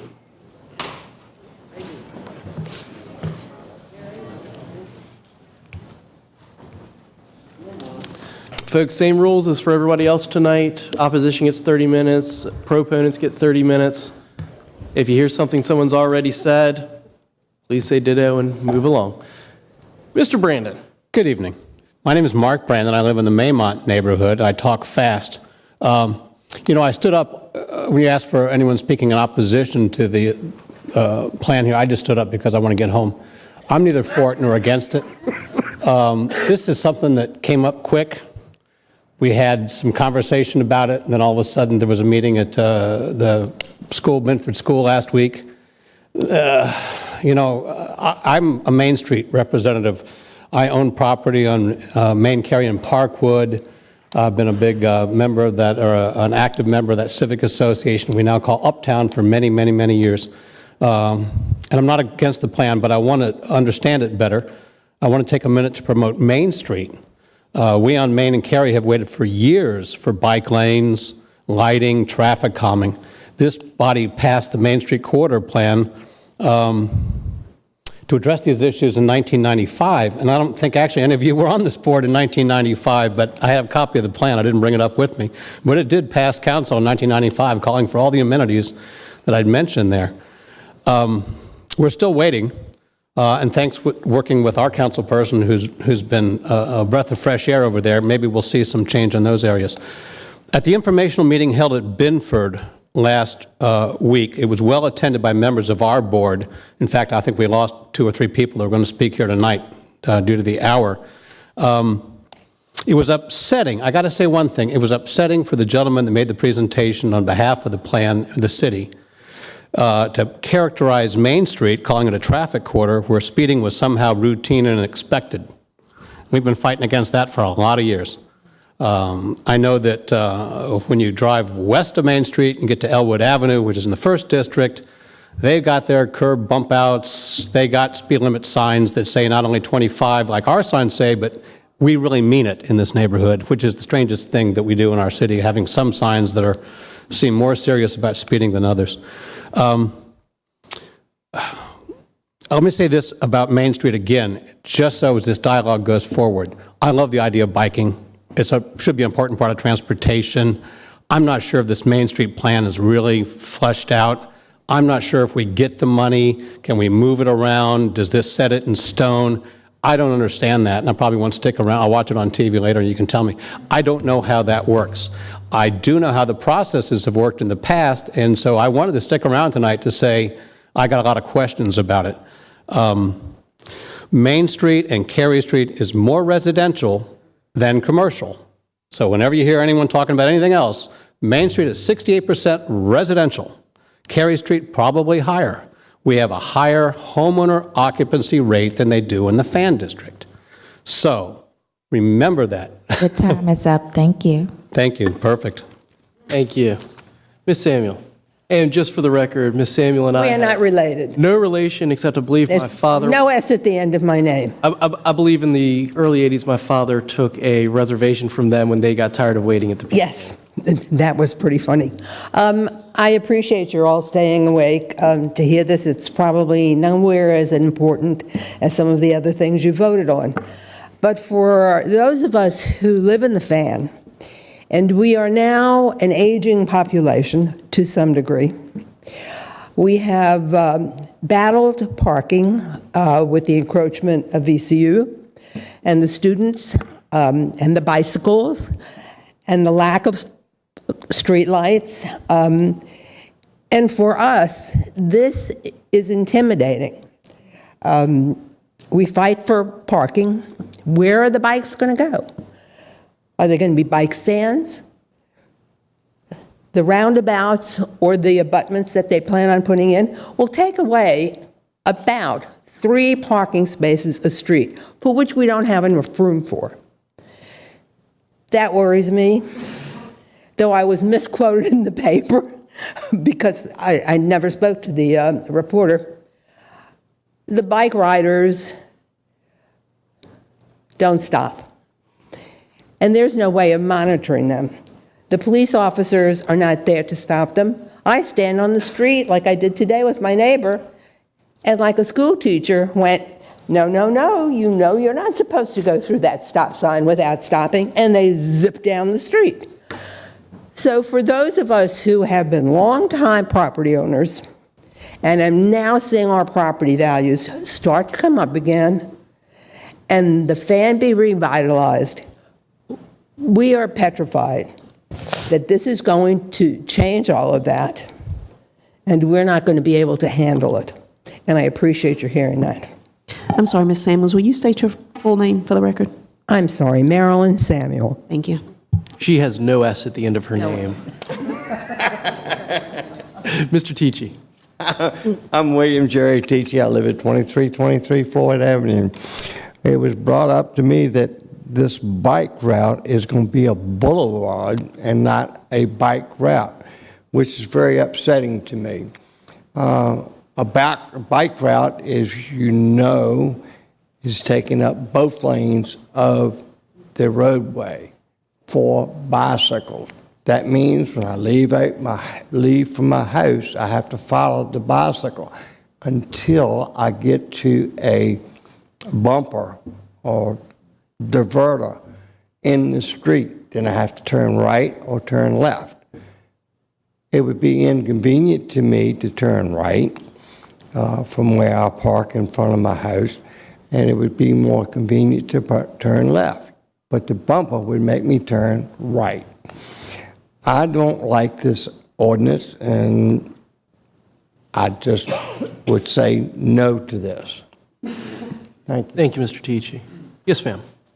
Hi, I'm Sandy Greger, and I live in the 2400 block of Floyd Avenue. And I've been there about 12 years, and I'm an avid cyclist, and I have a 9-year-old child. Reasons you think I'd really want this boulevard. My concern is twofold. From what I understand, you have to apply for the money by November 1st, or we're not going to get it. But it doesn't sound like there has been, I have not known enough about what the impact is going to be. Unfortunately, I was not able to go to the October 23rd meeting at Benford. And the concern with regards to parking, which is a huge concern where I am at 2400 block, the parking's atrocious. But I live with it and I'm fine with that. But if it's truly going to take away as much parking as I've heard anecdotally, that is a huge problem. I'm scared that we're rushing this through to be some kind of bike-friendly city. And I don't know that it's really going to provide what they think it's going to provide. It's going to be more of a stamp of, look at what we are, when it's not really something that's necessarily needed or beneficial for the city. So I would say, if you got to have the money, go for it, but with the caveat that we can study it more before we completely implement it. I'm just concerned that the implementation process is being rushed entirely too soon. Thank you. Ms. Kern. Hello, my name is Denise Kern. I'm a resident of Floyd Avenue for well over 30 years. First awareness I had of this bike path was a newspaper article, which came out in June of this year. After seeing that article, I made a few phone calls and realized that we needed to understand something about the project because it was coming to my street, our street, the Fan, and it would implement a lot of our lifestyle as far as getting to work, going home, safety issues. A lot of factors came into place. I went to the first Fan District Association meeting, listened to some of the concerns, the presentation that Jake made and Max. I asked some questions. We have no lighting on Floyd Avenue. We have very poor lighting. We have been trying to get lighting for a long time. Lighting was not going to be involved with the bike path. The bike path was supposed to be a safe, pedestrian, bicycle-friendly walking boulevard. If there's no lights, it's not going to be a safe boulevard. Bicycles ride down the street, they do not obey the traffic laws.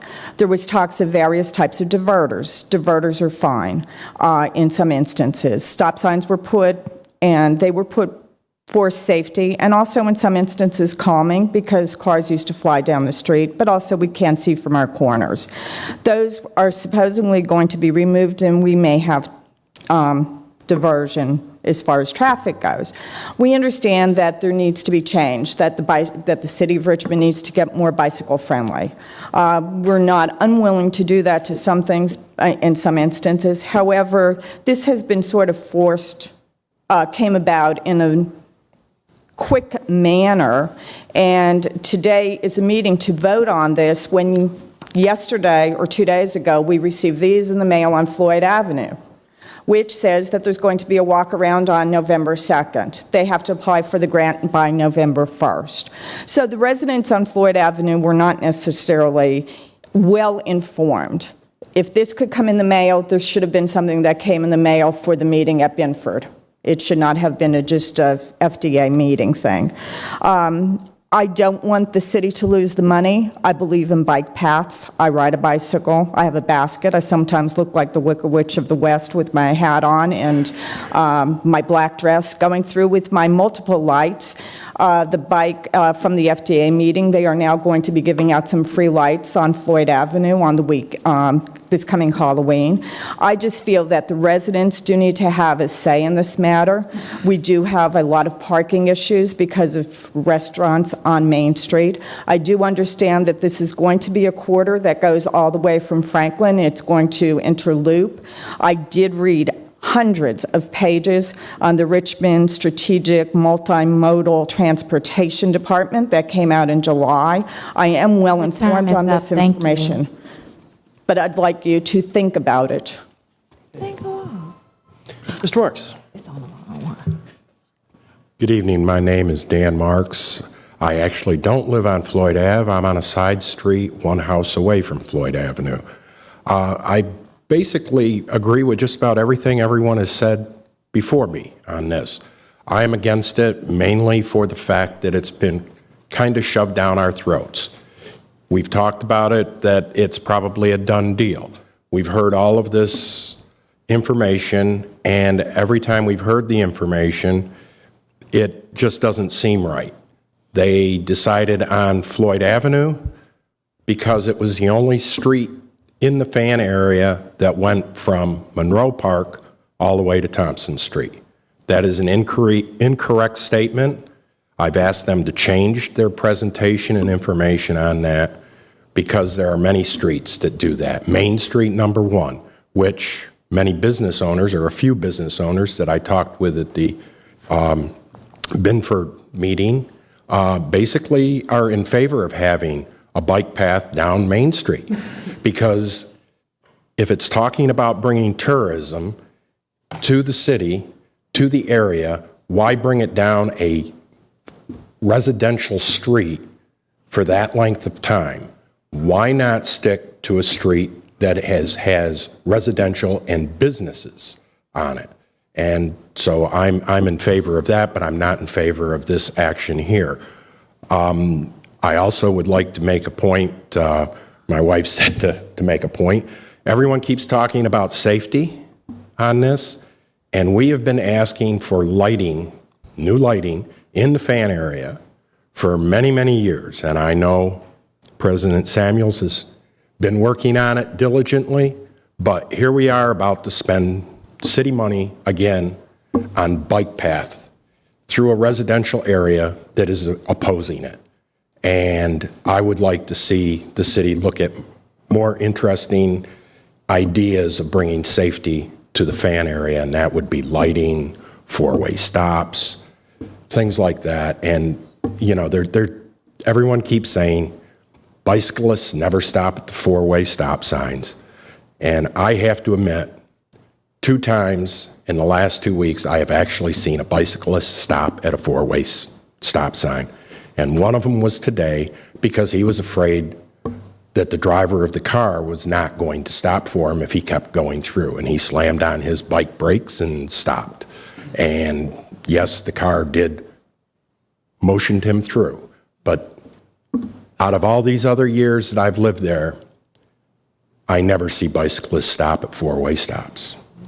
They do not obey the laws that they're supposed to be obeying. Thank you. Thank you. Yes, sir. My name is Ronnie Debbie Drake. I live in the Fan area, 2206 Floyd. I've been the resident for over 33 years, and we do have a serious problem of parking, and if this become extra places to take, I don't know what we will do. And, you know, the bar scenes are in, like you had said, you know, we have a lot of activity that takes place, and I'm opposed against it. Thank you. Yes, ma'am. I live at 2202 Floyd Avenue. I've lived there for about 30 years or a little more. And the streets are all parked up. There is no place to go to move your car. If you put this in and the streets, Floyd Avenue becomes a bike lane, it's not clear to me, with parking spaces at each end of the block, at least 4 spaces cut off by those wonderful, beautiful looking roundabouts. But those roundabouts they pay no attention to how many cars are parked on the blocks. And it's not as if we have, in my part of the neighborhood, a whole lot of VCU students parking and walking. That's been a little closer in. But you could extend the restricted parking, forcing people to get stickers to go up to the boulevard, I suppose. That might help. But fundamentally, you're simply pulling the neighborhood apart in a way, and making it very unattractive, because I don't know where we're going to go. It just doesn't make any sense at all. And we haven't had much warning. It's all of a sudden in the newspaper, this is going to happen. I think it's horrible. It's very, very destructive. I'm sorry, will you state your name for the record, please? What? Would you please state your name for the record? Charlotte C. Morse, M-O-R-S-E. Thank you, Ms. Morse. All right, would those here to speak in favor please come forward and form a line?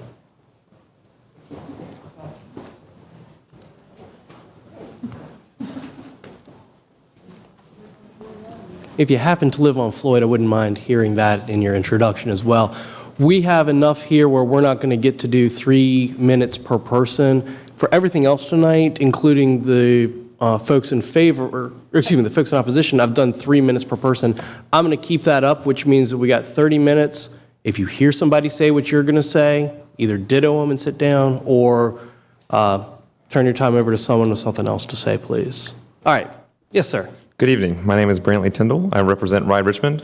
I don't live on Floyd. I live on Elwood, and I commute to VCU where I work. And so it's one way I have to take one street back, so I take Floyd the entire length all the way to VCU every day.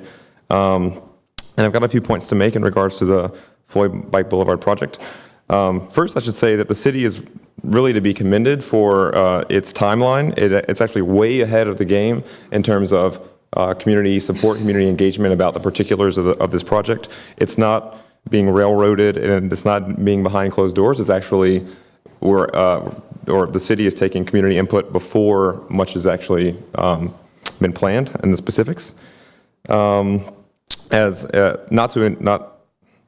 include meeting all of the affected neighborhood associations, business associations, members of city council, and again, the highly attended meeting at the Benford Middle School.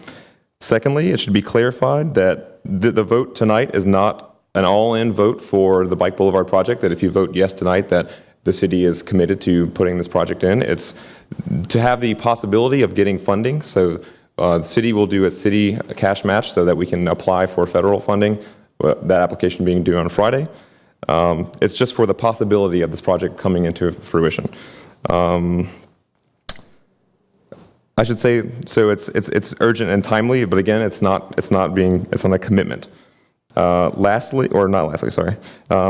to speak about the project itself. Bike boulevards are designed to prioritize transportation at a human scale without excluding cars, without excluding car parking, without excluding emergency vehicles.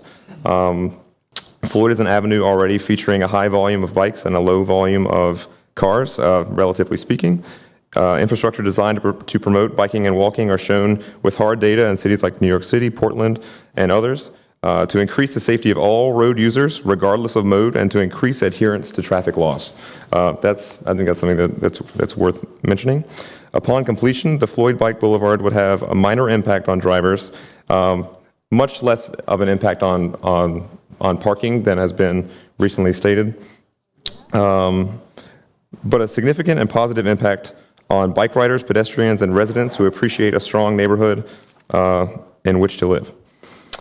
Two other things I'd like to mention, they've been sort of briefly mentioned, is that the city and some Ride Richmond and other local organizations are working on giving away lights this Halloween to riders who don't use them. I personally use them. We recommend that all of our riders in our community do, as well as the November 2nd mobile open house, which will be for Floyd residents and those in that area to join us in sort of a parade, biking and walking, to see what positive changes might take place as part of this project. Thank you very much. Thank you, sir. Yes, sir. My name is William Corcoran. I live at 3115 Floyd Avenue. I've been there for 36 years, the same house. I also have a Master's of City Planning degree from Chapel Hill, and I've been engaged, never mind. I'm also strongly in favor of this. Studies have shown that when you start, more people use bicycles, the less people use cars. This should actually help the parking problem in the fan. For everybody on a bike, there's presumably one less car. If you look at an overview of the streets of Richmond, they were all primarily dedicated to cars, cars, cars. We need a little bit of diversity, and some streets primarily not for cars, like for bicycles and pedestrians. This has been carried on in many other cities Boston, Philadelphia, New York, San Francisco, Denver. And it's all had great success. Thank you. Thank you, sir. Yes, ma'am. Hi, everyone. My name is Helene Negler. I'm a constituent from the 2nd District, and I've been a fan homeowner for 10 years. I live on Stafford Avenue, and I've also been a very amateur bicyclist for about 3.5 years. And I don't have a big fancy road bike. I have a little beach bike, and I love to ride it in the fan. And my husband and I have ridden Floyd Avenue many times before this plan, we even knew about it, or maybe that before it even existed. And I'll tell you why, in my experience, I think Floyd Avenue is the right place for this project. Floyd is a very quiet residential street. It's wide and it's easy to see where you're going. I agree with the concerns of some of the residents about lighting, but I can tell you as a bicyclist, I'm very careful about having my lights on. So when I travel Floyd Avenue at night, which I've done many times, it actually is an extremely pleasant ride, and it's very safe because not many cars are on there at night.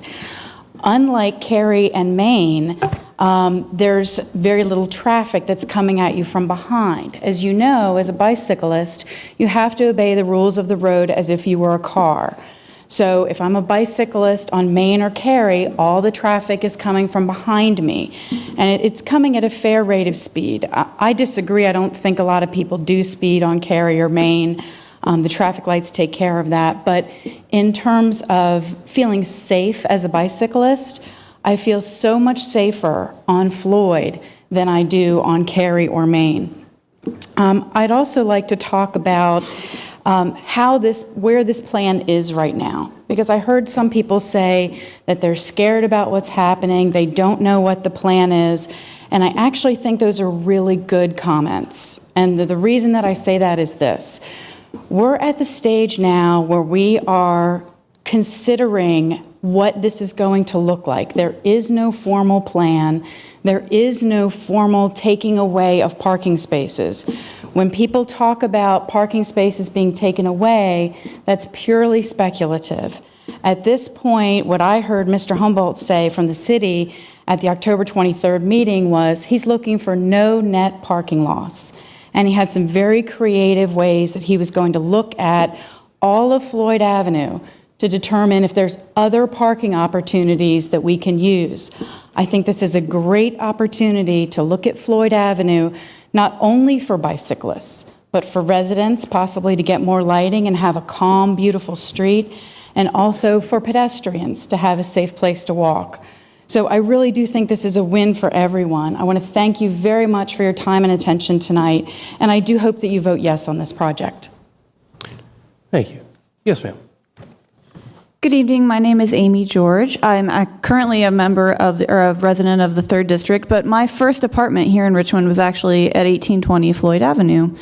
And when I moved to Richmond 10 years ago, I had a car, and it all of a sudden died. And I used the money that I got back from my VCU parking pass that I no longer needed to buy a bicycle, and I never really looked back. Shortly after I started riding from Floyd to VCU, I was actually out for a ride one day, and I was hit by a car. I was doored by a car on Main Street. So I learned, or on Main Street, and I learned, very, very early on to look for the less trafficked roads as a cyclist, especially, learning to ride in an urban environment. And 10 years later, I'm now a League of American Bicyclists certified instructor with Ride Richmond and Richmond Cycle Smart, and we are working with the community to prevent just the problems that have been brought up, like the red light running, the no lights on the back of bicyclists.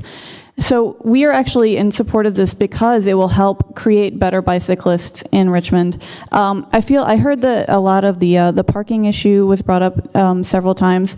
I think that this might actually help the parking issue, but because it will prevent, the people circling around looking for, it will make it harder to kind of go up and down the street looking for parking on Floyd because you'll constantly being diverted off of Floyd. And as we all know, the fan was laid out long before cars were even an issue. Bicycles were actually more prevalent in the time that the fan was laid out before cars. So we no longer have the trolley system that we had when the fan was laid out. And as the gentleman said, when we are removing cars from the road by increasing bicycling, that's just going to make it easier for people to find parking in this area. So I urge you to support applying for this funding. And we can see and work with the community as it develops to what the specifics of this plan will look like. But we really urge you to support applying for this. Thank you. Thank you. Yes, sir. Thank you for this time. My name is Paul Kiefer. I'm a 13-year resident of the Fan and Museum District and a 37-year resident of the area. I've been a sports cyclist for the past 15 years and a bike commuter just for the past 2. I also support the Floyd Avenue Bike Boulevard and all further enhancements that move Richmond ahead in this quest to become truly bike-friendly. At the Binford School Floyd presentation last week, a proposal was made to use Main Street rather than Floyd. At first glance, that appears unwise. In fact, a fellow cyclist friend scoffed when I suggested it might have potential. It stuck in my mind as I went home and read the PPS website, that's Project for Public Spaces, that featured this month's report, Progress Made in Both Pittsburgh and Paris. This Main Street suggestion seemed to be even better after reading about how these and other really strong cities direct their smart programs. Then the very next day, when I heard Jeff Speck, a noted urban planner, speak at VCU's Urban Lecture Series, his concept of walkability, I became convinced that Main Street would be a very smart move. Perhaps too aggressive for now, for Richmond, as in this first bold attempt to really move towards bike friendliness, but sometime. Here's the reasoning. Pairing with Carey Street, these two one-way streets are relatively fast movers of traffic, having roughly 5 times the daily average flow as Floyd. The only smart way to get volumes of now tentative cyclists on an urban trail is to create a buffered bike path. Newbies, quite large in number, are for sure essential to the cause. Evidence shows that they only feel safe and willing to commit when this type of arrangement is provided for them. By stealing one full lane from busy Main Street to provide a two-way bike path for cyclists leaves motorists in a lurch. And there's 3 possible solutions to frustrated drivers. Number 1, use Downtown Expressway. It was built for fast traffic. And number 2, if you live close enough, join in the crowd, ditch the car, and bike commute. Or number 3, go even further and move closer in, and then you won't have to leave pell-mell and to go to the stretched-out suburbs that are being used or losing favor now in favor of these smart cities in this country and also around the globe. And if we were to keep score right now, it would read, zoom, zoom roads, catering to speedy cars in a high-speed flight, 2, and urban-friendly byways where people meander on urban corridors, 0. Think of the economic vitality that would be ushered in for Uptown, the arts section, the restaurant and cafe portions, and even the residential sections of Main and Elwood. I just have one concluding paragraph. So sure, let's start with Floyd. I'm gonna hit the pause button for a second. You're welcome to do it. Understand that you're taking time away from everybody. Okay, all right, that's enough. Thank you very much. Thank you. Yes, sir. My name's Alex Bangs. I currently live in the 5th District. I'm a student at J. Sargent Reynolds, and I also work in Carytown at the Daily. Majority of my time, 5 years living in Richmond, I've lived in Church Hill, and using Floyd Avenue to commute to and from work, where I've also worked mainly in Carytown, has been very integral to my transportation. This would also be a great working in conjunction with the cycle tracks that have just been approved, connecting it further east end through Main Street and Franklin Street to get further west. And as was stated, this is just to prove getting the money so that when we do get a plan that people can agree on and provides and meets everybody's needs, we can go ahead and implement it instead of saying, hey, we got this great plan, now we have to wait to get the money because we just sat instead of just going and applying for it and getting it. Thank you very much, sir. Yes, ma'am. Good evening. And thank you for being here so late. My name is Sandy Karoff. I live at 1601 Grove Avenue, right at the corner of Lombardy, where we consider parking, traffic, congestion. I'm also a bike rider, and I'm concerned with biking safety. And I think it's important that we all realize that the purpose of the money that this paper is asking permission to request is to study the concept of making Floyd Avenue or some avenue a biking boulevard. And in that study process, all of the subjects and probably more that have been presented tonight will be considered. It is important to seize this opportunity, say yes to the study, and then we can do the information, the study, and it should all come together.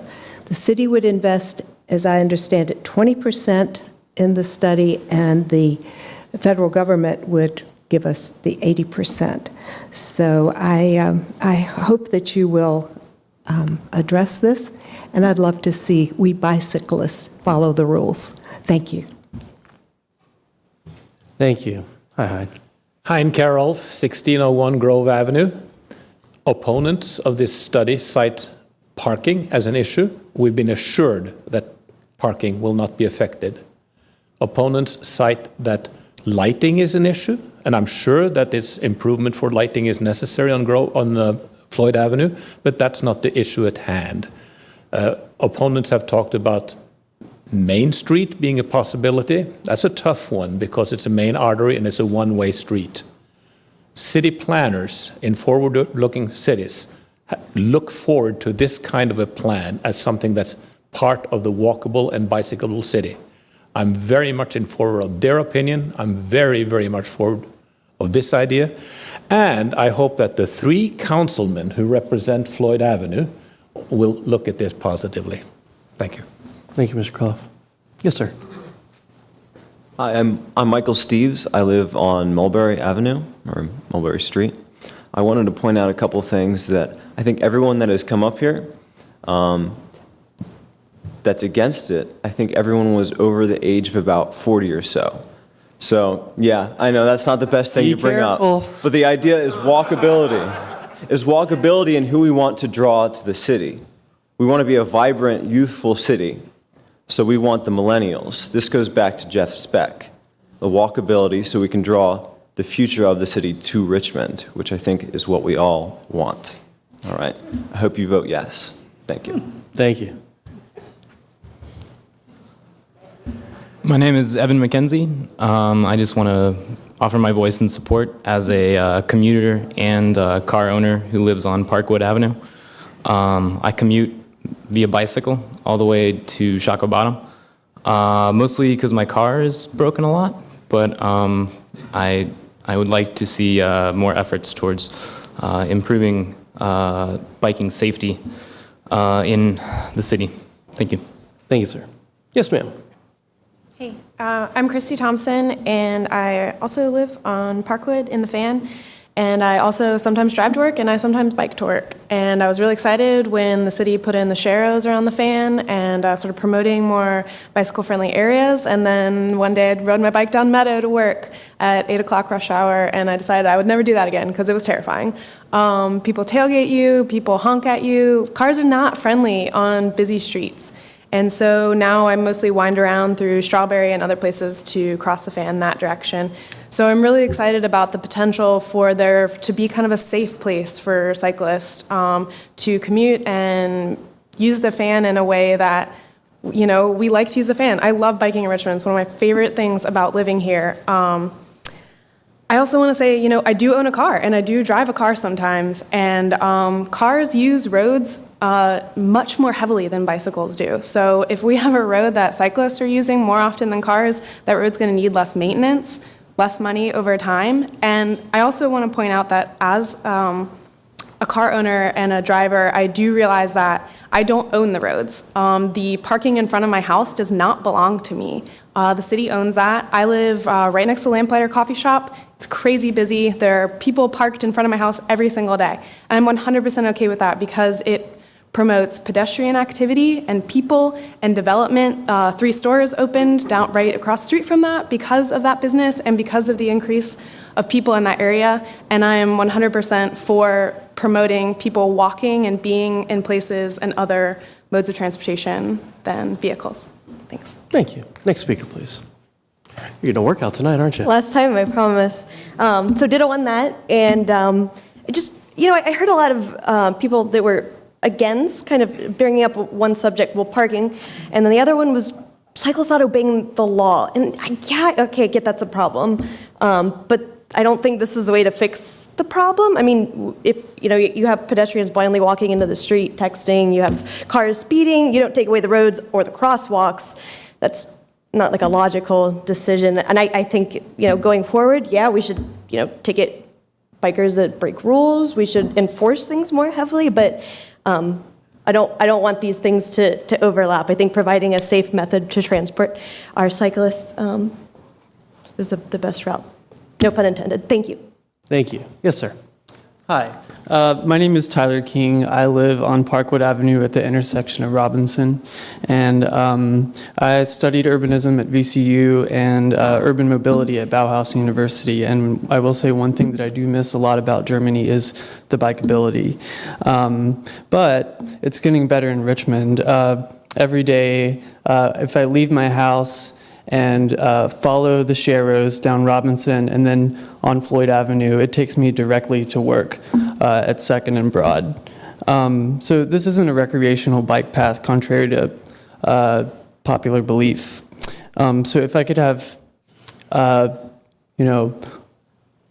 that time during the commute where I wasn't sort of fearing for my teeth getting knocked out by a door, I think that would be a huge step forward, and I think that's what this is about.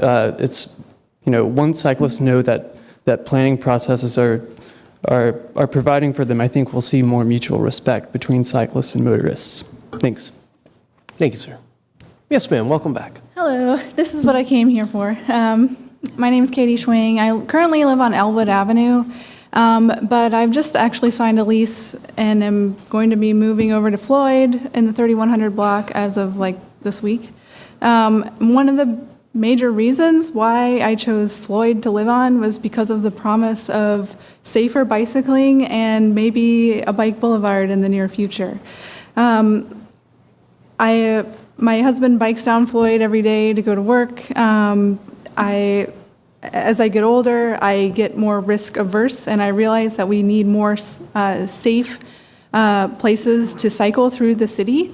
I wish I could bike more, and I think there's a lot of people like me in the city of Richmond, and if we had an opportunity to have a safer area to bike on, there would be a ton more people biking. So I'm really excited about the promise of this project, and I hope that you all at least approve the ability to get funding, whether or not it goes forward.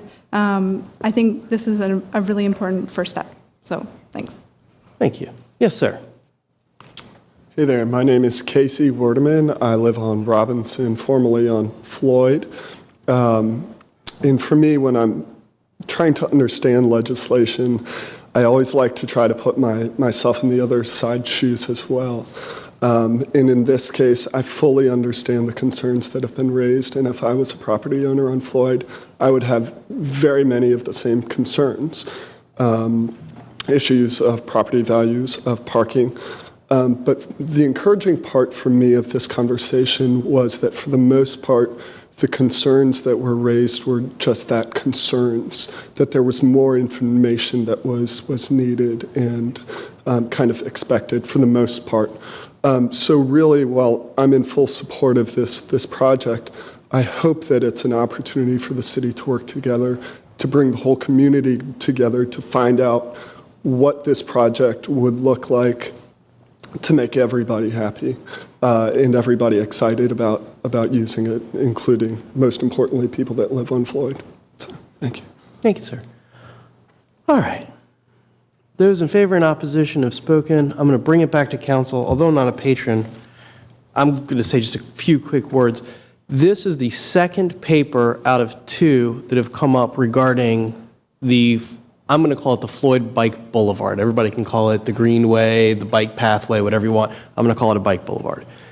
This is the second paper that asks for permission to seek funding to draft a plan or proposal, which can then be taken to the public. The first one was back in Maine. The city is on the hook for, I believe, $75,000 for that one. This paper, the city would be on the hook for $100,000 for a total of $175,000. If we don't adopt the plan, we do have to pay the government back, the federal government, I believe, back the $175,000. But out of a total cost of what's $280 plus $500,000, $750,000, that's not an incredible sum. It's sizable, but it's not a 50% sum or anything like that. It's about 20%. So that's one issue that we need to understand. The next thing is, if this passes tonight and we make the application, which is all this allows council to do, then we will put in an application to the Planning District Commission to see whether or not we get the funding. If we get the funding, then the city will be able to draft a plan that will create a bike boulevard. Then the city has to take that plan out to the neighborhoods for support. Unless there's overwhelming support, and I mean overwhelming support measured in multiple ways. No offense to any other ordinance that we had to deal with tonight, but TV polls where you just go to their website and click yes or no don't count. But unless there's overwhelming support on the street, not only affected Floyd, but on other streets that have a ripple effect are supporting this, only then could I support it. Otherwise, I just can't. One of my first emails as a city councilman was to Travis Bridewell asking him what we could do to make our city more like Amsterdam in terms of bicycle friendliness. And I've been following this now for almost 5 years, but I can't say yay or nay without more information. And this is how we get the information. It's the difference between the Blue Ribbon Commissions, the Bicycle Commission, the PDC making the recommendations, and the people that got to live with it day and night having final say over it. And that's what I'm really interested in. It's the difference between working with you and doing it to you. It's basically what I'm trying to say. A couple of things that I think we need to understand. When I met with some folks about this who were supportive of it, I explained to him my experiences in the Fan District Association. A lot of support for four-way stops, a lot of opposition to traffic circles, a lot of support for speed bumps, a lot of opposition to removing the four-way stops. Not a whole lot of support for chokers only because of the volume of parking spaces they would remove, and not a whole lot of support for blockades or diverters. That's been my experience in dealing with traffic in the Fan over the last 5 years, and as a member of the Fan District Association before that. The guy looked at me and with nothing but politeness said, that literally goes against everything we're trying to do to create a Fan or a Floyd Bike Boulevard. Folks on the Boulevard are not, so far, have reported to me they're not thrilled with the idea of diverters that would prevent you from turning left or right onto Floyd from the Boulevard. People on Floyd have told me they're not thrilled with the idea of diverters that would cause cars to turn off every 2-3 blocks. Nor are they thrilled with losing their four-way stops, which I believe traffic engineers hate, but that citizens, for the most part, absolutely love. So I'm inclined to vote for this paper to allow us to move forward to get a plan. But I also want to make it perfectly clear to proponents and opponents, I haven't made up my mind on the actual proposal because I haven't seen an actual proposal.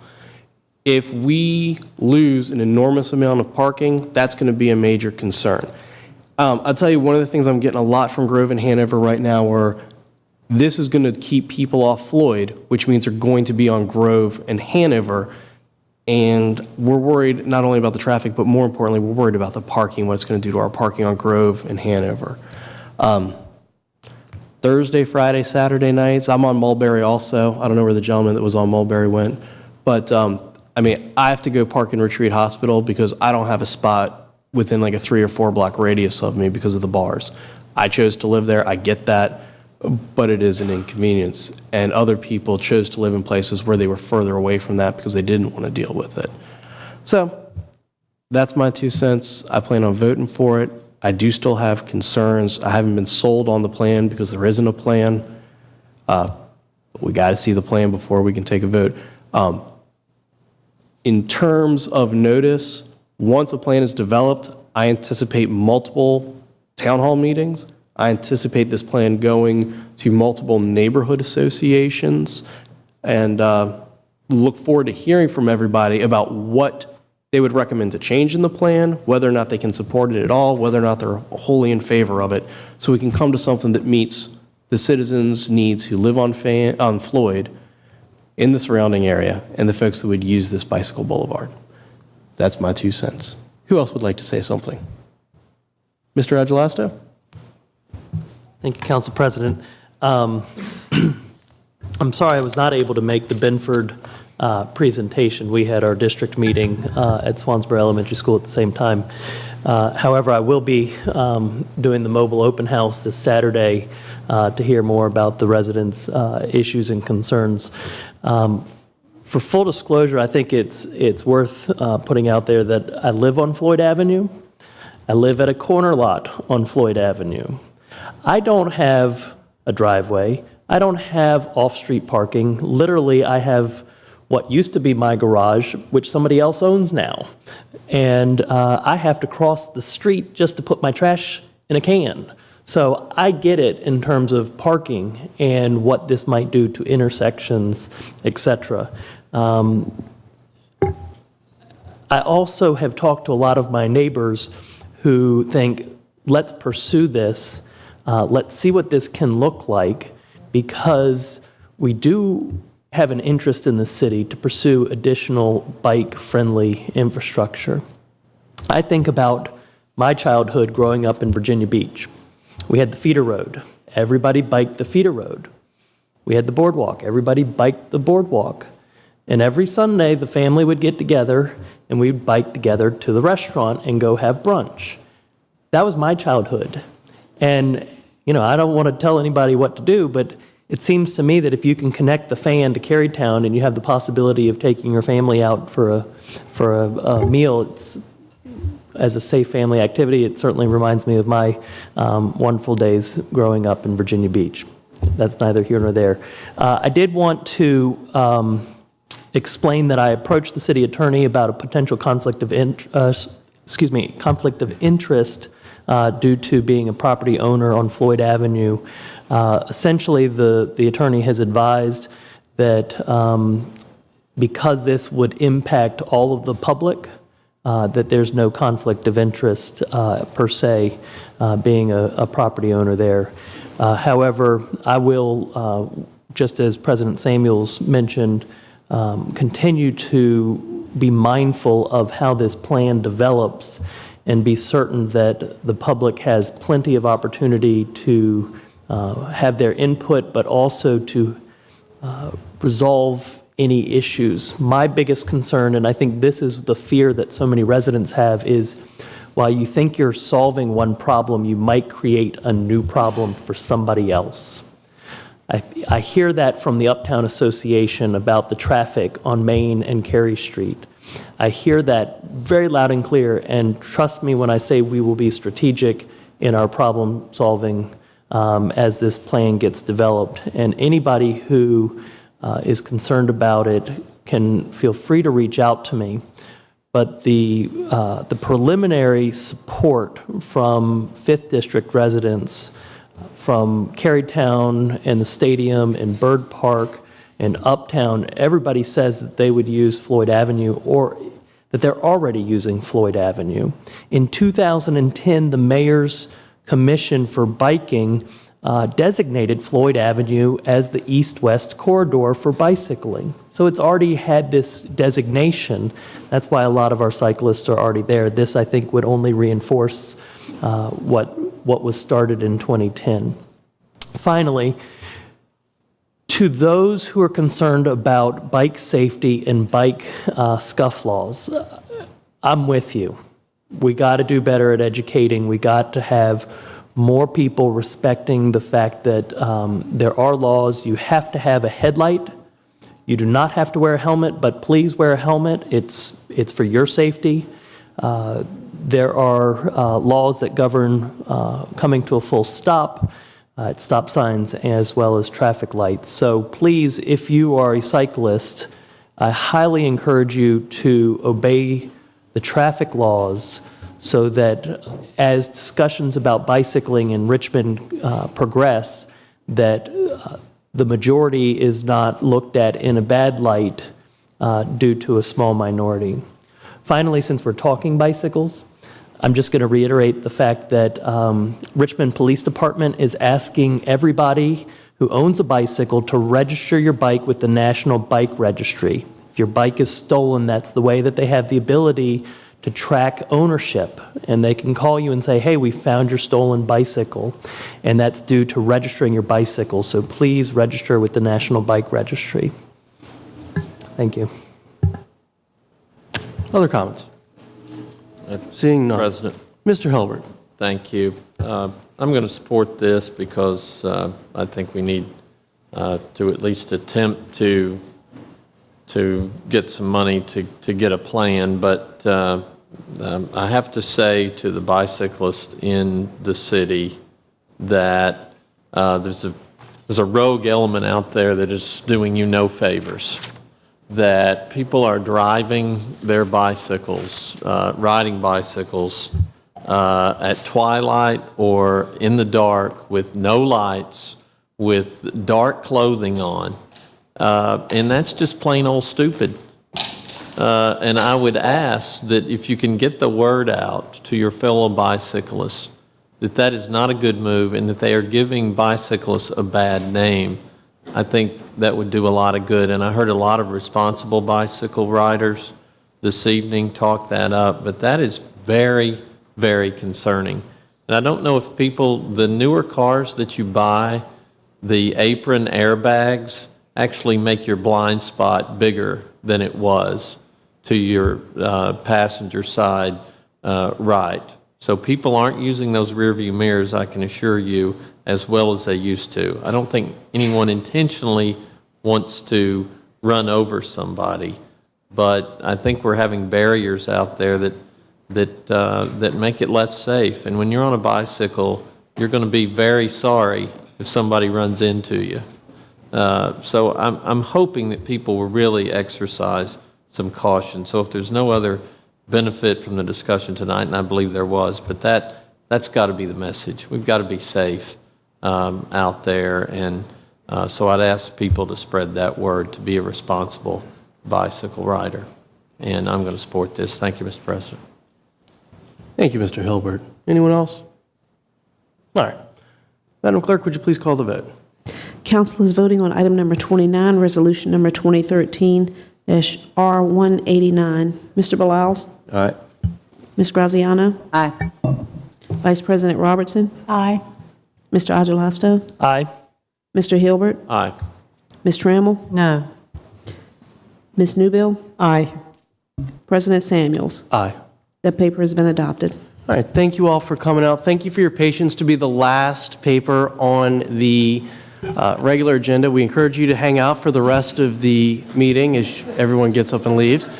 If you are bicycling home tonight, please wear a helmet. Please obey the traffic laws. Please use a headlight.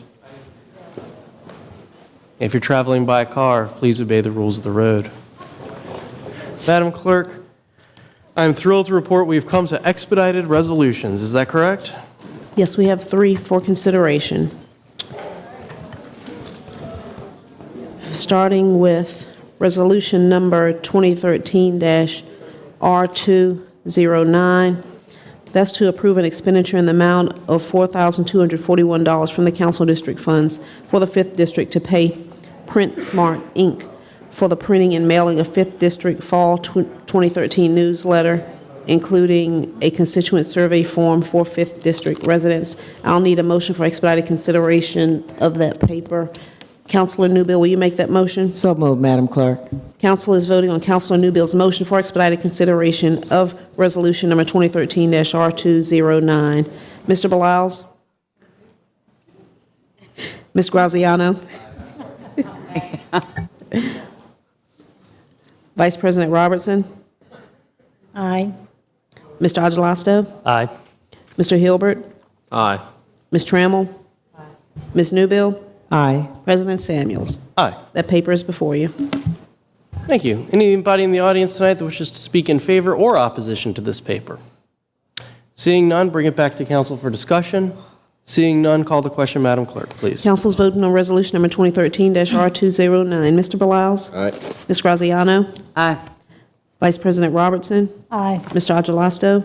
Aye. Mr. Hilbert? Aye. Ms. Trammell? Aye. Ms. Newbill? Aye. President Samuels? Aye. That Madam paper is- Clerk, may we please take the next two together unless there's an objection by council member?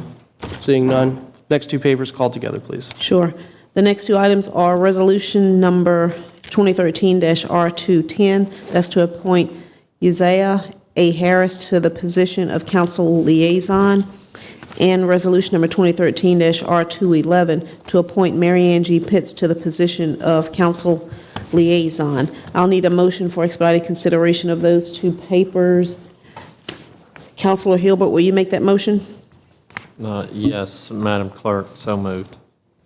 Council is voting on Councilor Hilbert's motion for expedited consideration of resolution number 2013-R210 and 2013-R211. Mr. Beliles? Aye. Ms. Graziano? Aye. Vice President Robertson? Aye. Mr. Agelasto? Aye. Mr. Hilbert? Aye. Ms. Trammell? Aye. Ms. Newbill? Aye. President Samuels? Aye. Those papers are before you for consideration. Anyone here to speak in favor or opposition to these two papers? Seeing none, I'll bring it back to council for discussion. Seeing none, please call the question. Council is voting on resolution number 2013-R210 and 2013-R211. Mr. Beliles? Aye. Ms. Graziano? Aye. Vice President Robertson? Aye. Mr. Agelasto? Aye. Mr. Hilbert? Aye. Ms. Trammell? Aye. Ms. Newbill? Aye. President Samuels? Aye. Those papers have both been adopted. Thank you. Congratulations to Mr. Harris and Ms. Pitts. We have some minutes that need to be approved. The minutes to be approved are from the informal meeting on October 14th at 3 p.m. and informal meeting for October 14th at 6 p.m. Ms. Graziano, will you make the motion for the approval of the minutes? So moved, Madam Clerk. You're now voting on Ms. Graziano's motion to approve the minutes as read. Mr. Beliles? Aye. Ms. Graziano? Aye. Vice President Robertson? Aye. Mr. Agelasto? Aye. Mr. Hilbert? Aye. Ms. Trammell? Aye. Ms. Newbill? Aye. And President Samuels? Aye. Those minutes have been approved. Thank you. At this point, let's go to reports and announcements of council members. Doesn't matter at all, but just so y'all know, it's 10:56. Mr. Beliles. Thank you for that time update. Just a couple of announcements. There'll be a meeting about a proposal for a potential gym at Mary Munford Elementary School. That meeting will be held Wednesday, November 6th at 6 p.m. in the school's auditorium. And there will be a meeting. It's not yet scheduled. It will be probably in the next week if people want to check my website for the 5805 special use permit on 5805 Grove Avenue. That meeting will likely take place in mid to late November. And then First District Town Hall meeting is Tuesday, November 26th at 6 p.m. at Albert Hill. Thank you. Thank you, Mr. Hilbert. Ms. Graziano. Thank you, Mr. President. First, I want to thank the President for his generosity in giving us these books, but I think it's a dirty deal that we have to turn in a report on them. So that's... And the other thing, I just want to encourage everybody to have a safe Halloween and also remember to vote next Tuesday. That's it. Very good. Thank you very much. Dr. Newbill. Thank you, Mr. President. I would like to first say thank you on behalf of the residents of the 7th District East End community for all of those who came out last Saturday morning at 8 a.m. Very chilly morning, came out for community cleanup. Would like to specifically recognize Lieutenant Dan Minton, Officer Harold Ford, Zane Robinson, along with the Impact volunteers, students from VCU and VUU, and who worked diligently to amass a fair amount of refuse that was removed from the community. So I just want to say thank you there. I'd like to just also thank, there were 2 churches that had major community health events. 31st Street Baptist Church, want to thank them for their Pink Tea Breast Cancer Awareness event. 4th Baptist Church would like to thank them for their community and health fair, again attempting to improve the health and wellness of the community. Would like to cordially invite all to come out tomorrow. This is Tuesday, October 29th at 4:30 p.m., 1200 North 25th Street, where we will be celebrating the opening of our newly renovated East End Library. Again, that's tomorrow, October 29th at 4:30 p.m., 1200 North 25th Street. Join us in celebrating the reopening of our renovated library. On this week, Thursday, October 31st, would like to just make sure that folks are aware that there's going to be a wonderful senior event. It's a senior fest that will be hosted at the, in this case, it will be at the Richmond Convention Center, Thursday, October 31st from 10 until 2, and this is Richmond City Council's Senior Fest 2013. And there will be over 40 booths and entertainment, as well as a variety of informational resources for our seniors to access. Again, I would also like to encourage everyone to get out to vote and let our voices be heard in the upcoming elections on November 5th. Thank you. Thank you, Ms. Trammell. Thank you. Everyone's been talking about how can we adopt a street and clean up our city. If you would call Ms. Darlene Mallory at 646-8325, that's 646-8325, she'll give you the information on how we can adopt a street and make our city a lot cleaner. We had our public safety meeting last Monday, and I'd like to thank Jeannie and Lou Ali and my colleagues for attending. And also I'd like to thank Major Steve Drew and Deputy Chief English for the information they shared with us with panhandling. I know we're going to get an update on that. And also there were some questions that we have probably for our next public safety meeting. Our Commonwealth Attorney, the Honorable Michael Herring, was there, and he spoke to us about juveniles, about them being arrested and things like that. Also, we had, let me see, Mr. Mallory from the Criminal Justice Board, who spoke to us about juveniles that can be arrested, and also that I think he said there is no juvenile in the city jail as of today, and I think you can be charged 14 for a felony with a juvenile. This right here is your smoke alarm. If you call 646-1526, that's 646-1526. The firefighters will come to your house. They will install the smoke alarm for you for free. If it needs a battery, they will put the battery in the smoke alarm. And I also like to thank the firefighters, the men and women that I saw today on Fairfax Avenue, who was knocking on doors, trying to see if they have a working smoke alarm.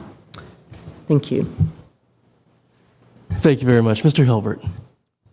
Thank you, Mr. President. Did want, excuse me, to let everyone know that the next Northside District 3 community meeting will be held Wednesday, December the 6th, December the 11th at 6 p.m. at Pine Camp on Old Brook Road. Hope everyone can come out. There's also a conference. Wanted to let businesses know that there's a Business Watch meeting at 9 to 11 a.m. on Monday, November the 11th, and this will help to keep your businesses and employees and customers safe during the holidays. Please contact Officer Alice Snell at 646-5061 to register. You can also register on the city website under the police department. I did want to take a quick second to say that I want to thank the Department of Public Works for repaving Westbrook Avenue. It's a major way in the north side to get to the interstate. It's where Westminster Canterbury is in the Bellevue neighborhood, and it's adjacent to Gunner Park as well. and that has been a major thoroughfare with improvements that we've done, and I'm very pleased to report that it has been paved. I really appreciate the Department of Public Works and Mr. Marshall's help in making that happen, and the residents there as well, who tried to keep me on task to make that done. So we certainly want to look forward to, or I'm warning my council members that we will receive some emails in the future. This is probably the busiest street in the city that does not have curb and gutter. So look for that in the next budget cycle.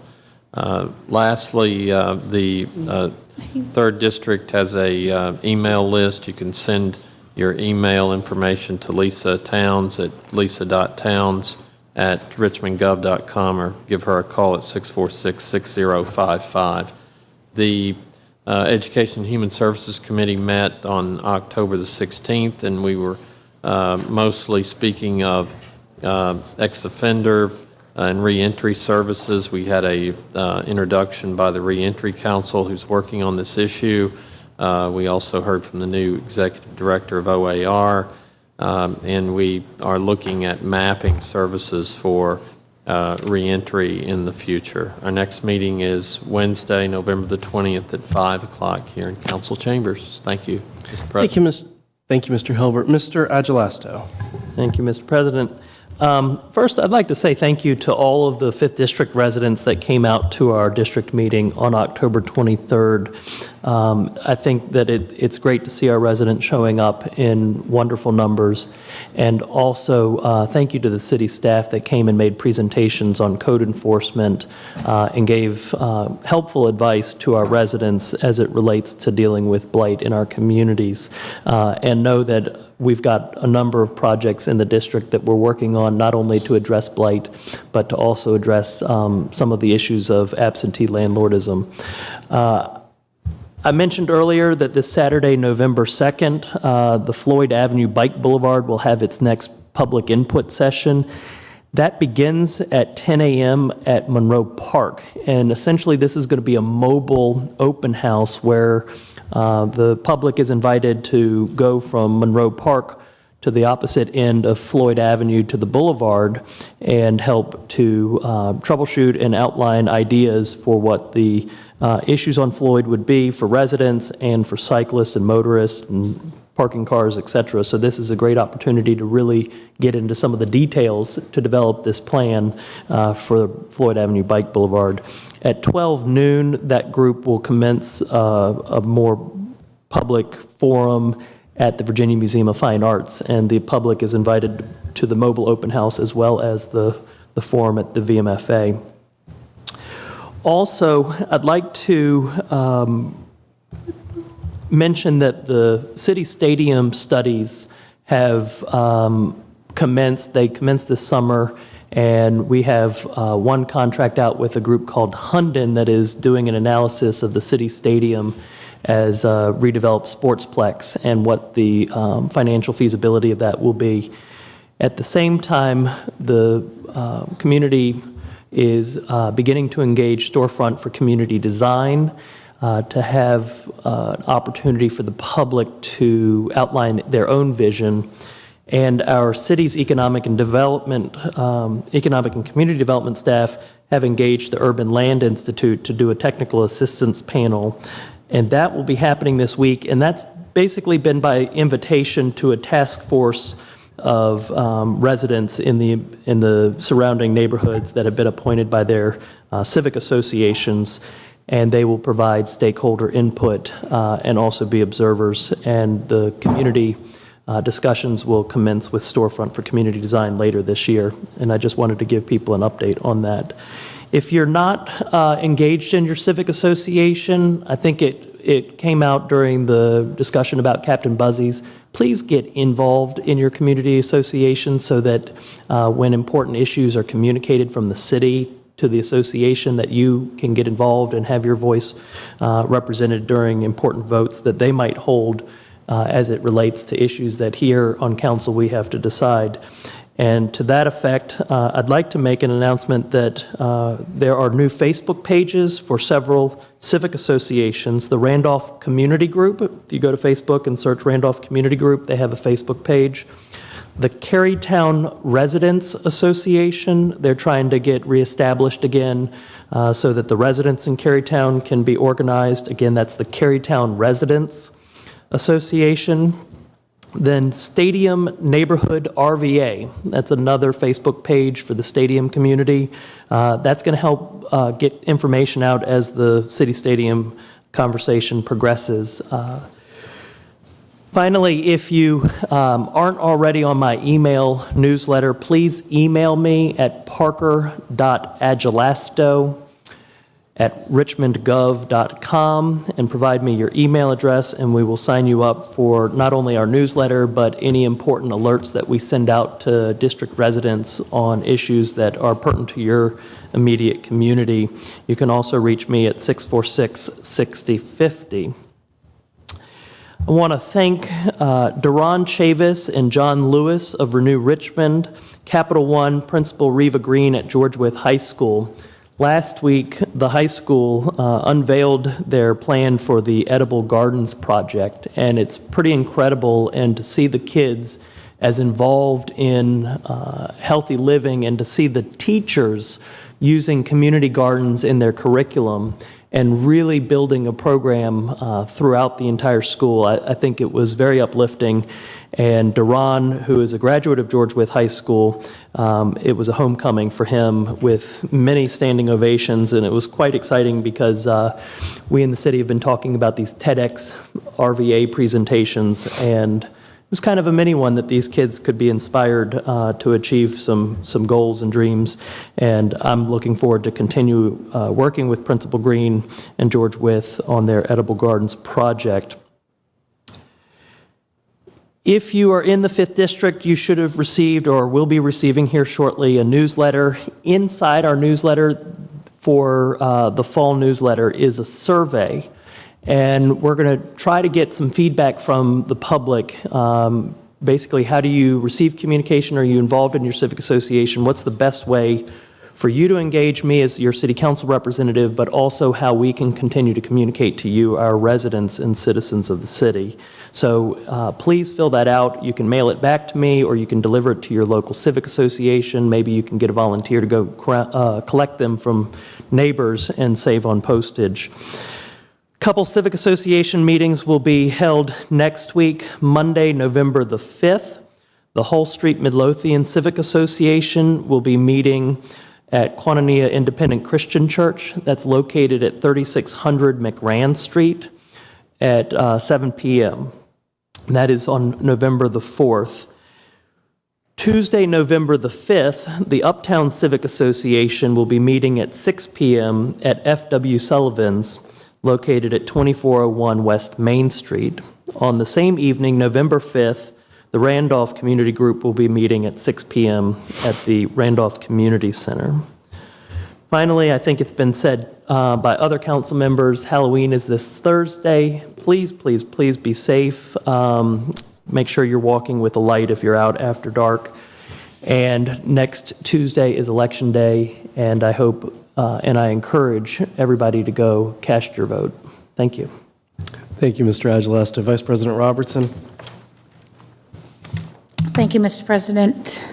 Just have a couple announcements. One, we'd like to make sure we extend an invitation to the residents of the Highland Park community for the Citizen Quality of Life Advisory Board meeting on November the 7th at 6 o'clock, and that will be at Ann Hardy's Park, which is at 1st and Carolina Streets. Also, we would like to make sure that folk are aware that the Citizen Advisory Board for the Maggie L. Walker Poverty Commission is meeting Tuesday night at the University of Richmond downtown campus. That meeting will start at 6:15 for those members, and we will be getting a presentation from some of the subcommittees on their proposed recommendation back to the council and to the mayor for initiatives to be implemented to address poverty in the city of Richmond. And also, last week, Monday, I did make a presentation to the school board in regards to the paper that is coming up before us that was introduced a couple of weeks ago, that was continued in committee in regards to the school board leadership in establishing a strategic plan for academic achievements in the Richmond Public Schools to be supported with the budget so that council can adequately assess the needs of capital improvements as well as operational budgets. We look forward to an opportunity to work with the school board in regards to that. There will likely be some opportunities for us to hopefully tour some other sites that have done some excellent work in reform. There will also be a guest speaker at the Virginia First Cities annual meeting. That's on November the 8th, I think, on a Friday. That will be from the Hampton Roads Tidewater Area Achievable Academy that has a long history of great success in academic achievements for the students there. So we look forward very much to working with the school board, and hopefully we can be the support system that is needed to bring about excellence in education within our school system. So I'll keep you informed as we go through that process, and anyone that is interested in working along with us in that process of making sure that we cultivate the right kinds of relationships and strengthen the opportunities for such, please let me know. Thank you very much. Anybody forget anything? Thank you all very much. Thanks to everybody for coming out tonight. Mr. Stith in the back, officers, thank you all so much for being here and keeping us safe and everything. We really do appreciate it. Please don't forget to vote next Tuesday, November 5th. Vote early. Please only vote once. The budget work session for council will be held Monday, November 4th at 3 o'clock on the second floor in the large conference room. That's this coming Monday at 3 p.m. before our organizational development meeting at 5. So 3 p.m. this coming Monday, please, council members. Having said that, I look forward to various and sundry neighborhood association meetings, Halloween events throughout the district. I hope everybody had a nice time this past weekend at the various things throughout our neighborhoods. Madam Clerk, would you please read into the record new legislation?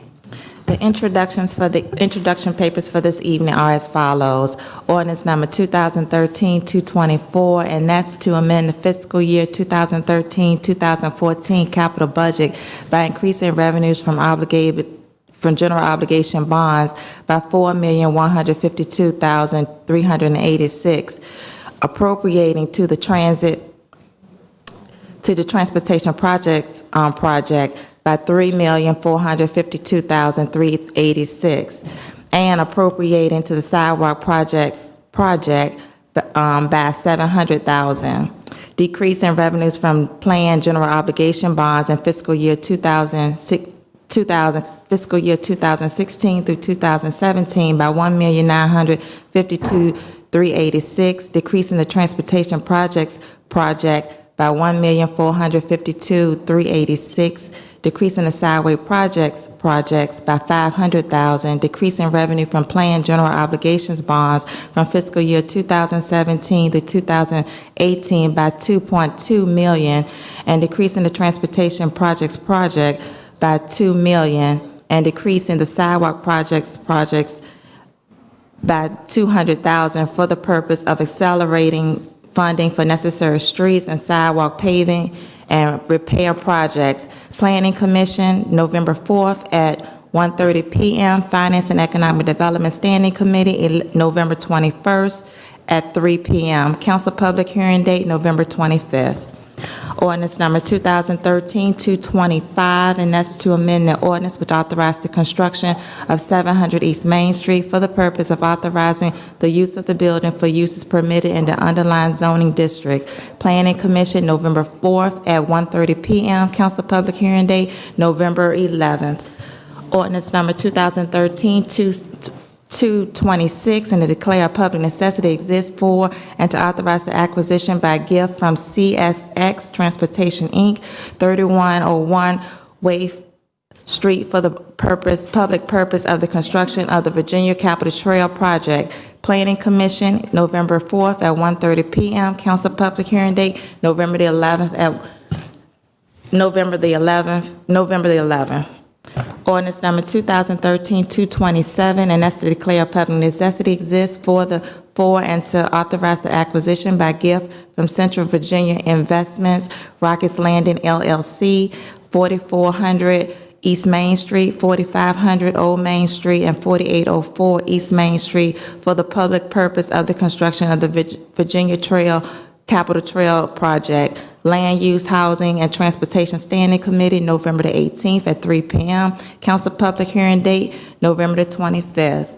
Ordinance number 2013-228, and that's to authorize the issuance of general obligation public improvement bonds in the maximum principal amount of $4,152,386 to finance the cost of school projects and general capital improvement projects of the city for the construction, reconstruction, improvements, and equipment for public schools, various infrastructure needs, and targeted public facilities, and to appropriate to the Economic Development Authority to be used to finance or to make loans or grants to finance capital expenditures for the purpose of promoting economic development, and authorizing the Director of Finance to sell such bonds for such capital improvement projects, to provide for the form, detail, and payment of, and to authorize the issuance of notes and taxable bonds for the same purpose and using the same maximum amount payable over the same period as such general obligation public improvement bonds. Finance and Economic Development Standing Committee, November 21st at 3 p.m. Council public hearing date, November 25th. Resolution number 2013 R212 to appoint Lana Augustina as a member of the Board of Directors of Central Virginia Waste Management Authority. Council public hearing date, November 11th. Resolution number 2013 R213 to appoint Robert Bursey as a member of the Board of Directors of the Capital Area Partnership Uplifting Peoples, Inc. Planning Council public hearing date, November 11th. Resolution number 2013 R214 to appoint Don Bolazic as a member of the Highway Safety Commission. Council public hearing date, November 11th. Resolution number 2013 R215 to appoint George Brock as a member of the Building Code Board of Appeals Public Plumbing Division. Council public hearing date, November 11th. Resolution number 2013 R216 to appoint George Burke as a member of the Advisory Board of the Assessment of Towing Fee and the Storage of Vehicles. Council public hearing date, November 11th. To appoint the designation of Deputy Chief John Butula to represent the Chief of Police Ray Tovasovic at the meetings of the Community Criminal Justice Board. Council public hearing date, November 11th. Resolution number 2013 R218 to appoint John Kane as a member of the Building Code Board of Appeals Plumbing Division. Council public hearing date, November 11th. Resolution number 2013 R219 to appoint Thurman as Cash III as a member of the J. Sargent Reynolds Community College Board. Council public hearing date, November the 11th. Resolution number 2013 R220 to appoint Doug Coles as a member of the Urban Design Committee, City Planning Commission representative. Council public hearing date, November the 11th. Resolution number 2013 R221 to appoint William Cooper as a member of the Board of Commissioners of the City Redevelopment and Housing Authority. Council public hearing date, November the 11th. Resolution number 2013 R222 to appoint C. Michael DeCamps as a member of the Board of Directors of the Richmond Ambulance Authority. Council public hearing date November the 11th. Resolution number 2013 R223 to appoint Thomas Farley as a member of the Building Code Board of Appeals Electrical Division. Council public hearing date November the 11th. Resolution number 2013 R224 to appoint John Paul Good as a member of the Building Code Board of Appeals Electrical Division. Council public hearing date November the 11th. Resolution number 2013 R225 to appoint Joseph Gurley as the member of the Personnel Board of the City of Richmond. Council public hearing date November 11th. Resolution number 2013 R226 to appoint Nathan Hughes as a member of the Commission on Architecture Review, Richmond Association of Realtors nominee. Council public hearing date November 25th. Resolution number 2013 R227 to appoint Robley S. Jones as a member of the Boards of Commissioners of the Richmond Redevelopment Housing Authority. Council public hearing date November the 11th. Resolution number 2013 R228 to appoint Ann Lee Kerr as a member of the Board of Directors for Lewis Skinner Botanical Gardens, Inc. Council public hearing date November 11th. Resolution number 2013 R229 to appoint David Long as a member of the Community Criminal Justice Board. Council public hearing date November the 11th. Resolution number 2013 R230 to appoint Roger Mentor as a member of the Building Code Board of Appeals Electrical Division. Council public hearing date November the 11th. Resolution number 2013 R231 to appoint Julie Mollett as a member of the Community Criminal Justice Board. Council public hearing date November the 11th. Resolution number 2013-232 to appoint the designation of Tricia Muller to represent the Honorable Richard B. Campbell at the meetings of the Community Criminal Justice Board. Council public hearing date November the 11th. Resolution number 2013 R233 to appoint Arcelius D. Redden as a member of the Clean City Commission, 9th District Representative. Council public hearing date November the 11th.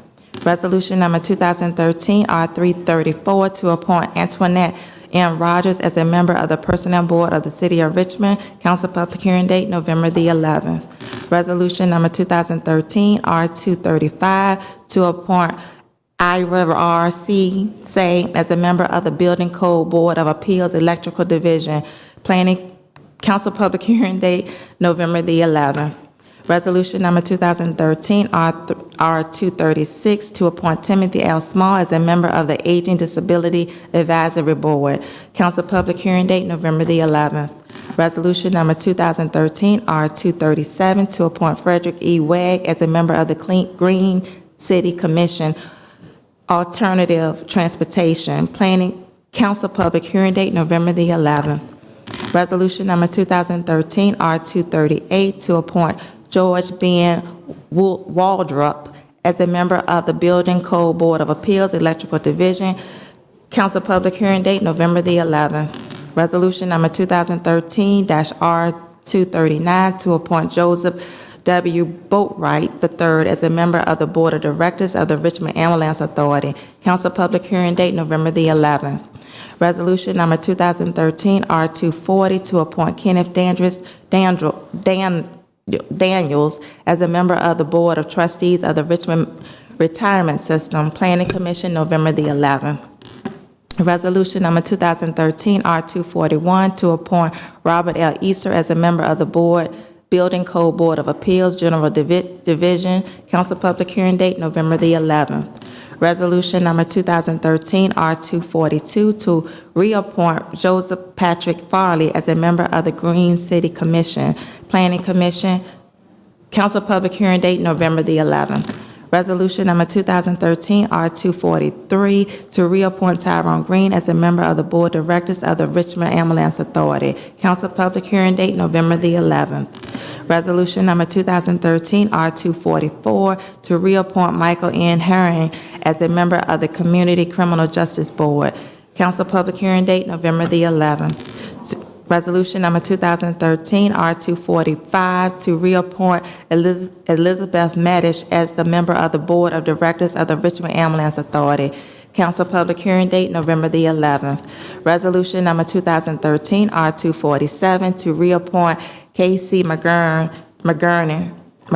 as a member of the Green City Commission. Council public hearing date, November the 11th.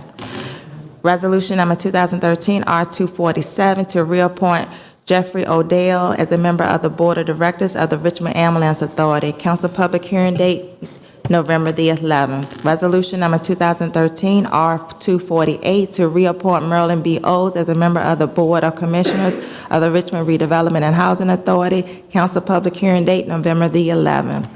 Resolution number 2013 R249 to reappoint Oliver R. Singleton as a member of the Minority Business Enterprise and Emerging Small Business Advisory Board, EBE representative. Council public hearing date, November the 11th. Mr. President, that concludes the reading of this evening's introduction paper. Thank you very much. Unless any of the council members have any new business or additional business they'd like to bring up at this point, this meeting is adjourned.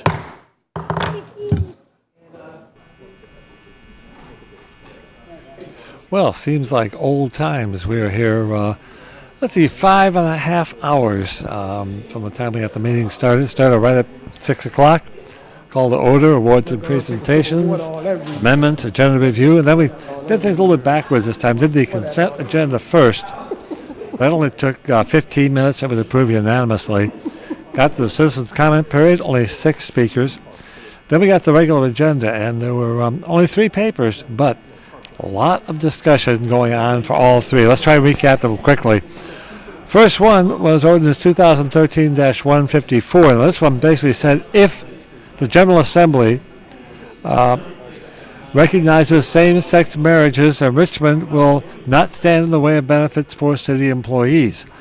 Now that one, we had 12 people speaking against it, 14 speaking in favor, and the final vote was in favor by a 5-3-1 vote. The 3 votes against were Councilmembers Mosby, Robertson, and Trammell, and the abstention coming from Councilmember Graziano. This one took an hour and a half before they finally got to the final. Now, what this is really saying is, if nothing happens in the General Assembly, nothing happens here. If the General Assembly decides to recognize same-sex marriages in the Commonwealth of Virginia, then the city would not be standing in the way, and they would be able to do the same thing in the city. But that is, it all depends on what the state does before the city would do anything.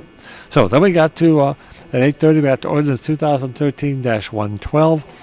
That was the Captain Buzzy's Beanery paper. They want to be allowed to sell beer and wine on premise only, change their operating hours to 6:30 a.m. to 10 p.m. and on Sunday 8 till 8. But now, if this was approved, the owner would have to come back in 1 year for a review of the impact on the community. Well, after hour and 25 minutes, it finally was defeated. 10 people spoke in favor, 10 against, 12 for it, but it was defeated by a 5-4 vote. The votes against it coming from Councilmembers Belials, Edgelasto, Hilbert, Trammell, and Samuels. Then we got to the final paper of the night, the Floyd Avenue Bicycle Boulevard project. There were 8 people against it, 15 in favor of it. In 55 minutes, it was finally approved by a 7-1 and 1 absent. The 1 dissenting vote coming from Councilmember Trammell and Councilmember Mosby was absent. Got the expedited considerations, the reports, the intro of the new papers, and finally we got to the adjournment. So 5.5 hours after it started, it is now over for the night. We'll look forward to seeing you in 2 weeks on November 11th. Don't forget that's also Veterans Day. So thank a veteran and be safe on Halloween, and don't forget to vote on Election Day. So till next we meet for Gavel to Gavel, I'm Dick Harmon. Good night.